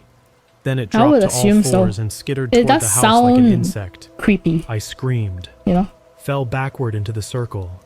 Something slammed into the side of the house, hard enough to rattle picture frames and make the floor creak. Okay. The temperature dropped again. I could see my breath. Then suddenly it was gone. Silence. Yazzie didn't stop chanting until the sun fully broke over the horizon. Bane's puppet is the moment the light touched the circle, the tension snapped like a rubber band. I collapsed. Later, after I could finally speak, I asked Yazzie what it was. I can't record the video yet, but we'll send it to him. He looked at me for a long time. "It marked you. It didn't get in, but it got close. Close enough to know your scent, your name, your voice." Then what do I do? Never speak of it again. Never whistle at night. Never go back to that place. I left the reservation that same day, moved back to the city, tried to go back to normal life. And for a while, I almost convinced myself it was over. But last week, I got a voicemail from a blocked number. No message, no verified just breathing, ragged, just yet. Wet. And in the background, very faint, I heard someone whisper, "Let me in, Tyler." And it was my voice. Alright. There's that one then. I never wanted to come back to that part of Arizona. Not because I didn't love it. I did. The high desert air, the red cliffs, the way the stars looked like they'd been sewn right into the sky. But some places carry weight, memory. And my grandfather's land in the Navajo Nation had both. Luis and Corey had been bugging me for weeks. Bro, we need content, Luis kept saying, shoving a camera in my face. Canyon de Chelly, slot canyons, abandoned ruins. We'll make a killer doc. Call it Blood in the Redlands or something. Corey was more direct. If it will load, come on, Dan. You're Navajo. That's your turf. Doesn't your family own land out there or whatever? They weren't wrong. My grandparents used to live near Shinlei, tucked up near the cliffs, just a few miles off Spider Rock. They want to be able to take off and take on the glasses. That's fine. My grandma moved in with her sister. They want the in outfit to be like commission too. The house had been sitting vacant for a while now. So yeah, I agreed. Stupid. We got to the reservation around sunset. The light was sharp, orange, cutting across the rocks like fire. The last gas station before the canyon was run by a guy who looked like he hadn't changed his flannel in 2 decades. He noticed the out-of-state plates on Luis's car and asked where we were headed. Just doing some filming near Spider Rock, Luis said. Documentary stuff. The guy froze. His eyes darted to me. That your land? I want glasses. Sort of, I mumbled. Don't go wandering past sundown, he said slowly. And if you hear whistling at night, don't answer. Don't even look. Corey laughed behind me. What happens if we whistle back? Skinwalkers come out and do a TikTok dance? The man didn't crack a smile. They mimic. That's how they find you. He didn't say anything else. They're just like going just rang us nuts. Up, bagged our Gatorades, and watched us leave like he was already doing morning. Chores. We drove out past the pavement and onto the old service So, roads. his hair My stomach was tight the whole time. The land looked the same, but wrong, emptier somehow. I hadn't been back in over a decade, and all that silence pressed on me like a weight. No birds, no insects, just wind and dust and memories. We camped about a mile east of my grandparents' house, up on a sandstone ledge overlooking the canyon. The view was incredible until the sun went down. That's when it hit me. Nothing moved. The desert's never truly quiet. There's always something. A beetle, an owl, the rustle of wind through sagebrush. But that night, nothing. Like the land itself was holding its breath. We built a fire and cooked some canned chili. Corey pulled out a flask. To forbidden ground and local legends, he toasted. Don't joke like that, I said. He raised an eyebrow. What, you believe that crap? I didn't answer. Truth was, I didn't know what I believed. My grandfather used to tell me stories, not bedtime stories, warnings. He said there were things out there that weren't meant to be seen. That if you ever heard a voice calling your name from the dark, and it sounded like someone you loved, you should run. I used to laugh at that, but not that night. Around 2:11 a.m., I woke up in a cold sweat. I didn't know why at first. The fire had burned down to embers. Okay, they're on the roll. Gonna use ground pork this time around. It should be thawed in like half an hour. You didn't thaw it beforehand. A whistle, not a tune. Were you just not one already long, slow hungry? Rising note, like someone was testing their breath. It came from the east, then another answered from the west, then silence. I didn't move, not an inch. I pulled the sleeping bag tighter and prayed it would stop. It didn't. After a few minutes, it started again. But this time, it was closer. The pitch was off, just slightly. Like someone trying to copy the sound of a human whistle but getting the shape of the lips wrong. I could hear it bouncing off the cliffs, but I couldn't pin it down. Then came the voice. Daniel. It was barely above a whisper. Daniel, boy, it's cold out here. My blood turned to ice. That was my grandfather's voice. No question. Same rhythm, same gravelly tone. The way he used to wake me up for morning chores. But he died in 2012. Open the tent, son. I stayed frozen, breathing through my nose, trying not to shake. The zipper didn't move. Neither did Corey or Luis. Just me, locked in place while something outside pretended to be family. After a minute, I found the courage to unzip the flap just enough to peek outside. There was nothing there, just the dying fire, Why would you just unzip? rock and dust. I was about to lay back down when I noticed something strange. I did not plan that far ahead. I only decided on what to make just before starting the dishes. Like something was blocking the light just out of frame. I swung the flashlight toward the ridge. That's when I saw it. A figure, crouched low, like it was squatting. Its arms hung longer than they should have, nearly to the ground. The face, I couldn't make it out, just the suggestion of it. But it was watching us, watching me. I shut the tent, locked the zipper, pressed my back against the fabric, and sat there until morning. When the sun came up, Luis found me still sitting like that, pale and silent. Corey groaned and asked why I hadn't gone to sleep. I didn't answer. Luis was reviewing some of his nighttime long exposures and paused suddenly. He turned the screen toward me. There, in the top corner of the frame, perched on the ledge like a gargoyle, was the thing I saw. The silhouette, still and hunched. You could almost make out hands pressed to its face like it was watching through binoculars made of its fingers. I don't remember speaking, but apparently I muttered something under my breath. That's not a man. We didn't talk much that morning. Luis kept zooming in on that photo over and over again, like he could force it to make sense. Corey said it was probably a trick of the light, or maybe someone messing with us. But he didn't sound convinced.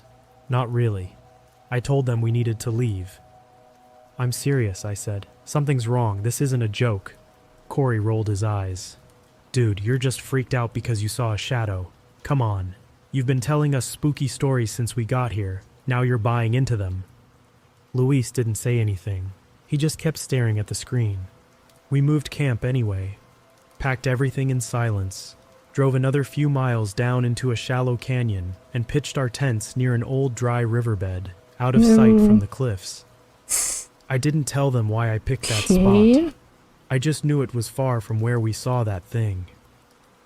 The second we got the fire going, I stepped away and gathered some ash from the pit. I mixed it with cedar bark and a pinch of cornmeal from a pouch I'd carried in my bag since I was a kid.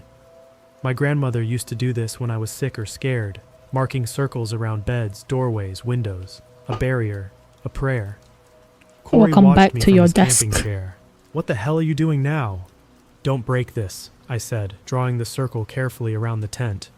I'm serious, Corey. You don't want to invite anything in. He laughed like he always did, but it sounded forced this time. Fine, vibe circle, whatever. We didn't hear the whistling that night. We heard something worse. It started with a smell. Around midnight, the air shifted.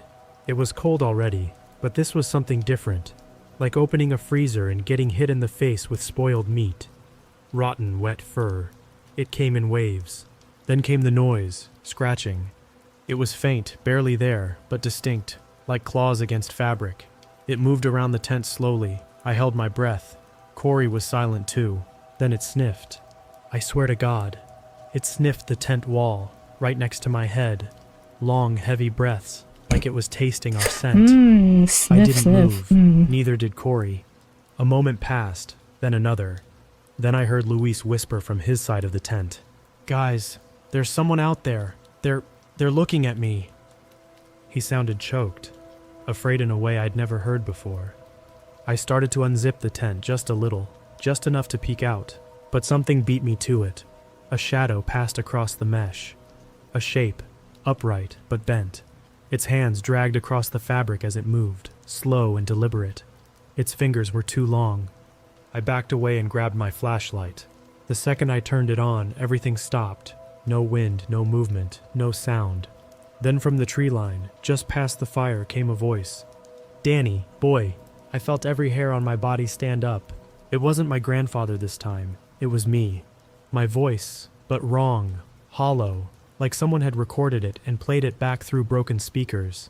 Then it said Corey's name, then Luis's, in every voice but our own.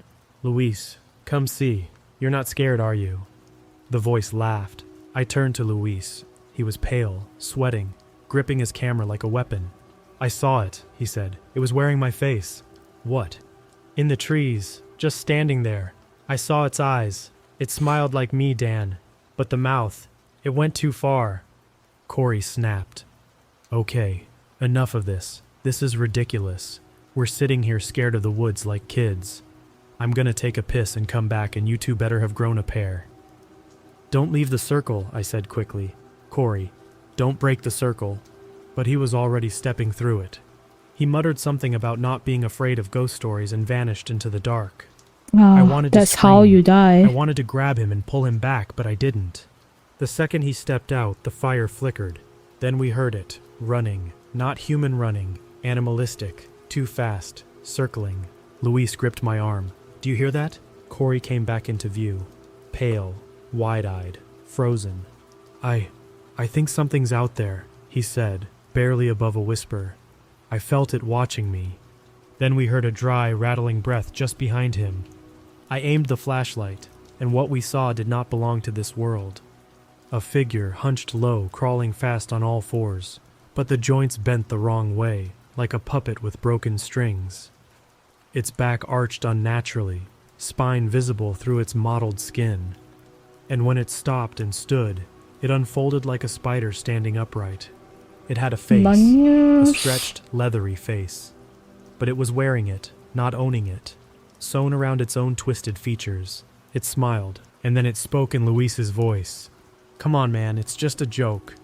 I dragged Corey back inside the circle. We piled sleeping bags, gear, and even the cooler in front of the tent's zipper. Then we heard a new sound. Zip. The tent was unzipping. From the outside, I shoved my hand forward, flashlight in one hand, knife in the other. In the split-second glimpse through the half-open tent flap, I saw fingers, long, clawed, dirty, and bent backward, feeling along the zipper like it was learning what it was.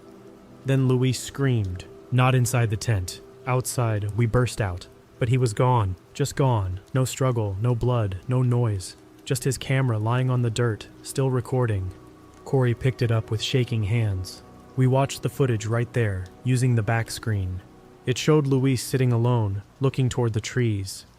Then a figure stepped into frame behind him. Not walked. Crawled, like a lizard, down a tree, head first. Its arms reached out, then folded Luis into them like he was nothing. He didn't fight. He just vanished into the dark. And then the camera turned, on its own, and showed the face. Luis's face, grinning, wrong, stretched too wide. And then the feed cut out. We didn't speak. We didn't cry. We just packed what we could and started walking. We didn't know where. Just away. I never told Corey what I saw in the firelight, just before we left. Just past the ashes of the broken circle, there were hoof prints, barefoot tracks, and drag marks.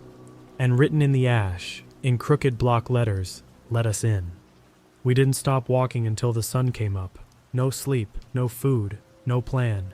Just the two of us, me and Corey, hauling what was left of our gear through miles of empty scrubland, hoping we'd hit a road or see headlights, or something that didn't have a face sewn from someone we used to know. Luis was gone, and I wasn't even sure he died. That somehow made it worse. I tried to keep my mind moving, tried to focus on distance, direction, anything. But Corey was breaking. He wasn't talking. Not really, just muttering to himself, replaying the footage on Luis's camera over and over, even though the battery had died hours ago. We came across the SUV by mid-morning, but it was already too late. All 4 doors were wide open. The inside was gutted, ripped apart like a coyote had gotten into it, except there were no paw prints, just long, bare feet in the dust. And something else. Hooves, small ones. The kind you'd expect on a goat, or a fawn, but spaced wrong, too far apart, like something bipedal wearing the wrong skin. The seats had been clawed up. My backpack was open, every item inside arranged in a neat little pile across the windshield, like it was studying us, like it knew what mattered. The driver's side window had a message scratched into the glass from the inside. We follow your voice. I dropped the keys. They wouldn't matter anyway. The battery was stone dead. We're being hunted, I said flatly. It's not just trying to scare us. It wants us lost, alone. Corey nodded, still blank. I remembered something my grandfather told me when I was 9. That if you're being followed by something not of this world, you don't go home. You don't run straight. You don't give it a trail to follow. Instead, you head to where the old spirits sleep. That's when I remembered the Hogan. It was built by my grandfather's grandfather, half buried in the canyon near the old shepherd paths. He used to take me there sometimes when I was a kid. It was sacred, untouched, maybe even protected. We headed there. The farther we got into the canyon, the quieter it became. No birds, no wind. Not even our footsteps made much sound anymore, like the rocks were listening. Around noon, we started hearing them again, our own voices, from behind the rocks, from the ridges above us, always just far enough that we couldn't see where they were coming from. Corey, you left me, bro. Danny, it's Luis. I'm okay. I just need help. But there was no echo, no weight to the words. They floated, hollow. Corey broke first. He turned sharply and screamed into the rocks. "Shut up! You're not him!" The canyon responded in perfect mimicry. "Shut up! You're not him!" Same tone, same rage, same pitch, but higher, like a child mocking its parent. That's when the rocks started falling. Not a landslide, just a warning. Something was above us. We reached the Hogan by late afternoon. It was half buried into the side of a slope, its doors sealed with thick planks, the red clay walls covered in faded symbols, Navajo protection glyphs. Some scratched away, some still strong. I pushed the door open and nearly wept. Inside it smelled like cedar and sage, dusty but untouched. In the center there was a small circle of black ash, intact. We dropped everything and sat inside it. I grabbed the old satchel from the altar shelf, my grandfather's pouch of blessed ash and turquoise chips, and kept it clutched tight in my hands like it was the only real thing left in the world. Outside the air turned thick, like we were being suffocated by silence. Then came the knock, 3 times, slow, rhythmic, like it had all the time in the world. I held my breath. Another knock, but it came from the opposite side of the Hogan now. Then another, above us, on the roof. Corey whimpered. Miko replied, "It's surrounding us." "No," I whispered. "It is us. It's inside our heads." Then the voice came, right outside the door. Luis's voice. "Dan, open up, man. I'm hurt." Silence. Then it came again. From behind us this time. "Please, it's so dark out here. Don't leave me out here." I stood, stepped toward the door. Corey grabbed my arm. "Don't." "I'm not," I said. "I think it knows it's losing." Outside it growled. Not like a bear, not like a coyote. Something deep and wet, like breath caught in a throat too long. The voice changed. "Daniel." It wasn't Luis anymore. It was my grandfather. "Open the door, son. We need to bury you." My knees buckled. Then something slammed against the wall so hard it shook the dirt from the ceiling. Then again. The door cracked. Wood splintered. It was coming in. I ripped open the satchel, grabbed the ash, whispered the only prayer I could remember. My dine was rusty, but I spoke it anyway, with everything I had. And when the door shattered and the thing crawled in, I saw its real face. It had none. Just raw sinew, holes for eyes, a mouth that stretched and warped and split open as it screamed. But its scream was layered, dozens of voices all at once, like a choir of the dead. I threw the ash in its face. It hit like acid. It screeched, a sound so sharp it made my ears bleed, and burst into fire without flame, a white-hot flash that lit the Hogan like a furnace. It didn't run. It crawled out backwards, screaming all the way, bones snapping, skin tearing off as it went. Then it was gone, and the silence returned. The sun rose like it had no idea what had happened. We were found by a park ranger around 8 a.m. Corey was curled up in the ashes. I was standing on the ridge above the Hogan, staring at nothing. They didn't ask questions, just got us out. Luis's body was never found. We gave them the story they expected. We got lost. Luis wandered off. We panicked. That was it. They didn't push. Corey deleted the footage. Every file, every photo. I moved back in with my grandmother in Gallup and spent the next 3 weeks in ceremony, cleansing, fasting, burning prayers into cedar wood. She didn't ask what happened. She just looked at me one night and said, "You brought something back with you." I asked what she meant. She pointed to my shadow on the wall. It was still.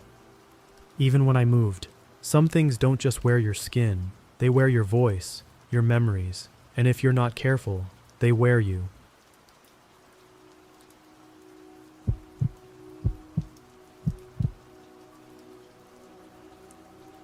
It started as one of those last hurrah kind of trips.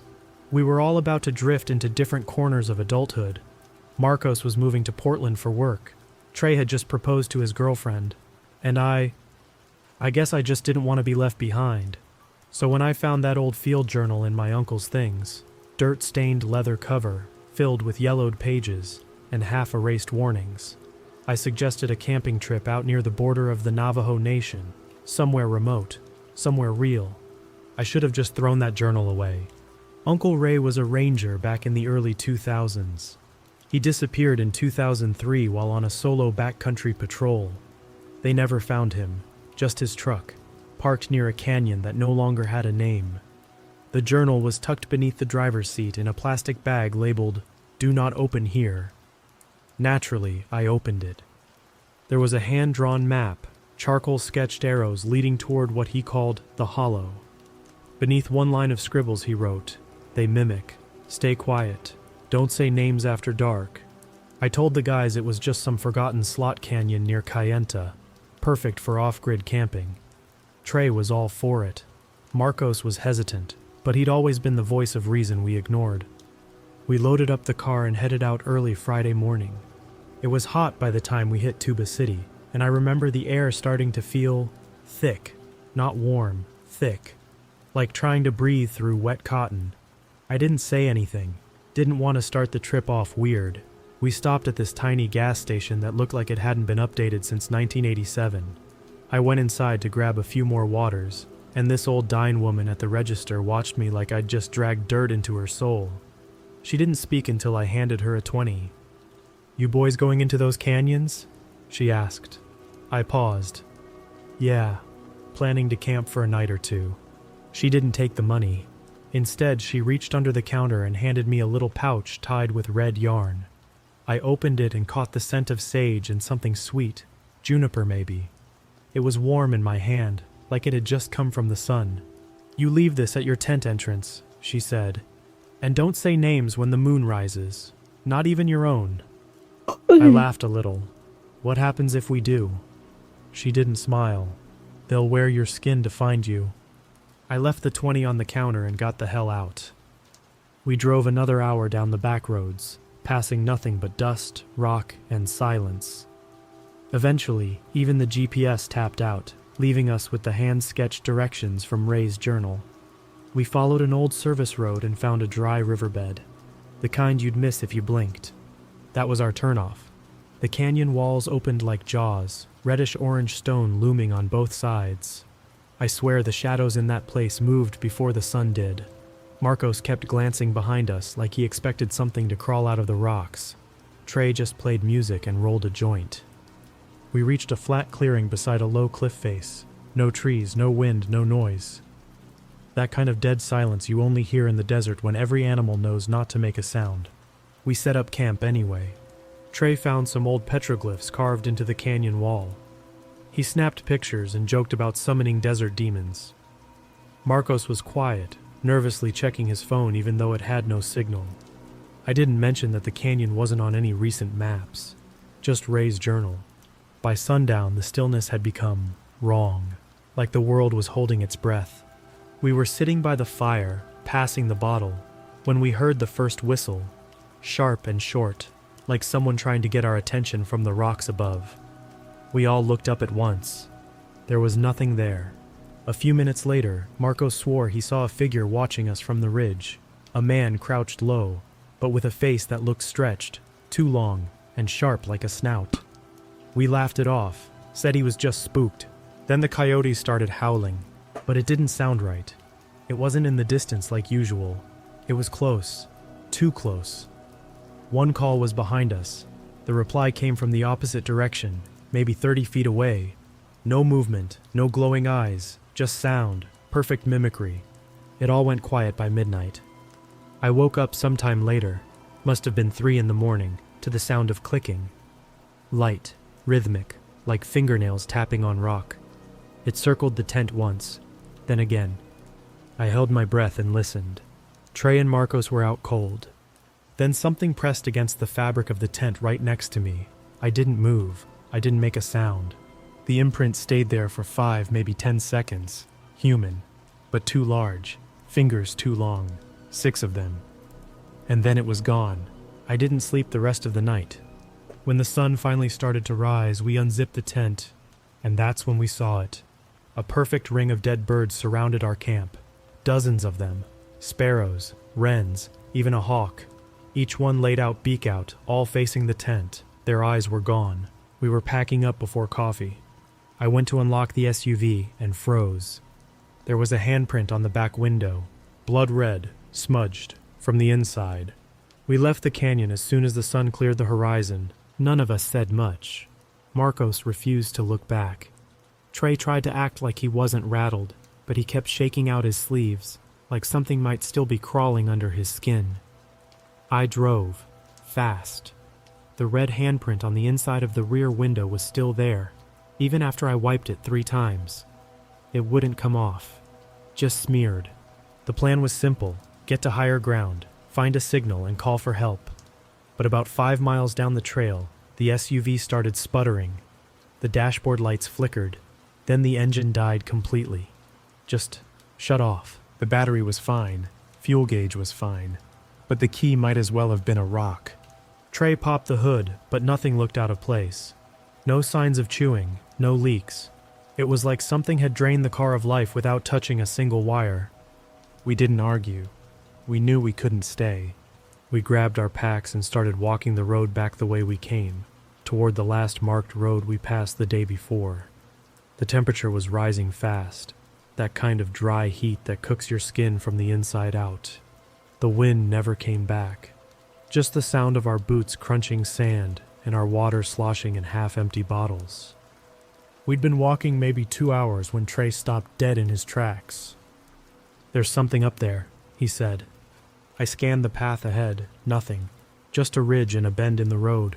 But Marcos was already backing away, whispering, "It's watching us." We didn't see it at first, just a flicker of movement near the rocks. Then something stepped out. A man, or what looked like one at a distance. He was tall, unnaturally tall. His limbs were too long. His shoulders sloped at an odd angle, like his bones didn't understand how human joints were supposed to work. He was wearing Trey's shirt, the one he was wearing right then. Same hole in the sleeve, same faded red, same sweat stains. But it wasn't Trey. The thing didn't move. It just stood there, head tilted, arms hanging limp, like it was waiting for us to say something. We didn't. We turned and ran. I don't remember how long we ran. Maybe a mile, maybe more. But the desert doesn't give you cover, and we were too exposed. We only stopped when Trey collapsed to the ground, heaving and gasping. Marcos dropped beside him. I was about to pull out our last water bottle when I saw it. The thing hadn't followed us on foot. It was just there again, 20 feet away. Closer this time, still silent, still smiling with lips that didn't look made for smiling. Trey was the first to move. He picked up a fist-sized rock and hurled it. It missed, bouncing harmlessly off the dirt. The thing didn't flinch. Instead, it turned around and walked slowly into the canyon brush, vanishing like it had never existed. I didn't sleep yet. We didn't talk the rest of the hike. Hi, Kat. We didn't run either. Good luck on your exams just kept today. Moving, eyes wide, jumping at every sound. The birds never returned. The wind stayed dead. Even the sun felt colder. Then we lost Trey. It happened fast. He said he needed to step off the road to piss. We told him not to go far. He waved, cracked a joke about getting skinned by desert demons, and vanished into the scrub brush. We waited. That's the point. 5 minutes passed. It's okay. Then 10. I called for him. No answer. I just Marcos had started getting nervous. Dylan, I don't like this. the sudden We both motivation to shouted his work on name. commissions, Then you from know? the brush, we heard Trey's voice. "Coming, just a second." Relieved, we waited. A moment later, Trey stepped out of the brush with a big grin on his face. So But it he is was what it off. is. His movements were too stiff, like someone figuring out how to walk. His smile didn't quite reach his eyes. His voice sounded the same, but the way he said words felt practiced, rehearsed. It happens sometimes. Marcos kept glancing at me, and I could tell he felt it too. Something wasn't right. Trey walked with us for another mile. He didn't say much, just hummed a tuneless song under his breath. He didn't drink water, didn't ask for any, and his eyes kept flicking toward the rocks, like he was checking for something. Then, around dusk, we stopped to rest in the shade of a rock formation. Good Marcos luck. pulled me aside. Thanks.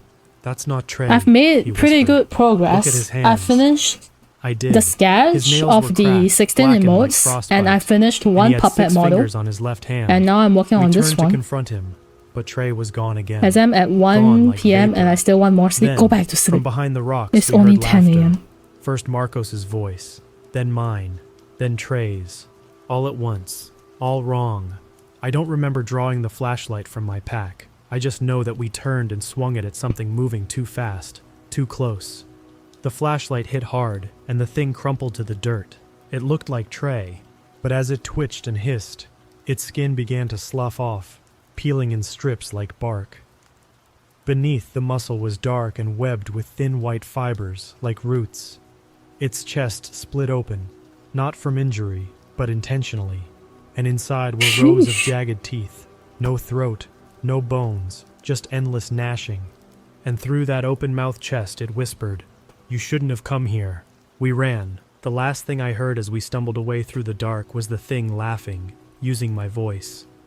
We made it out of the canyon just after dawn, or at least, it looked like dawn. The light felt wrong, dimmer than it should have been, like the sun was rising through a sheet of wax paper. Everything around us was muted, colors, sounds, even the air. It was like stepping back into the world, but not quite all the way. Marcos and I were both scratched up, dehydrated, and stumbling by the time we hit the highway. I didn't even remember seeing the pavement. We were just suddenly on it. Miles of dead road in both directions. I was about to scream when I saw headlights coming over the hill.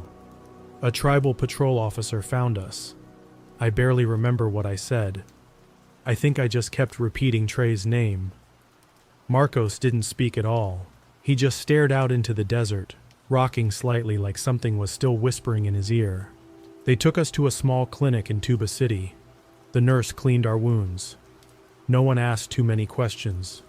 That's when the medicine man arrived. They didn't call him. He just showed up, late 50s, stone-faced, with silver streaks in his braids and a necklace of carved bone. He walked into my room like he already knew what had happened. Not the details, what happened. He sat across from me and didn't say anything for a long time. Then finally he asked, "Did you say its name?" I didn't answer, because I didn't know what name he meant. He leaned forward and lowered his voice to a whisper. "They can't take you unless you call them, unless you speak the name of someone it's wearing. When you saw it, did you call it by name?" I thought back, that thing in Trey's shirt. The way I yelled for him when he wandered off. The way I screamed his name when we saw it grinning at us from the rocks.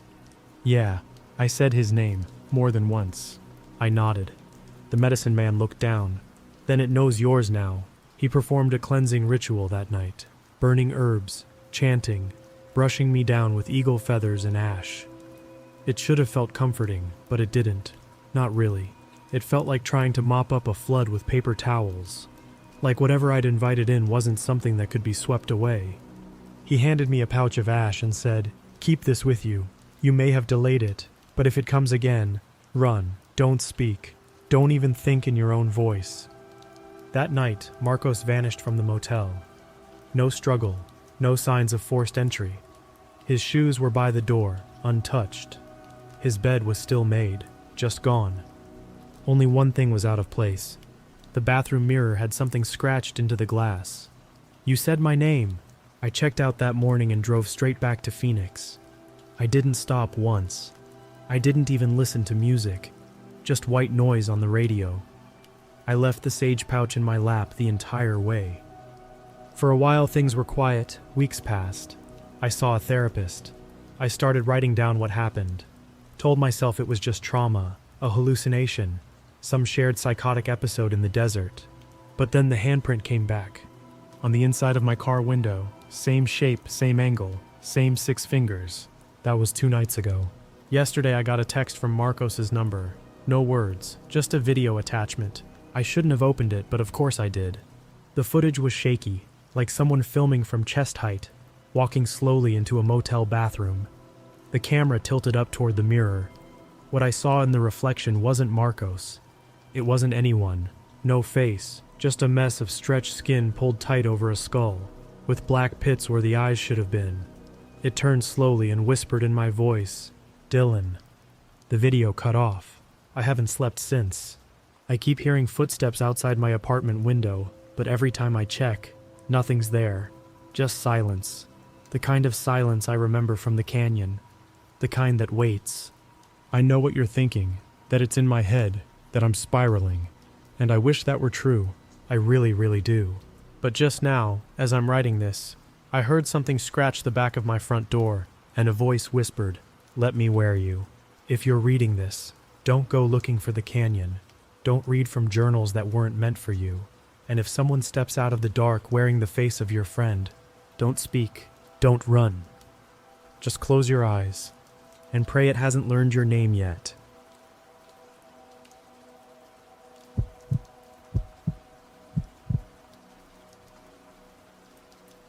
I never thought I'd be the kind of person to post something like this online, but honestly, I don't know where else to go with it. I'm not looking for clicks or karma or sympathy. I just need someone, anyone, to hear this and maybe believe me, because what happened out near Dry Creek wasn't just weird. It wasn't just a hallucination or desert fever or anything I can explain away. It was something else. It started 2 weeks ago. I'd driven up to northern Arizona to visit my mom after her stroke. She's okay now. Mild symptoms, mostly affecting her balance, but it shook me enough to finally answer my dad's voicemails. They still live in Dry Creek, a little out-of-the-way junction about 30 minutes southwest of Sedona, close to the border of Coconino and Kaibab National Forest. If you blink, you'll miss it. Just a couple of feed stores, a diner, and some ranch-style houses scattered between dirt roads and dry washes. I hadn't been back in years. There wasn't really a reason to. I moved to Flagstaff after college, and things with my parents. Let's just say we weren't on weekly phone call terms. But something about seeing my dad looking older, my mom quieter, made me feel like I'd been away too long. That second night after dinner, we were sitting on the porch watching the sun dip behind the ridgeline. It was one of those Sedona sunsets that paints the red rocks gold and turns the sky into fire. I mentioned how much the place hadn't changed, and my dad just nodded. "You should check out Sycamore Canyon," he said after a pause. Trail got reopened a few months back. I remembered that trail. We used to hike it when I was a teenager. It cuts through the northern edge of the wilderness area and has some incredible views if you know where to look. I told him maybe I would, and he nodded again, more serious this time. "But don't go past the old cattle gate," he added. "Not unless you want to see something that won't leave you alone." I laughed, couldn't help it. He always had a flair for weird warnings, dry desert humor mixed with half-believed folklore. Skinwalkers, shadow things, dead coyotes that walk upright. I grew up hearing those stories around campfires and cookouts. I figured he was just trying to give me one last spook for the road. The next evening, I drove out to the trailhead with a headlamp, a flashlight, and a full bottle of water. I started around 6:30 p.m. The sun was low, but there was still plenty of light, and the air was that perfect kind of cool that only happens right before the desert drops into the cold. Everything was familiar. The dusty trail markers, the rust-colored rocks lining the path, the whisper of pine higher up the ridge. About 45 minutes in, I came across it. The gate, just like he said. It was old, maybe 60, 70 years if I had to guess. A rusted metal thing half swallowed by dirt and leaning sideways like it was too tired to keep standing. The no trespassing sign zip-tied to it had been weathered down to just a ghost of words. The area past it looked wild, overgrown, less like a trail and more like a place the forest had decided to reclaim. I stood there for a second. Thanks for watering. I will really drink did water. consider turning back. The light was fading fast, and my phone didn't have a signal. But then I heard something. Faint, almost imagined. The sound of rushing water. There shouldn't have been any. I stepped over the gate. The first thing I noticed was how fast everything changed. The dirt got softer, like it hadn't been walked on in years. The air got colder, even though the sun hadn't fully set. And the smell. It was faint but sharp, metallic, like pennies left out in the rain. I followed a narrow, downward-sloping wash, ducking under low branches and stepping carefully over rocks until I reached it. The creek. It wasn't very wide, maybe 15 feet across, but it was moving fast. Crystal clear water cutting through stone that looked almost black in the fading light. It felt off. Not wrong exactly, but out of place, like it didn't belong in this part of the canyon. And I'd hiked Sycamore Canyon a dozen times growing up. I'd never seen water run through this stretch, not even in spring. I turned on my flashlight. That's when I saw the footprints. They were on my side of the creek, maybe 10 feet from where I stood. At first, I thought they were human, bare feet, deep impressions in the sandy bank. But something about them made my stomach twist. The toes were too long, almost finger-like. The arch was too high, and the depth of the prints made no sense unless the thing that left them weighed 300 or 400 pounds. I crouched to get a closer look, sweeping my light over the prints. The mud glistened like it was fresh, like whatever made them had just been there. Then I heard it, my voice. "Over here." It came from across the water, low, casual, almost like I was calling someone from behind a door. I froze. The flashlight beam jerked upward, slicing through the darkness on the far bank. Trees, rocks, movement. And then it stepped into the light. My brain couldn't register it at first. I saw a figure, humanoid, definitely, but warped. Its arms hung too long, the knees bent forward but too far, like they weren't built for walking upright. Its skin was pale and sagging, almost translucent, like it had been soaked in water for too long. And its head looked like mine, or was trying to. It was like a sculptor tried to make my face out of melted wax, close enough to make my stomach flip, but wrong in all the ways that mattered. Lips too wide, eyes too black. A grin stretched tight across the jaw like someone had stapled it in place. "Over here," it said again. Same voice, my voice, but this time its mouth moved, badly. The words didn't match the motion. They came too slow or too fast, with gaps between syllables that didn't belong, like a recording that kept skipping. I backed up. My heel hit a rock and I stumbled. The flashlight dropped, rolling out of reach. When I looked back, it was gone. The far bank was empty, but the woods were silent now. Not quiet, silent. Even the creek had gone still. And that's when I heard the branches crack behind me. It was on my side of the water. I ran. No hesitation. No second guesses. I turned and ran like something primal inside me had taken over. I couldn't hear it at first over my own heartbeat, but a few seconds in, I realized it was behind me, following, stumbling, dragging, sometimes fast, sometimes slow, sometimes right next to me when I didn't hear it move at all, and then it started mimicking me again. "Help me!" it cried, voice breaking. "Please!" It wailed like a dying thing. It begged. It laughed. Every sound came in my voice. It sounded like me in pain, me sobbing, me screaming for someone to come back. I didn't stop. I couldn't. I crashed through brush and nearly broke my ankle on loose stone. But when I saw the faint reflection of my truck's taillights in the dark, I nearly cried. I didn't even check behind me. I dove into the driver's seat, slammed the door, locked it, and fumbled with the keys like a man trying to outrun death. When the headlights came on, I looked up.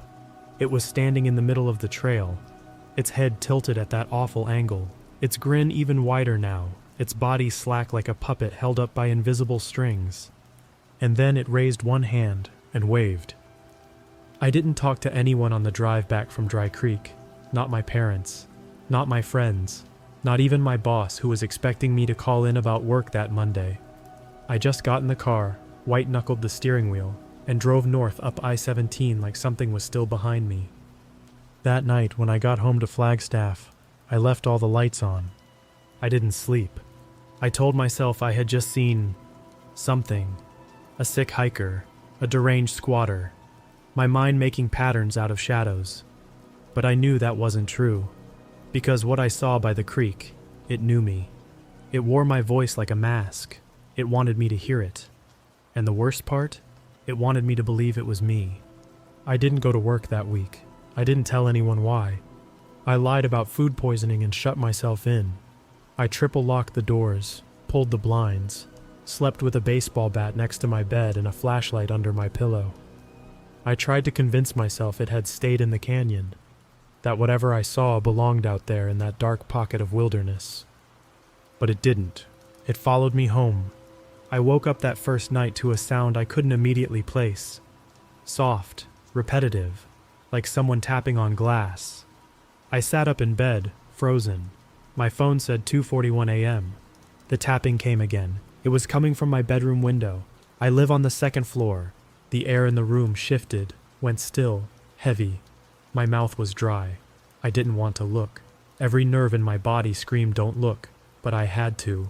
I turned, slow as death, and looked toward the window. Nothing, just closed blinds, no silhouette, no movement, no. Then it spoke. "I see you." It was my voice, not a recording, not a hallucination. My voice, whispering from the other side of the glass. I didn't move for the rest of the night. When the sun finally came up, I went outside and checked the ground under the window. Nothing. No footprints. No scuff marks. Just clean dirt and frost-covered gravel. I told myself it was stress.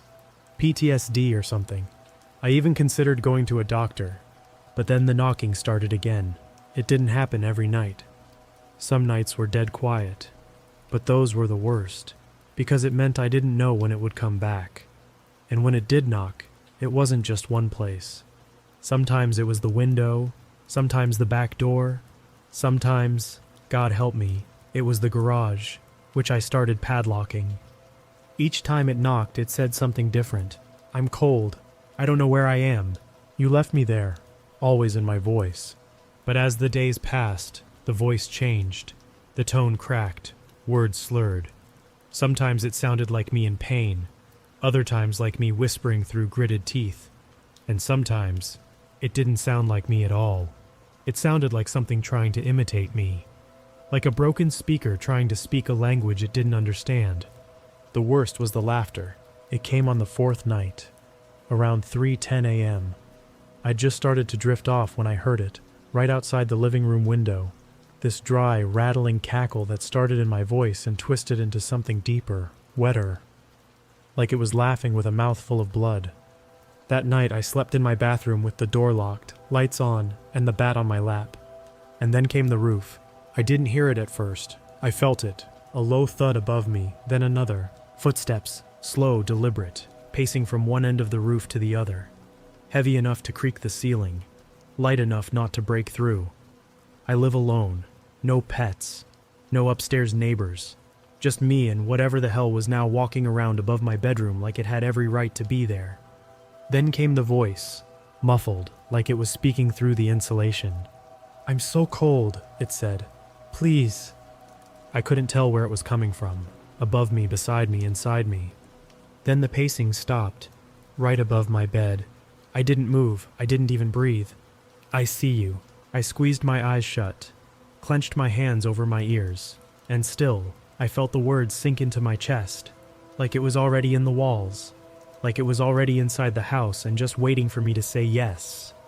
When I woke up the next morning, there was nothing on the roof, no prints, no signs of forced entry, but the coppery smell from the canyon was in the house, faint but sharp, like something left a piece of itself behind. That was the first time I seriously thought I might be losing it. I started taking pictures of the windows, recording audio at night. I even set up my phone with a motion sensor app, but every time I looked at the results, nothing. The app would crash, the camera would stop recording. Once, the video played back with my face staring into the lens for 10 straight minutes, completely still. I never hit record. I deleted it. The following week it got worse. I came home from grabbing groceries, maybe 20 minutes tops, and found the front door open. Not wide open, just cracked. Like someone wanted me to know they could get in, but chose not to. Nothing was taken. Nothing moved. Except in my bedroom, my mirror. There was a handprint on the glass, not pressed, not smudged, dragged, like something slick with mud had slid its fingers down the surface. 5 long streaks, all pointed toward the base. And just above it, drawn into the fogged glass, "I see you." I haven't used that room since. I sleep on the couch now, if you can call it sleep. Most nights, I lie awake until the sky starts to turn blue, baseball bat on my chest, flashlight by my side, trying not to think about the fact that whatever I saw in Sycamore Canyon isn't just following me. It's learning. It knows where I live. It knows my voice. And it knows how to sound like someone worth saving. I don't know what I expected when I went back to Sycamore Canyon. Closure, maybe. Answers. Proof I wasn't losing my mind. Or maybe I just wanted it to end. The sleepless nights. The laughter outside the window. The way my own voice had started sounding wrong when I talked to myself in the mirror. I stopped recognizing it. Stopped recognizing me. Something had to give. So I packed what I thought I might need. My flashlight, a backup headlamp, my old hunting knife, and the baseball bat I'd been sleeping next to for 2 weeks straight.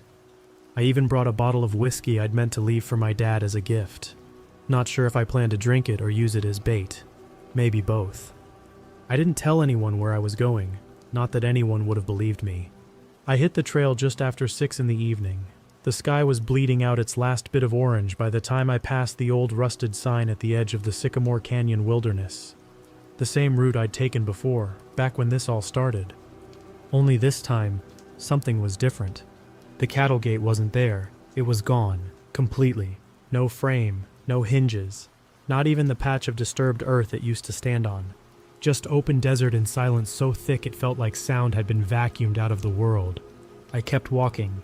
The path twisted into the ravine like before, but it looked more overgrown now, bushes clawing at my arms, trees leaning in like they were watching me pass. I hadn't noticed how the trunks bent inward before, or how the dirt underfoot felt soft, almost spongy like walking on skin. The air turned cold again. The metallic smell was stronger this time. Copper and mold and old rot baked into the roots of the earth. That same sick sweetness I'd smelled by the creek. And then a sound, my voice. But not calling this time. It was singing, low and slow. A song I didn't recognize. Just a string of humming syllables in my cadence. It echoed faintly, bouncing off the canyon walls like it had been practicing. I should have turned back. I wanted to turn back. But something in me kept going. The water came into view a few minutes later. Same shallow creek. Same black rocks lining the edge. Only this time, there were footprints in the sand already. Mine. From before. Perfectly preserved. Like time hadn't touched them. And across the creek, it was waiting. It stood ankle deep in the current, head low, arms limp at its sides, hair matted with filth. The water didn't move around it. It moved with it, like it was part of the flow. The flashlight beam caught its skin, pale, sagging, seamless in places like it had grown from the ground rather than been born. And its face. It was perfect this time. It didn't look like a twisted version of me anymore. It was me.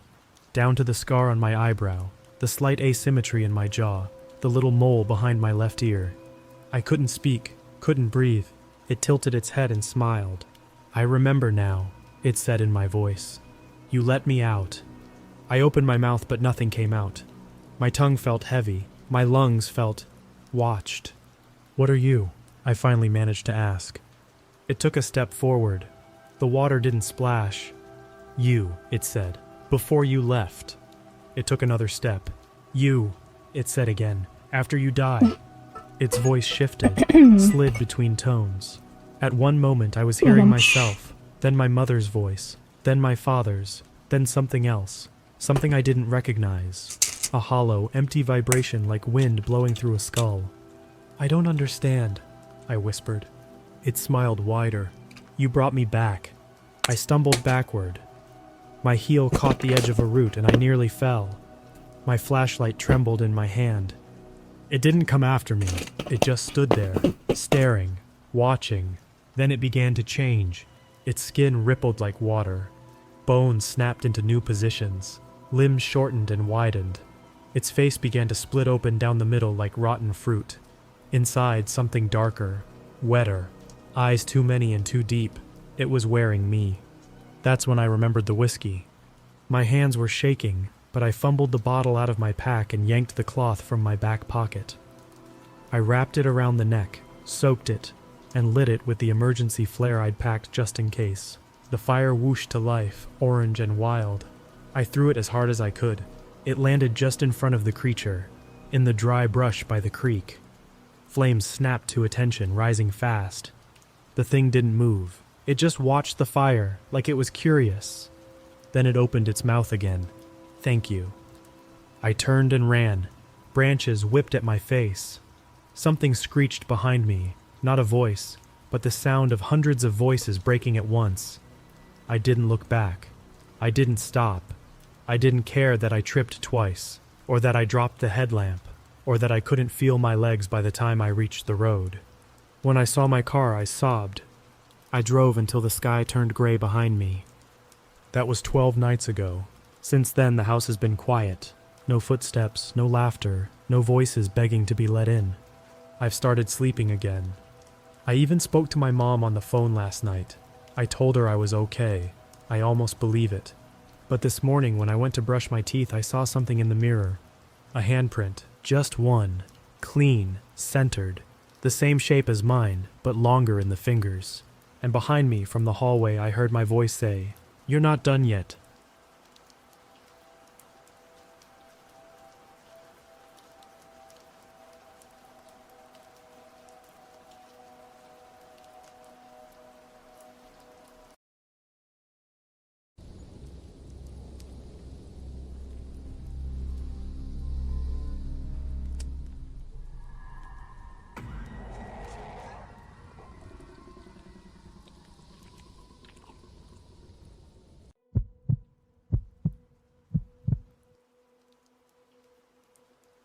It was Drew's idea, like it usually was when we ended up doing something dumb but well-intentioned.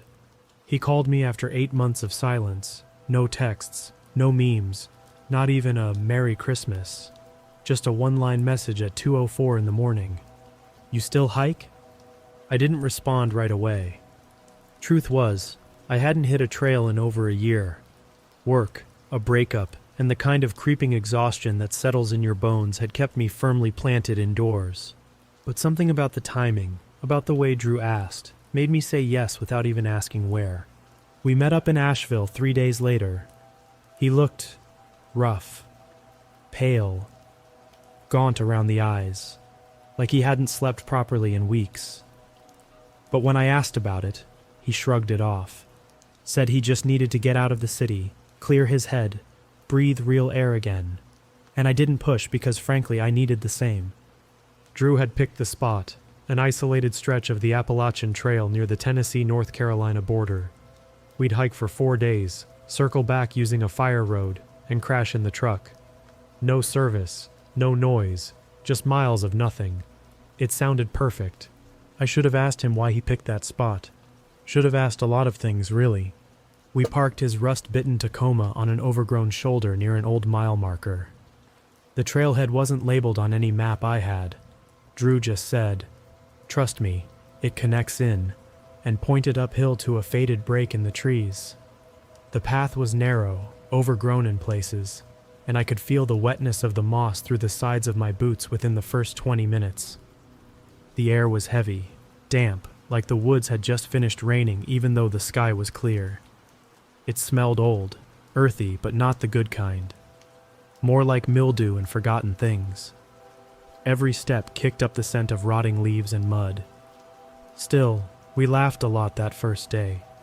Talked about the usual, exes, jobs, dumb crap from high school. Drew seemed like himself again. That night, we set up camp in a shallow basin next to a dry creek bed, just a flat enough patch to drop our gear. We cooked some ramen on my jet boil and passed a tiny flask back and forth until the stars came out in full. Around midnight, the forest got too quiet. It wasn't gradual. 1 second we could hear the rustle of squirrels, the buzz of insects, the occasional flap of something big in the trees. The next, it was like someone had hit mute on the whole world. The fire still crackled. Drew's breathing was steady. But beyond that, nothing. I sat up, suddenly alert. "Do you hear that?" He didn't say anything, just nodded, eyes fixed on the dark tree line beyond the fire. That's when we heard it, this low grinding noise. Not footsteps, not a growl. It sounded like someone dragging a bag of rocks through wet gravel. Long, slow, pausing every few seconds. It moved just beyond the trees where the firelight faded to black. We didn't speak, didn't move, just listened. It circled, slowly, like it was checking us out. When it stopped, Drew whispered, "Don't move. It's circling." I nodded, even though he couldn't see me. My skin felt electric, my body coiled tight like a spring. I grabbed the hatchet near my sleeping bag and held it low. Minutes passed. Maybe hours. I don't know. At some point, I must have dozed off because when I opened my eyes again, the sky was turning gray and the fire had burned to ash. The woods were noisy again, birds chirping, a squirrel scampering up a trunk like nothing had happened. Drew was already awake, standing at the edge of camp with his arms folded. I walked up next to him and followed his gaze. Boot prints, deep ones, not ours. They circled the camp in a wide arc, maybe 15 feet out, where the brush was just thick enough that you wouldn't see someone unless you were looking for them. Drew didn't say anything, just turned and started packing up. We hit the trail again around 7 a.m. Both of us were quieter, not as quick with the jokes. There was this shared understanding between us now, unspoken but heavy. Something had been watching us last night. And it wasn't a bear, or a deer, or anything that belonged out here. We hiked most of the day without seeing anyone. No other hikers, no trail markers, not even the occasional candy wrapper left behind by an amateur. It felt like we were the last two people on the trail. At one point, I checked my phone just to see the time and noticed something weird. The time was wrong, off by 2 hours. I laughed at first, thought I must have hit daylight savings or messed with the settings. But Drew checked his watch and went pale. Same thing. We both had different brands, mine digital, his analog. But both were off, exactly 2 hours behind. "No way both of them are busted," I said.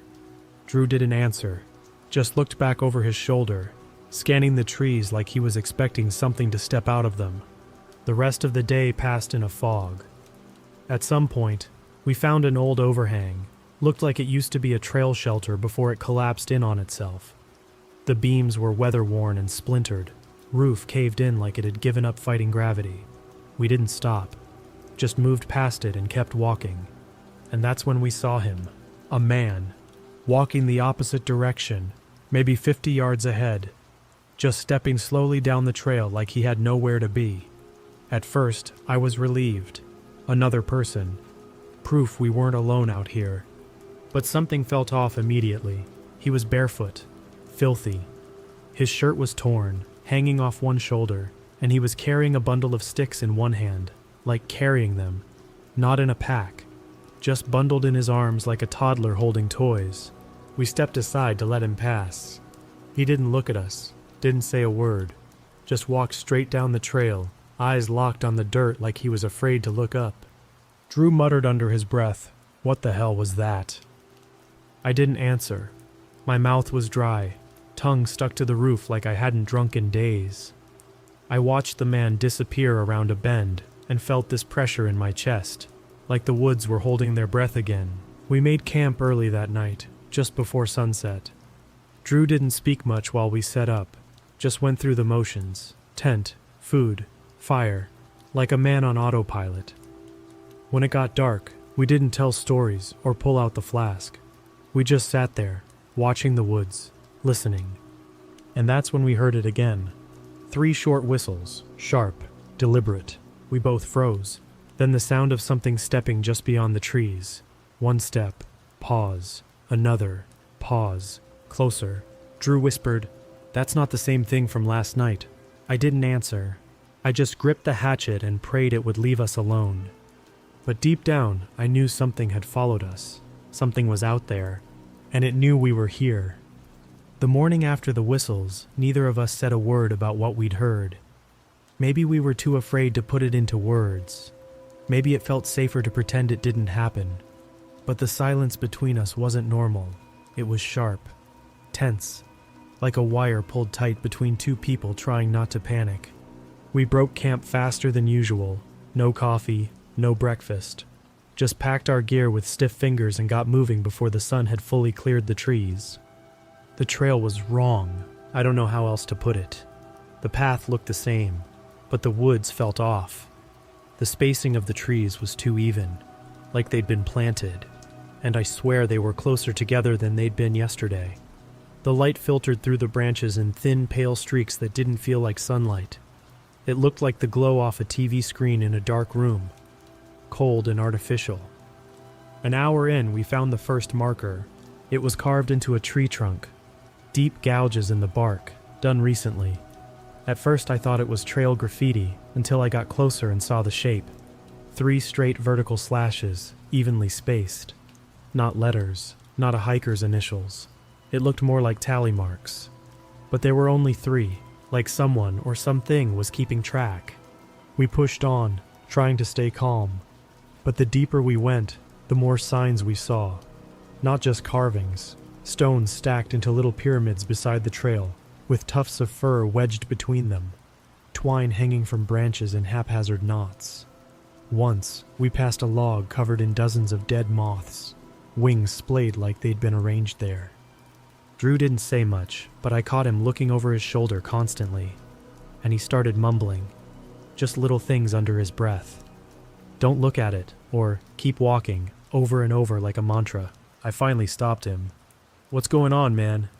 He looked at me, eyes glassy. I've been here before. My stomach dropped. What? I don't mean literally. Not like I remember hiking this part.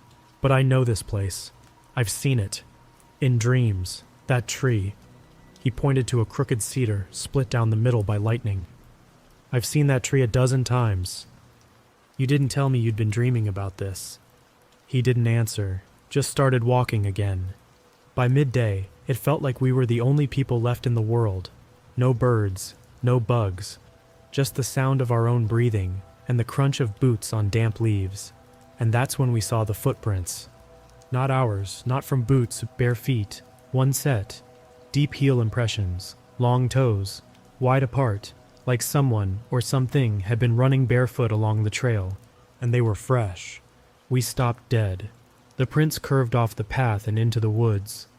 I could see the trail they left behind in the undergrowth, bent grass, disturbed leaves. It wasn't random. It was like it wanted us to see where it had gone. We should turn around, I said. Drew shook his head slowly. We won't get out that way. You don't know that. He looked at me, and there was something behind his eyes that made my stomach twist, like he wasn't sure if we'd ever get out. We followed the trail for another hour, then came upon a structure. It wasn't on any map, just a single rotting shelter buried deep in the woods. Old ranger station, maybe. The roof sagged like a broken spine, windows boarded, the door hanging off its hinges. I didn't want to go in. Every part of me screamed not to. But Drew was already stepping through the threshold. Inside it was worse. The air was thick, foul, like old meat and mold. The walls were covered in claw marks, not scratches, gouges, deep enough that flakes of wood curled at the edges. Something had torn through here, recently. In the corner was a pile of bones, small ones, animal probably, but they were laid out in a pattern. Symmetrical, deliberate, skulls stacked on top of each other like a totem, and next to it, a pile of clothes, folded, clean, too clean, a faded hoodie, hiking pants, a baseball cap with a tiny patch that said Wander More. There was a name stitched into the jacket collar, Ryan S. Drew said nothing, just stared at the clothes like they were radioactive. Then we heard it again, the whistle, 3 notes, this time closer, right outside. Drew turned to me slowly. It's hunting. No, I said, backing away. It's toying with us.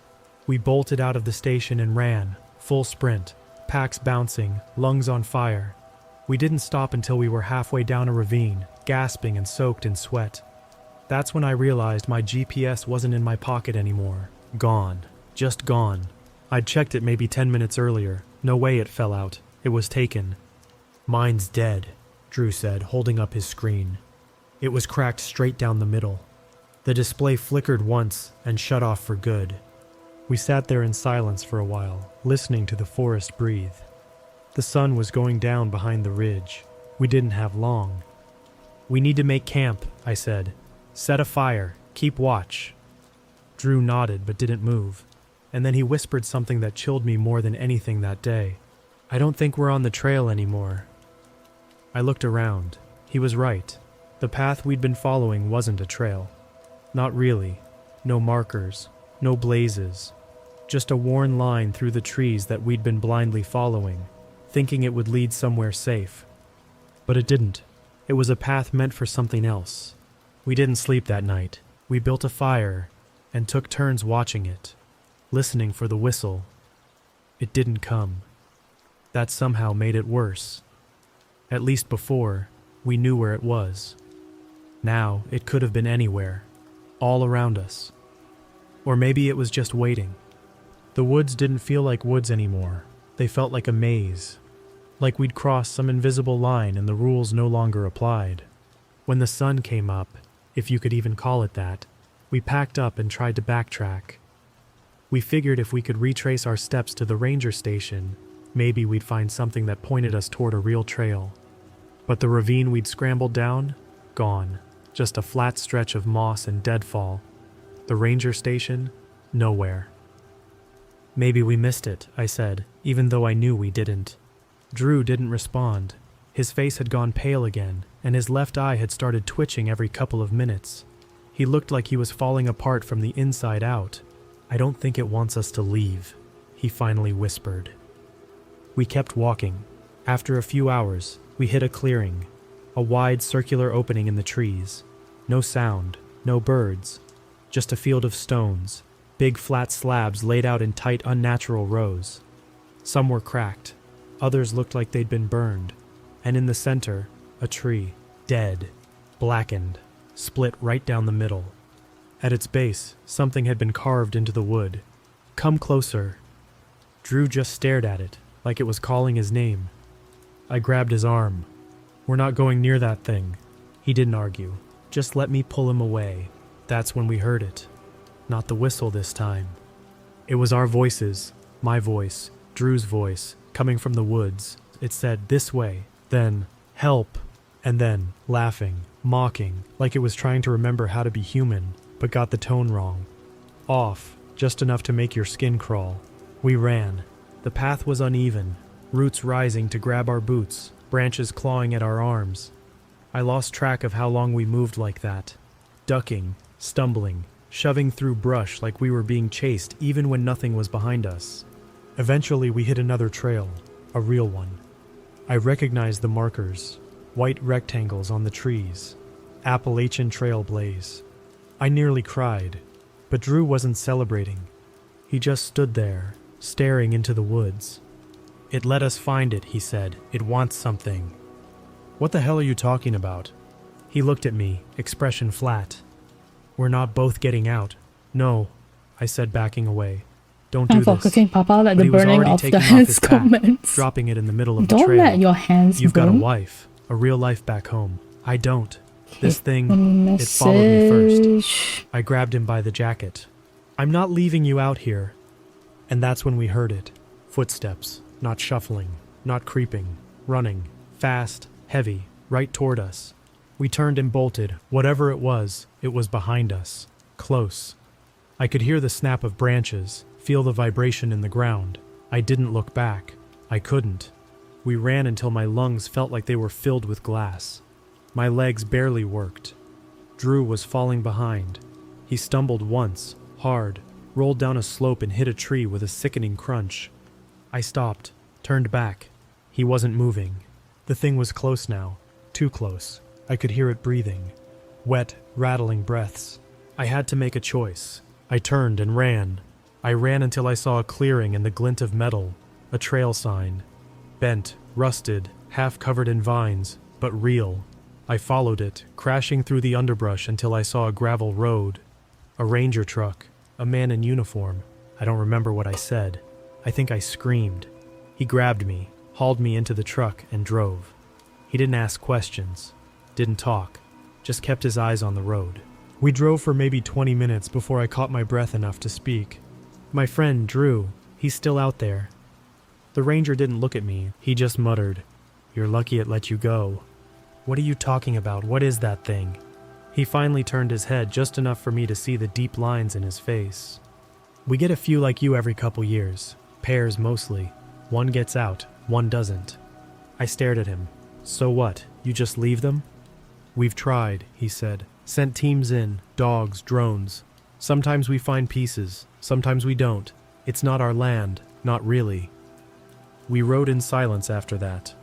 Back at the station, they gave me water, took a statement I barely remember giving, told me someone would look into it, but I could see it in their eyes.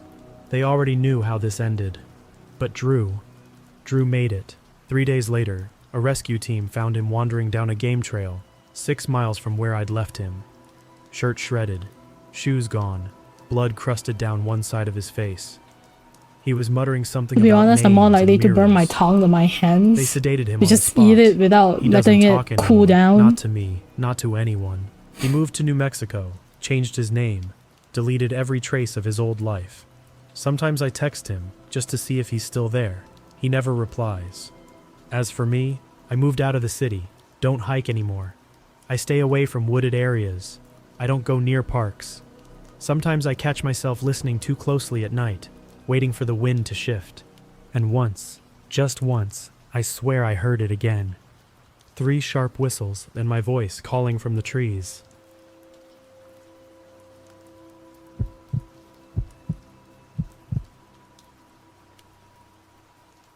I didn't grow up with ghost stories. I didn't grow up believing in curses, forest spirits, or anything that couldn't be measured or explained. My family wasn't superstitious. We were practical. Gotta taste the dish We before I believed in serve what it, we of could course. see, Sure, touch, but you should quantify. still, That's probably blow why I on didn't it. take Everett seriously when he and grabbed my stuff. arm that night, his nails digging into my skin, eyes glassy and wide. If the woods go quiet, you stop. Don't talk, don't run, don't turn around. That's what he told me. I should have listened. Everett lived out past Blue Ridge, in this patch of the Georgia mountains where the trees felt older than time. His cabin was one of those places that never had good cell reception, never got mail delivered directly, and somehow always smelled like damp stone. I'd driven in that afternoon to grab the will paperwork he'd finally gotten around to finalizing. He wasn't dying, but he looked like he was getting there. Thin, pale, like something had hollowed him out from the inside. He wasn't eating. Said the woods had been too loud lately, then too quiet. Whatever the hell that meant. His windows were covered in newspaper and black duct tape. He'd unplugged his fridge, covered all the mirrors, and kept bundles of sage hanging above every doorframe. It looked less like a house, and more like a bunker for someone who thought the trees were conspiring against him. When I asked about the blackout curtains, he just said, "They don't like to be watched." I laughed. He didn't. When I stood up to leave, Everett didn't follow me to the door. He jumped ahead of me and blocked it, clutching the frame like he thought it might vanish if he let go. "Just stay the night," he said. "I'll drive you back at first light. It's safer that way." "It's 1.5 miles, I said. "I know the trail. I've done it 100 times. I'll be home in less than an hour." Everett stepped aside, but not before pulling something from his pocket. A small cloth pouch tied shut with a knot of red twine. "Take this," he said. "Don't open it. Don't lose it." "What is it?" "Salt, bones, a few teeth, stuff it doesn't like." I shoved it in my jacket just to make him feel better, and promised to text when I made it back to the trailhead. He didn't smile, didn't even wave, just stood there on his porch as I walked off, eyes locked on the tree line like he expected it to move. And for a while, everything was fine. The trail was familiar, narrow, winding, but clearly marked. Light bled through the trees in thin golden strands, and the air was crisp, still clinging to that late autumn chill. I kept a steady pace, earbuds in, just wanting to get home before my mom started blowing up my phone. I was about a 1/4 mile in when I noticed it, the silence. Not the peaceful kind either. The kind that makes your stomach tighten before your brain even catches up. No wind, no crunch underfoot. Even my own footsteps sounded muted. I paused, pulled out one earbud, and realized the forest wasn't just quiet, it was dead. No birds, no insects, nothing. I don't know how long I stood there before I realized I was holding my breath. I took a step forward, something shifted in the corner of my vision. Just trees. Another step. A low, creaking noise echoed from behind me, like a tree groaning under its own weight. I kept walking. That's when I smelled it. Something foul, heavy, and sweet, like meat left in a plastic bag on a hot day. It hit my nose like a slap and lingered in the back of my throat. I covered my mouth with my sleeve, eyes watering. I don't know why I looked left. Maybe instinct, maybe stupidity. But through the thick brush, just past the slope of the ridge, I saw something standing between two trees. At first, I thought it was a person, just a man watching me from a distance. But it didn't move. It didn't breathe. Its arms were too long, hands drooping low enough to brush the tops of its knees. The legs were bent like a deer's, and its skin, what I could see of it, looked leathery, like it had been stretched too tight over the bones. And its face, God, its face. It had a mouth, a human one, full of teeth, too many teeth, and eyes like open coals glowing just faintly in the dimming light. Like they weren't reflecting light but making it. I blinked. It was gone. I laughed, mostly out of panic, and forced myself to keep walking. I told myself I'd imagined it. Some illusion from the shadows, my brain playing tricks. That's what I told myself. That's what I needed to believe. Because if I didn't, I'd have to accept that Everett wasn't crazy, that he was right, that there's something in those woods that watches you when the air goes still. My shoe came untied about halfway through. I bent down to fix it, hands shaking more than I'd like to admit. As I did, something snapped in the trees ahead. Not a twig, a crack, like something heavy had stepped on a branch without caring how much noise it made. I froze. Another snap, this time closer. I stood up fast, tied or not, and started walking. Not running, just walking. That's what Everett said, right? Don't run, don't talk, don't look back. I tried to hum, keep myself calm, but even my voice sounded swallowed up, like the trees were listening. Then I heard it, singing, low, feminine. No words, just a tune, carried by a voice that sounded human, almost, but there was something off. Notes held too long, vibrato where there shouldn't be any. A voice that sounded practiced, like it had learned the song by watching people sing, but never tried it until now. It came from behind me. I didn't turn around. The sound moved, circling to my right, then to my left, then above. I told myself it was an echo, just sound bouncing off rocks or cliffs or whatever. But the air was too flat, too thick. That's when I felt the breath, hot and rancid, hitting the back of my neck like someone was standing an inch behind me. I closed my eyes, took one step forward, then another. The singing stopped. Everything stopped. I heard my own heartbeat pounding in my ears, heard the crunch of gravel beneath me again finally, like the trail had come back online. I opened my eyes and nearly cried from relief when I saw the old mile marker nailed to a tree ahead. I was halfway there. Just keep walking. There's a weird kind of silence that comes after something terrifying.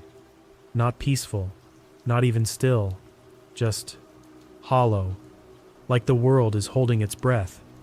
That's what the trail felt like as I passed that old mile marker and stepped deeper into the trees. I kept thinking, just a little farther, but my legs were tight with tension, and my back felt like it was being watched, scanned. I hadn't seen that thing again, but the memory of it was burned into me. That mouth, those eyes, the way it just vanished. I kept my pace steady. No running, no talking, just walking, like Everett said. I even kept my eyes down, watching the dirt, the scattered leaves, the faint depressions in the path. That's probably why I almost missed it. The second mile marker. I blinked at it, confused. It looked exactly the same as the one I'd already passed. Same angle, same faded white numbers, same nail poking out just a little too far. I reached out, hesitating, and ran my fingers along the cracked wood. It was the same. Not just a copy, the same one. I hadn't gone in a circle. The trail didn't loop. There were no offshoots. I knew this part of the AT like the back of my hand, but somehow, I was back where I started. That was the first time I really started to panic. I turned slowly, trying not to make any sudden moves. Nothing but trees. Nothing but mist and the far-off pines. The sun had dipped below the horizon completely now, and the forest was cast in that final blue haze just before full dark. And then I heard the laughter. Children. Not happy laughter, not innocent. This laughter was dry and mean, like kids daring each other to poke a dead animal with a stick. It echoed weirdly, bouncing between the trees in Have short you eaten bursts, anything for breakfast? rising and I falling like ate waves. in the middle I of the froze. night Then it got louder. while you're listening One to voice, then two, Appalachian then more. Trail It sounded like stories. they were running around me, fast. Their footsteps were impossible, light but quick, circling, weaving, closing in. I turned in a slow circle, heart thudding, and still saw nothing. That counts, I guess. Yeah. That's when one of them whispered my Totally name. counts, right? Not screamed, not called, whispered right into my ear. I spun, swinging wildly behind me, but nothing was there. My flashlight nearly slipped from my hand. Another whisper. This time from the other side. Then a giggle, and another voice. My own voice, mimicking the way I'd said I know the trail back at Everett's house. Word for word. Same tone, but it was wrong. A fraction too slow. The cadence just slightly off, like it was trying to understand the way I spoke, but hadn't figured it out completely. I started moving again, fast, not running, but not calm either. Every shadow looked like it was about to reach out and grab me. The trees leaned a little too far into the trail, like they were listening, watching. I pulled out my phone. No service, no signal, just a blinking red battery icon. Figures. Then for a split second I saw myself. At first I thought it was a reflection, a trick of the light. But it was me, my clothes, my face, everything, standing just off the trail to my right. Head tilted, arms limp, a mirror image. Except it was smiling. A big, toothy, unblinking smile that felt like a mask stretched too tight. I didn't scream, I couldn't. My throat locked up. I just stared, heart frozen in my chest, as it raised one hand and slowly mimicked a wave. Then it walked backward into the woods, not turned. Walked backward. Its knees bent the wrong way. I couldn't help it. I ran. I know Everett said not to, but every instinct in my body took over. I tore down the trail, branches slicing at my arms, my jacket snagging on thorns. I couldn't breathe. I couldn't think. I just ran. And then the trail disappeared. It didn't end. It didn't split. It just vanished. One moment it was beneath my feet. The next, I was standing in thick undergrowth, surrounded by trees that didn't look familiar. My flashlight flickered. I turned in every direction. No trail markers, no path, just woods. Endless swallowing woods. The stench returned, coppery, rotting, thick in the air. It clung to the inside of my nostrils. My flashlight flickered again, then died. And that's when I heard it again. The song. Same voice, same lullaby. Only this time it was closer, directly in front of me, and something moved. I don't mean a shadow or a blur. I mean the space in front of me shifted, like the air had folded inward, and something stepped through. A tall, spindly shape emerged from between the trees, its body so thin it looked like it had been starved for years. It walked with this slow, graceful bend, like it was sniffing the air. I didn't breathe. I didn't move. Its head snapped toward me. It had no eyes, just sockets filled with that same burning red glow. The grin widened. Then it started humming. I turned and bolted. I didn't care if I was making noise. I didn't care if it was a mistake. I needed out. The thing didn't chase me with footsteps. It chased me with sound. Every time I thought I'd gotten some distance, it was there again, closer, louder, humming in that same terrible tone that somehow knew every nerve to twist. I stumbled, fell hard, slammed my shoulder into a rock. My flashlight hit the ground and cracked open, the batteries popping loose. My vision swam, and then I felt it, fingers, long, ice cold, wrapping around my ankle. I kicked, screamed. My boot caught something solid and whatever it was let go. I scrambled to my feet and ran. I don't remember the next part clearly, just flashes, trees rushing past, blood running down my leg, a noise behind me like someone breathing through a throat full of water. Then, pavement. Just like that, I was on asphalt. The trailhead parking lot. My car was there, empty, waiting. I collapsed against the hood, crying, shaking. I don't remember unlocking the door, don't remember driving home. The next thing I remember clearly is my bedroom. My bed, my ceiling fan slowly spinning above me, my clothes still damp with sweat and dirt, and something else, something worse. A strip of dirty fabric in my jacket pocket, red and frayed, soaked in something dark. When I touched it, the humming started again, this time from inside my closet. But that wasn't what woke me. It was the humming, low, barely audible, like it was coming through the walls.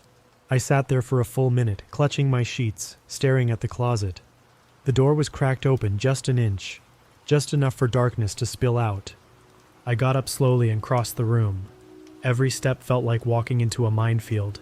I couldn't shake the feeling that something was behind the door, crouched, waiting.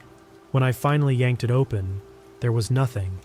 Just clothes, shoes, the usual clutter.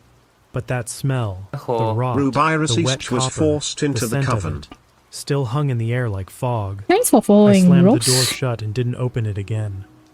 Later that morning, I noticed something else. My backpack was still zipped and untouched from the night before. But when I opened it, there was something tucked inside the main compartment.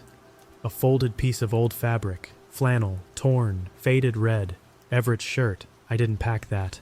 And stitched crudely into the corner, just barely visible in the light, was my name. Not written, not labeled, stitched. The thread was dark and stiff, like it had been soaked in something thick. Blood, maybe, or worse. I dropped it immediately and backed away like it was a live grenade. That was the moment I realized. Whatever I saw out there didn't stay out there. It followed me. The humming returned that night, closer now, inside the house. I tried everything, lights on, windows locked, sage smudging, even salt across the thresholds. It didn't matter. The lights would flicker and dim. The salt lines would smear on their own. And no matter how loud I played music or the TV, I could still hear it, right underneath. The same lullaby looping endlessly. And the laughter, the children, they giggled from under my bed. They whispered from inside the walls. Once I walked into the bathroom and saw handprints on the fogged-up mirror, child-sized, smudged, moving. I stopped looking in mirrors after that. Then Everett showed up, unannounced, just after sunset. I don't know how he got there. His truck wasn't outside. One second I was checking the window, and the next he was knocking at my door. When I opened it, I almost slammed it shut again. He looked off. Not just tired, not just sick, wrong. His skin was almost gray, his eyes sunken deep in their sockets, but somehow glowing faintly beneath the surface. And he was smiling, not a normal smile, one that looked glued in place, like it was stretched too far, too wide. "I forgot to give you the final page," he said, holding up a crumpled envelope. I didn't take it. He tilted his head slightly. "You saw it, didn't you?" I didn't respond. Couldn't. My throat felt like it had been stapled shut. Everett leaned in closer. "I told you not to run." His eyes flashed red. Then he turned, stepped off my porch, and walked straight into the woods behind my house. No flashlight, no hesitation, and vanished. I didn't move Honestly, for hours. I just sat on the couch with every light in the house on, people think clutching a salt fire is poker like it gonna would do any stop good. When I finally stood up to check the ghosts yard, and stuff? there were no footprints. The video. No sign he'd ever been there. And then He tried to protect himself with salt. Something was standing just beyond the tree line. Why Tall, salt? bony, How silhouetted would against the salt night. ever protect It you? waved, slowly, like it was learning. I shut the blinds. After all, That salt night I is dreamed just, of you it, know, of me. But it wasn't me. freaking It was my body. spice. Yes, my face. my It's voice. just But a inside it was spice. something hollow, smiling, hungry. It walked through my house, opened my drawers. The sound isn't touched from my the things, video, it's practiced from my mic. laugh. My mic is And when echoing. it looked in the mirror, Why is it it seemed to echoing? shudder with joy. Then I woke up to find my closet open again. The next few days were a blur. Time stopped making sense. I don't I'd have lose an echo hours at a filter. time. Black out while brushing my teeth, only to come to with the water running and the room It's so dark. random, Uwe. I'd hear myself talking in the other room, but I'd be alone. Once, I woke up outside, just lying on the grass in my backyard, barefoot, my door still locked, and always, that feeling of being watched.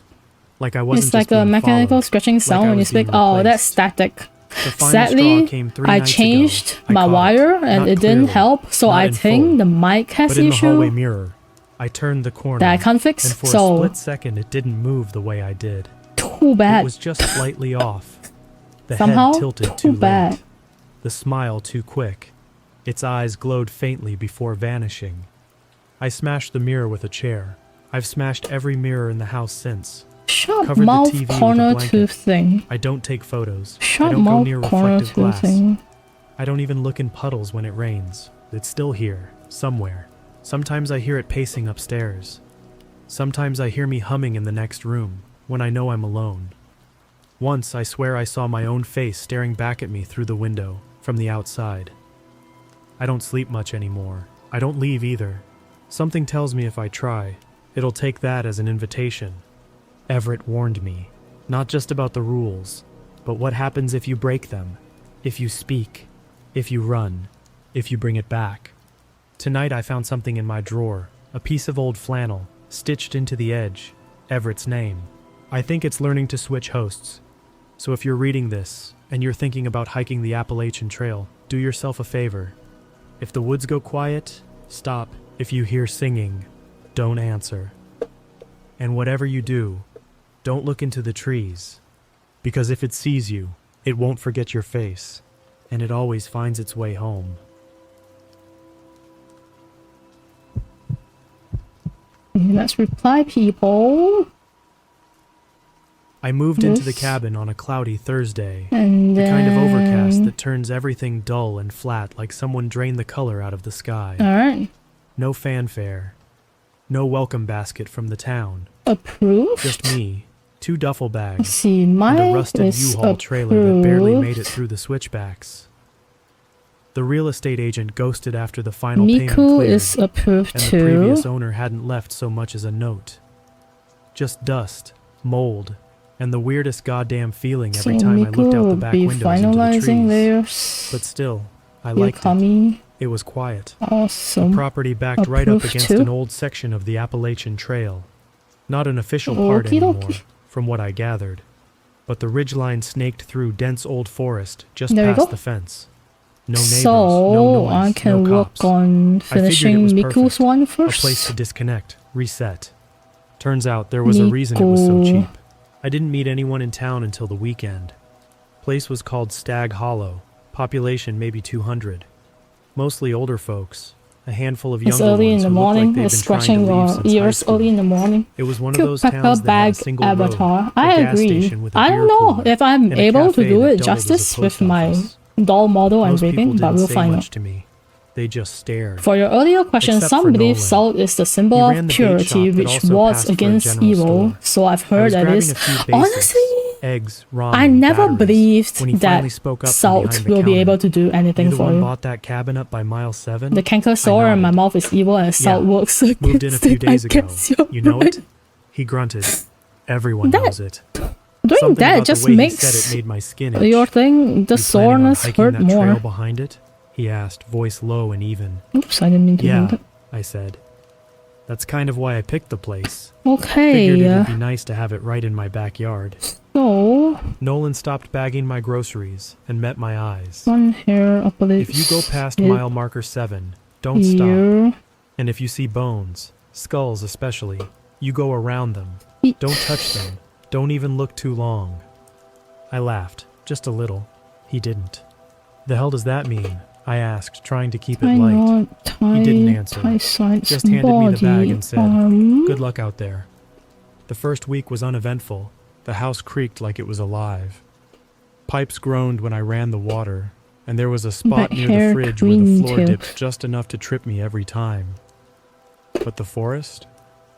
The forest was beautiful. Thick trees, big mossy stones, and the kind of quiet that settles in your chest like a long exhale. I started hiking every morning, just an hour or two, following the trail behind the property, deeper into the Save woods. as PNG, The blazes were faded and half then the trees save were overgrown, as but the path was Photoshop. still there, pressed into the earth Alright. like a vein. I passed mile marker 5 on the second day. A slab of old wood nailed into a tree, barely legible. By the end of the week, I Syun reached isn't the marker only 7. witch here. Witches That's when don't things use started salt. to feel different. There was nothing obvious at first. No jump scares. Alright, we just no wouldn't sprinkle salt on you stillness, and be like, I'm the kind that feels heavy, decursing like the whole you. forest is waiting I'm for something. uncursing you. That's also when I saw the first bones. That's not possible. It was a squirrel, I think.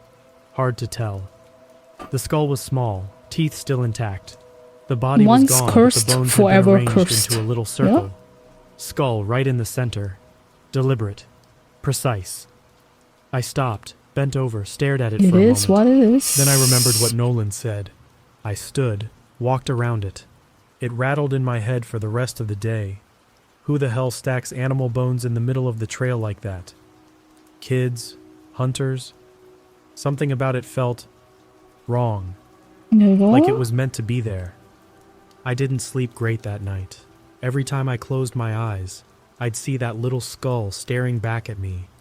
By the following week, they were everywhere. Bird bones strung up in little stick cradle nests, hanging from tree branches.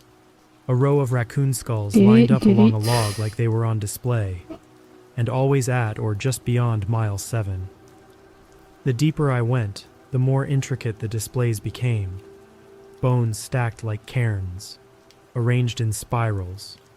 Sometimes there were symbols carved into the dirt, circular, jagged, impossible to make out unless you were looking right at them. I told myself it was some weird forest art thing, that I was being paranoid, but I kept walking around them. Then came the deer skull. Big, clean, no blood. It was resting in the exact center of the path, perfectly positioned, antlers intact. Both eye sockets pointed directly up the trail toward me. I stopped cold. Something about it chilled me. My gut screamed, "Don't touch it." I thought about Nolan's voice, the way it dropped an octave when he warned me. But I was tired, sweaty, annoyed. I grabbed a long stick, hooked it through one of the antler holes, and shoved it off the trail into the brush. "Not today," I muttered, like I was doing a chore. And that's when the forest got quiet. I didn't notice it right away. I was already walking again, maybe 20 or 30 yards down the trail, when I realized there were no birds. No crickets. No breeze. The only sound was my boots crunching dead leaves. Everything else had vanished. I turned around and stared back at the path. I couldn't see the skull anymore, but I felt it, like something was still looking at me.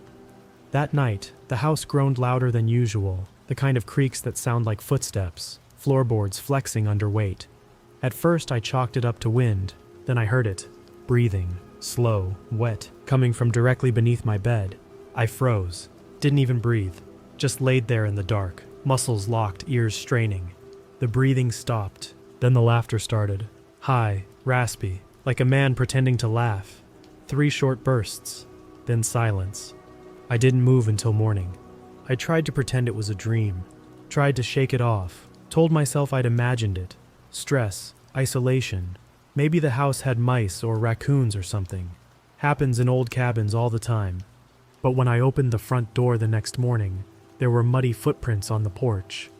Bare, human-shaped, each toe too long and curved. They led straight up to the door and stopped. The porch light burned out 2 nights after the deer skull. I hadn't even touched it. Just opened the door after sunset to check on a noise, and pop, gone.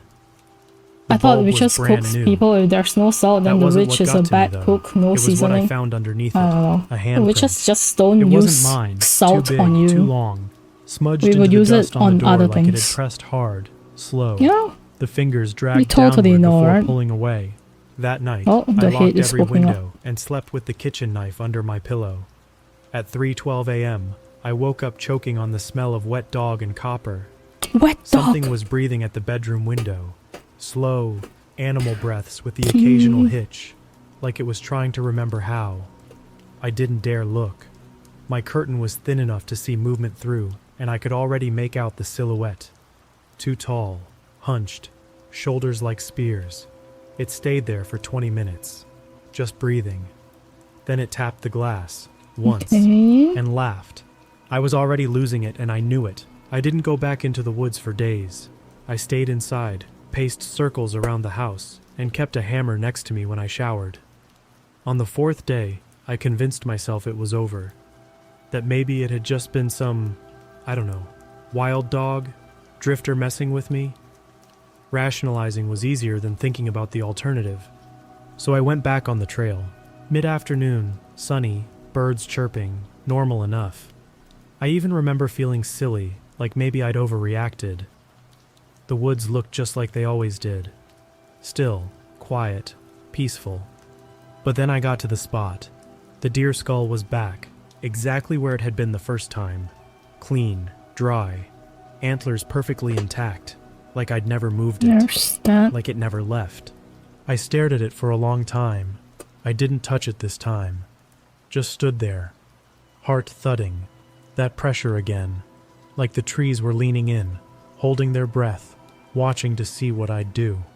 I walked around it, didn't say a word, didn't even curse under my breath, just got off the trail and stepped wide into the undergrowth, ignoring the briars, and got back home fast. That night, it followed me. It started with the scratching, not at the windows, not under the bed, inside the walls, soft at first, like a mouse, then deeper, wet, like something was digging with claws. By midnight, the scratching turned into thuds, something slamming itself against the drywall. I called the sheriff. They sent Deputy Roach. Guy couldn't have been older than 25. Showed up with a flashlight and an empty notepad. Asked if I'd been drinking. No witch will come to your house and throw salt around as if it's going to banish demons. Exactly.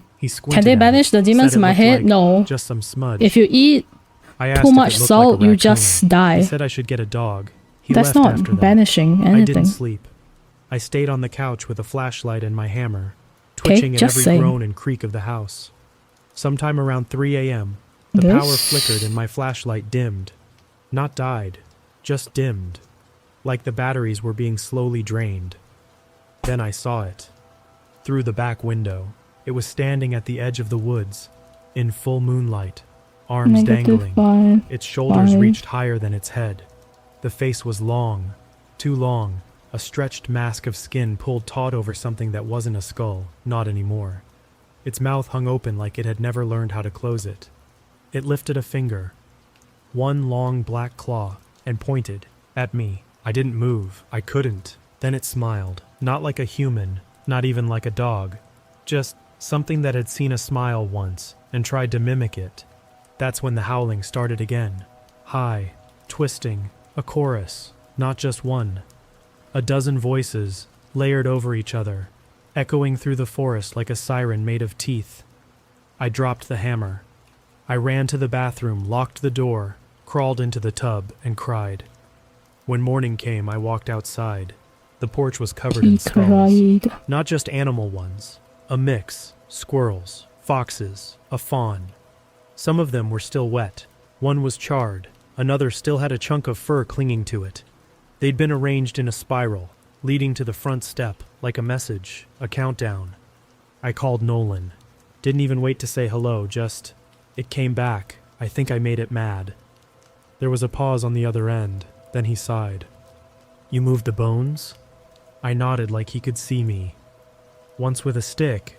The second time I tossed it. Another pause. You need to feed it. I didn't know what that meant. Not at first. You owe it something now, he said. You disturbed the path, broke the order. Same, that time to eat more salt. No, before you know, what is trying to die of answer. Just said, too much salt intake is gonna take you a long ass time. The drive to town felt like years. That's what I'll tell you. And I kept catching movement in the rearview mirror. Not cars, not animals. Something running alongside me just out of frame. When I pulled into the gravel lot behind Nolan's store, he was already outside, smoking, pacing. He handed me a grocery bag, slick and wet. Inside were raw steaks. It's okay, long time means more food. Yeah, then you'll probably just die of normal old age. Sunset. Lay these down on the dirt. Don't say a word. Don't look back. No matter what you hear, feel, or think you see. You walk home, you lock your doors, and you wait. That's it? I asked, clutching the bag like it might bite me. That's your apology, he said. Won't fix what you did, but it might buy you a little time. I waited until sundown. The woods were colder than usual. Dead quiet, no insects, no birds. Even the wind felt muffled. I walked past marker 7 and kept going. 10 minutes in, I stopped at a clearing just off the trail, laid the stakes on the ground, backed up slowly. Then I heard it, breathing, fast, hungry, wet, followed by something heavy crashing through the undergrowth. It's going to be agonizingly painful. Yeah, if you eat too much salt, high chances you get high blood pressure. And then you need to take medicine. And then the medicine is going to slowly kill your kidney. And then if your kidney dies, more suffering, you know? Twigs snapping inches from my heels, but I didn't look. And stuff. Not once. When I burst through the tree line and reached the porch, I turned the handle, slammed the door, and locked it. Something slammed into the wood hard enough to knock the pictures off my walls. It didn't stop for hours. I didn't sleep that night. I sat by the front window with my hammer again, watching, waiting. Sometime near dawn, the forest quieted, and then it stepped onto the porch. Fun. Not the creature, a skull, just one, placed neatly at the center of the welcome mat. But this one had a name carved into it. Mine. The skull with my name carved into it didn't bleed, but I swear I could still smell the iron. It was fresh, not boneyard dry like the others. The letters were carved deep, John, rough and jagged, like whatever did it had claws instead of fingers. I left it on the porch and drove straight to town, running 2 red lights and nearly skidding out on the gravel at the bottom of the hill. I didn't stop at my usual spots. I didn't even glance at the gas station. I went straight to Nolan. When he opened the door and saw me, he didn't look surprised. He didn't even ask. They gave you a name skull, didn't they? I nodded, jaw locked, knuckles white on the steering wheel. That means they're keeping track. You're marked now. That's not a warning anymore. That's a countdown. There's a term the locals use, hollow ones. They don't call them skinwalkers or wendigos or demons, just hollow ones. Because that's what they are, empty. Vessels for something that doesn't belong in this world. Things that slip through when the veil thins. Old forest spirits turned feral, or maybe something older than spirits.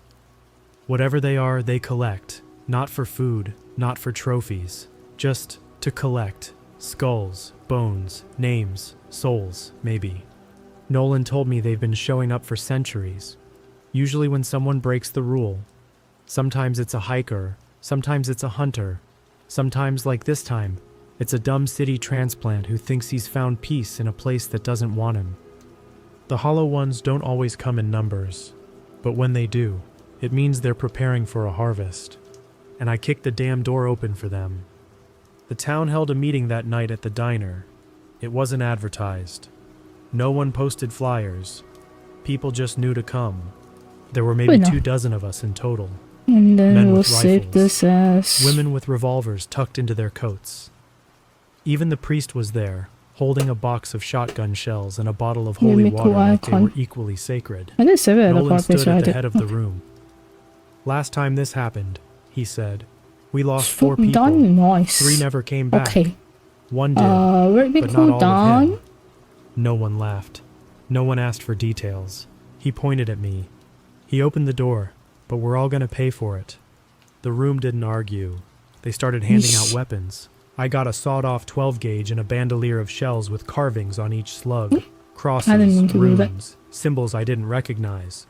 One woman, Ruth, handed me a flask and told me to drink. It tasted like ash and burned all the way down. For protection, she said, and to make you smell wrong to them. What happens if it doesn't work? I asked. Then you'll scream less when they drag you. We headed out before sunset. The forest didn't wait. Halfway up the trail, the birds stopped. Then the wind died, and then the trees began to groan. Not from wind, but from pressure, like something massive was pressing down on the whole mountain. We set up a perimeter near the clearing past mile marker 7. 6 men and women to a ring, the priest in the center murmuring over a makeshift altar made of stone and bone. Paper shots And then we heard it. approved. Laughter, not from one direction, from all of them. High-pitched, too human to be animal, too wrong to be human. Some laughed in gasps. Others mimicked cries for help. Then the lights died. Alright. Flashlights blinked out. Lanterns guttered. The fire pit blew cold in a split second. They were here. The first one we saw was tall, 8 feet, easy, thin as a scarecrow, arms dangling to the knees, skin like ash bark, a skull for a face, but not worn like a mask, fused to it, bone where cheeks should be, empty sockets leaking black. Ruth shot first. The blast shredded the thing's chest, but it didn't fall, just screamed, the sound like a train screeching against metal, and charged. It took 4 people to bring it down. 2 shotgun blasts, a hatchet to the neck, and Nolan emptying a revolver into its back. It melted, not like flesh, like candle wax, dripping into the dirt and hissing as it vanished. The others came after that, fast, loud, hundreds of footsteps pounding through the underbrush, shapes flashing between trees, crawling, leaping, dragging twisted limbs behind them. Some ran on all fours, some walked like humans. One slithered. All of them had faces like cracked porcelain and jaws too wide. We fought. It wasn't war, it was survival. Bullets tore through the trees. The priest screamed until something dragged him away mid-prayer. Someone else got taken up into the trees so fast they didn't even get to fire a shot. Great progress. I saw Nolan go down. One of the creatures leapt onto but him, I will be ending here his though. Shoulder with a mouthful of glass-like teeth. I'm glad I managed to finish quite a few. To shoot it off him. He was bleeding bad. Next time is to finish more of the others. Don't let them get behind you. I dragged him toward the center of the clearing where the altar had been, but it was gone now, just shattered stone and blood. All around us, the hollow ones laughed. It wasn't just a hunt. It was a game to them. They pushed us back, herded us, cornered us like cattle. I'll see you guys one next by time. One, I don't know when fell. next time is, but I'll see you guys next time. In a blink. Bye Some bye. didn't even scream. Bye bye. I fired until I ran out of shells. Nolan handed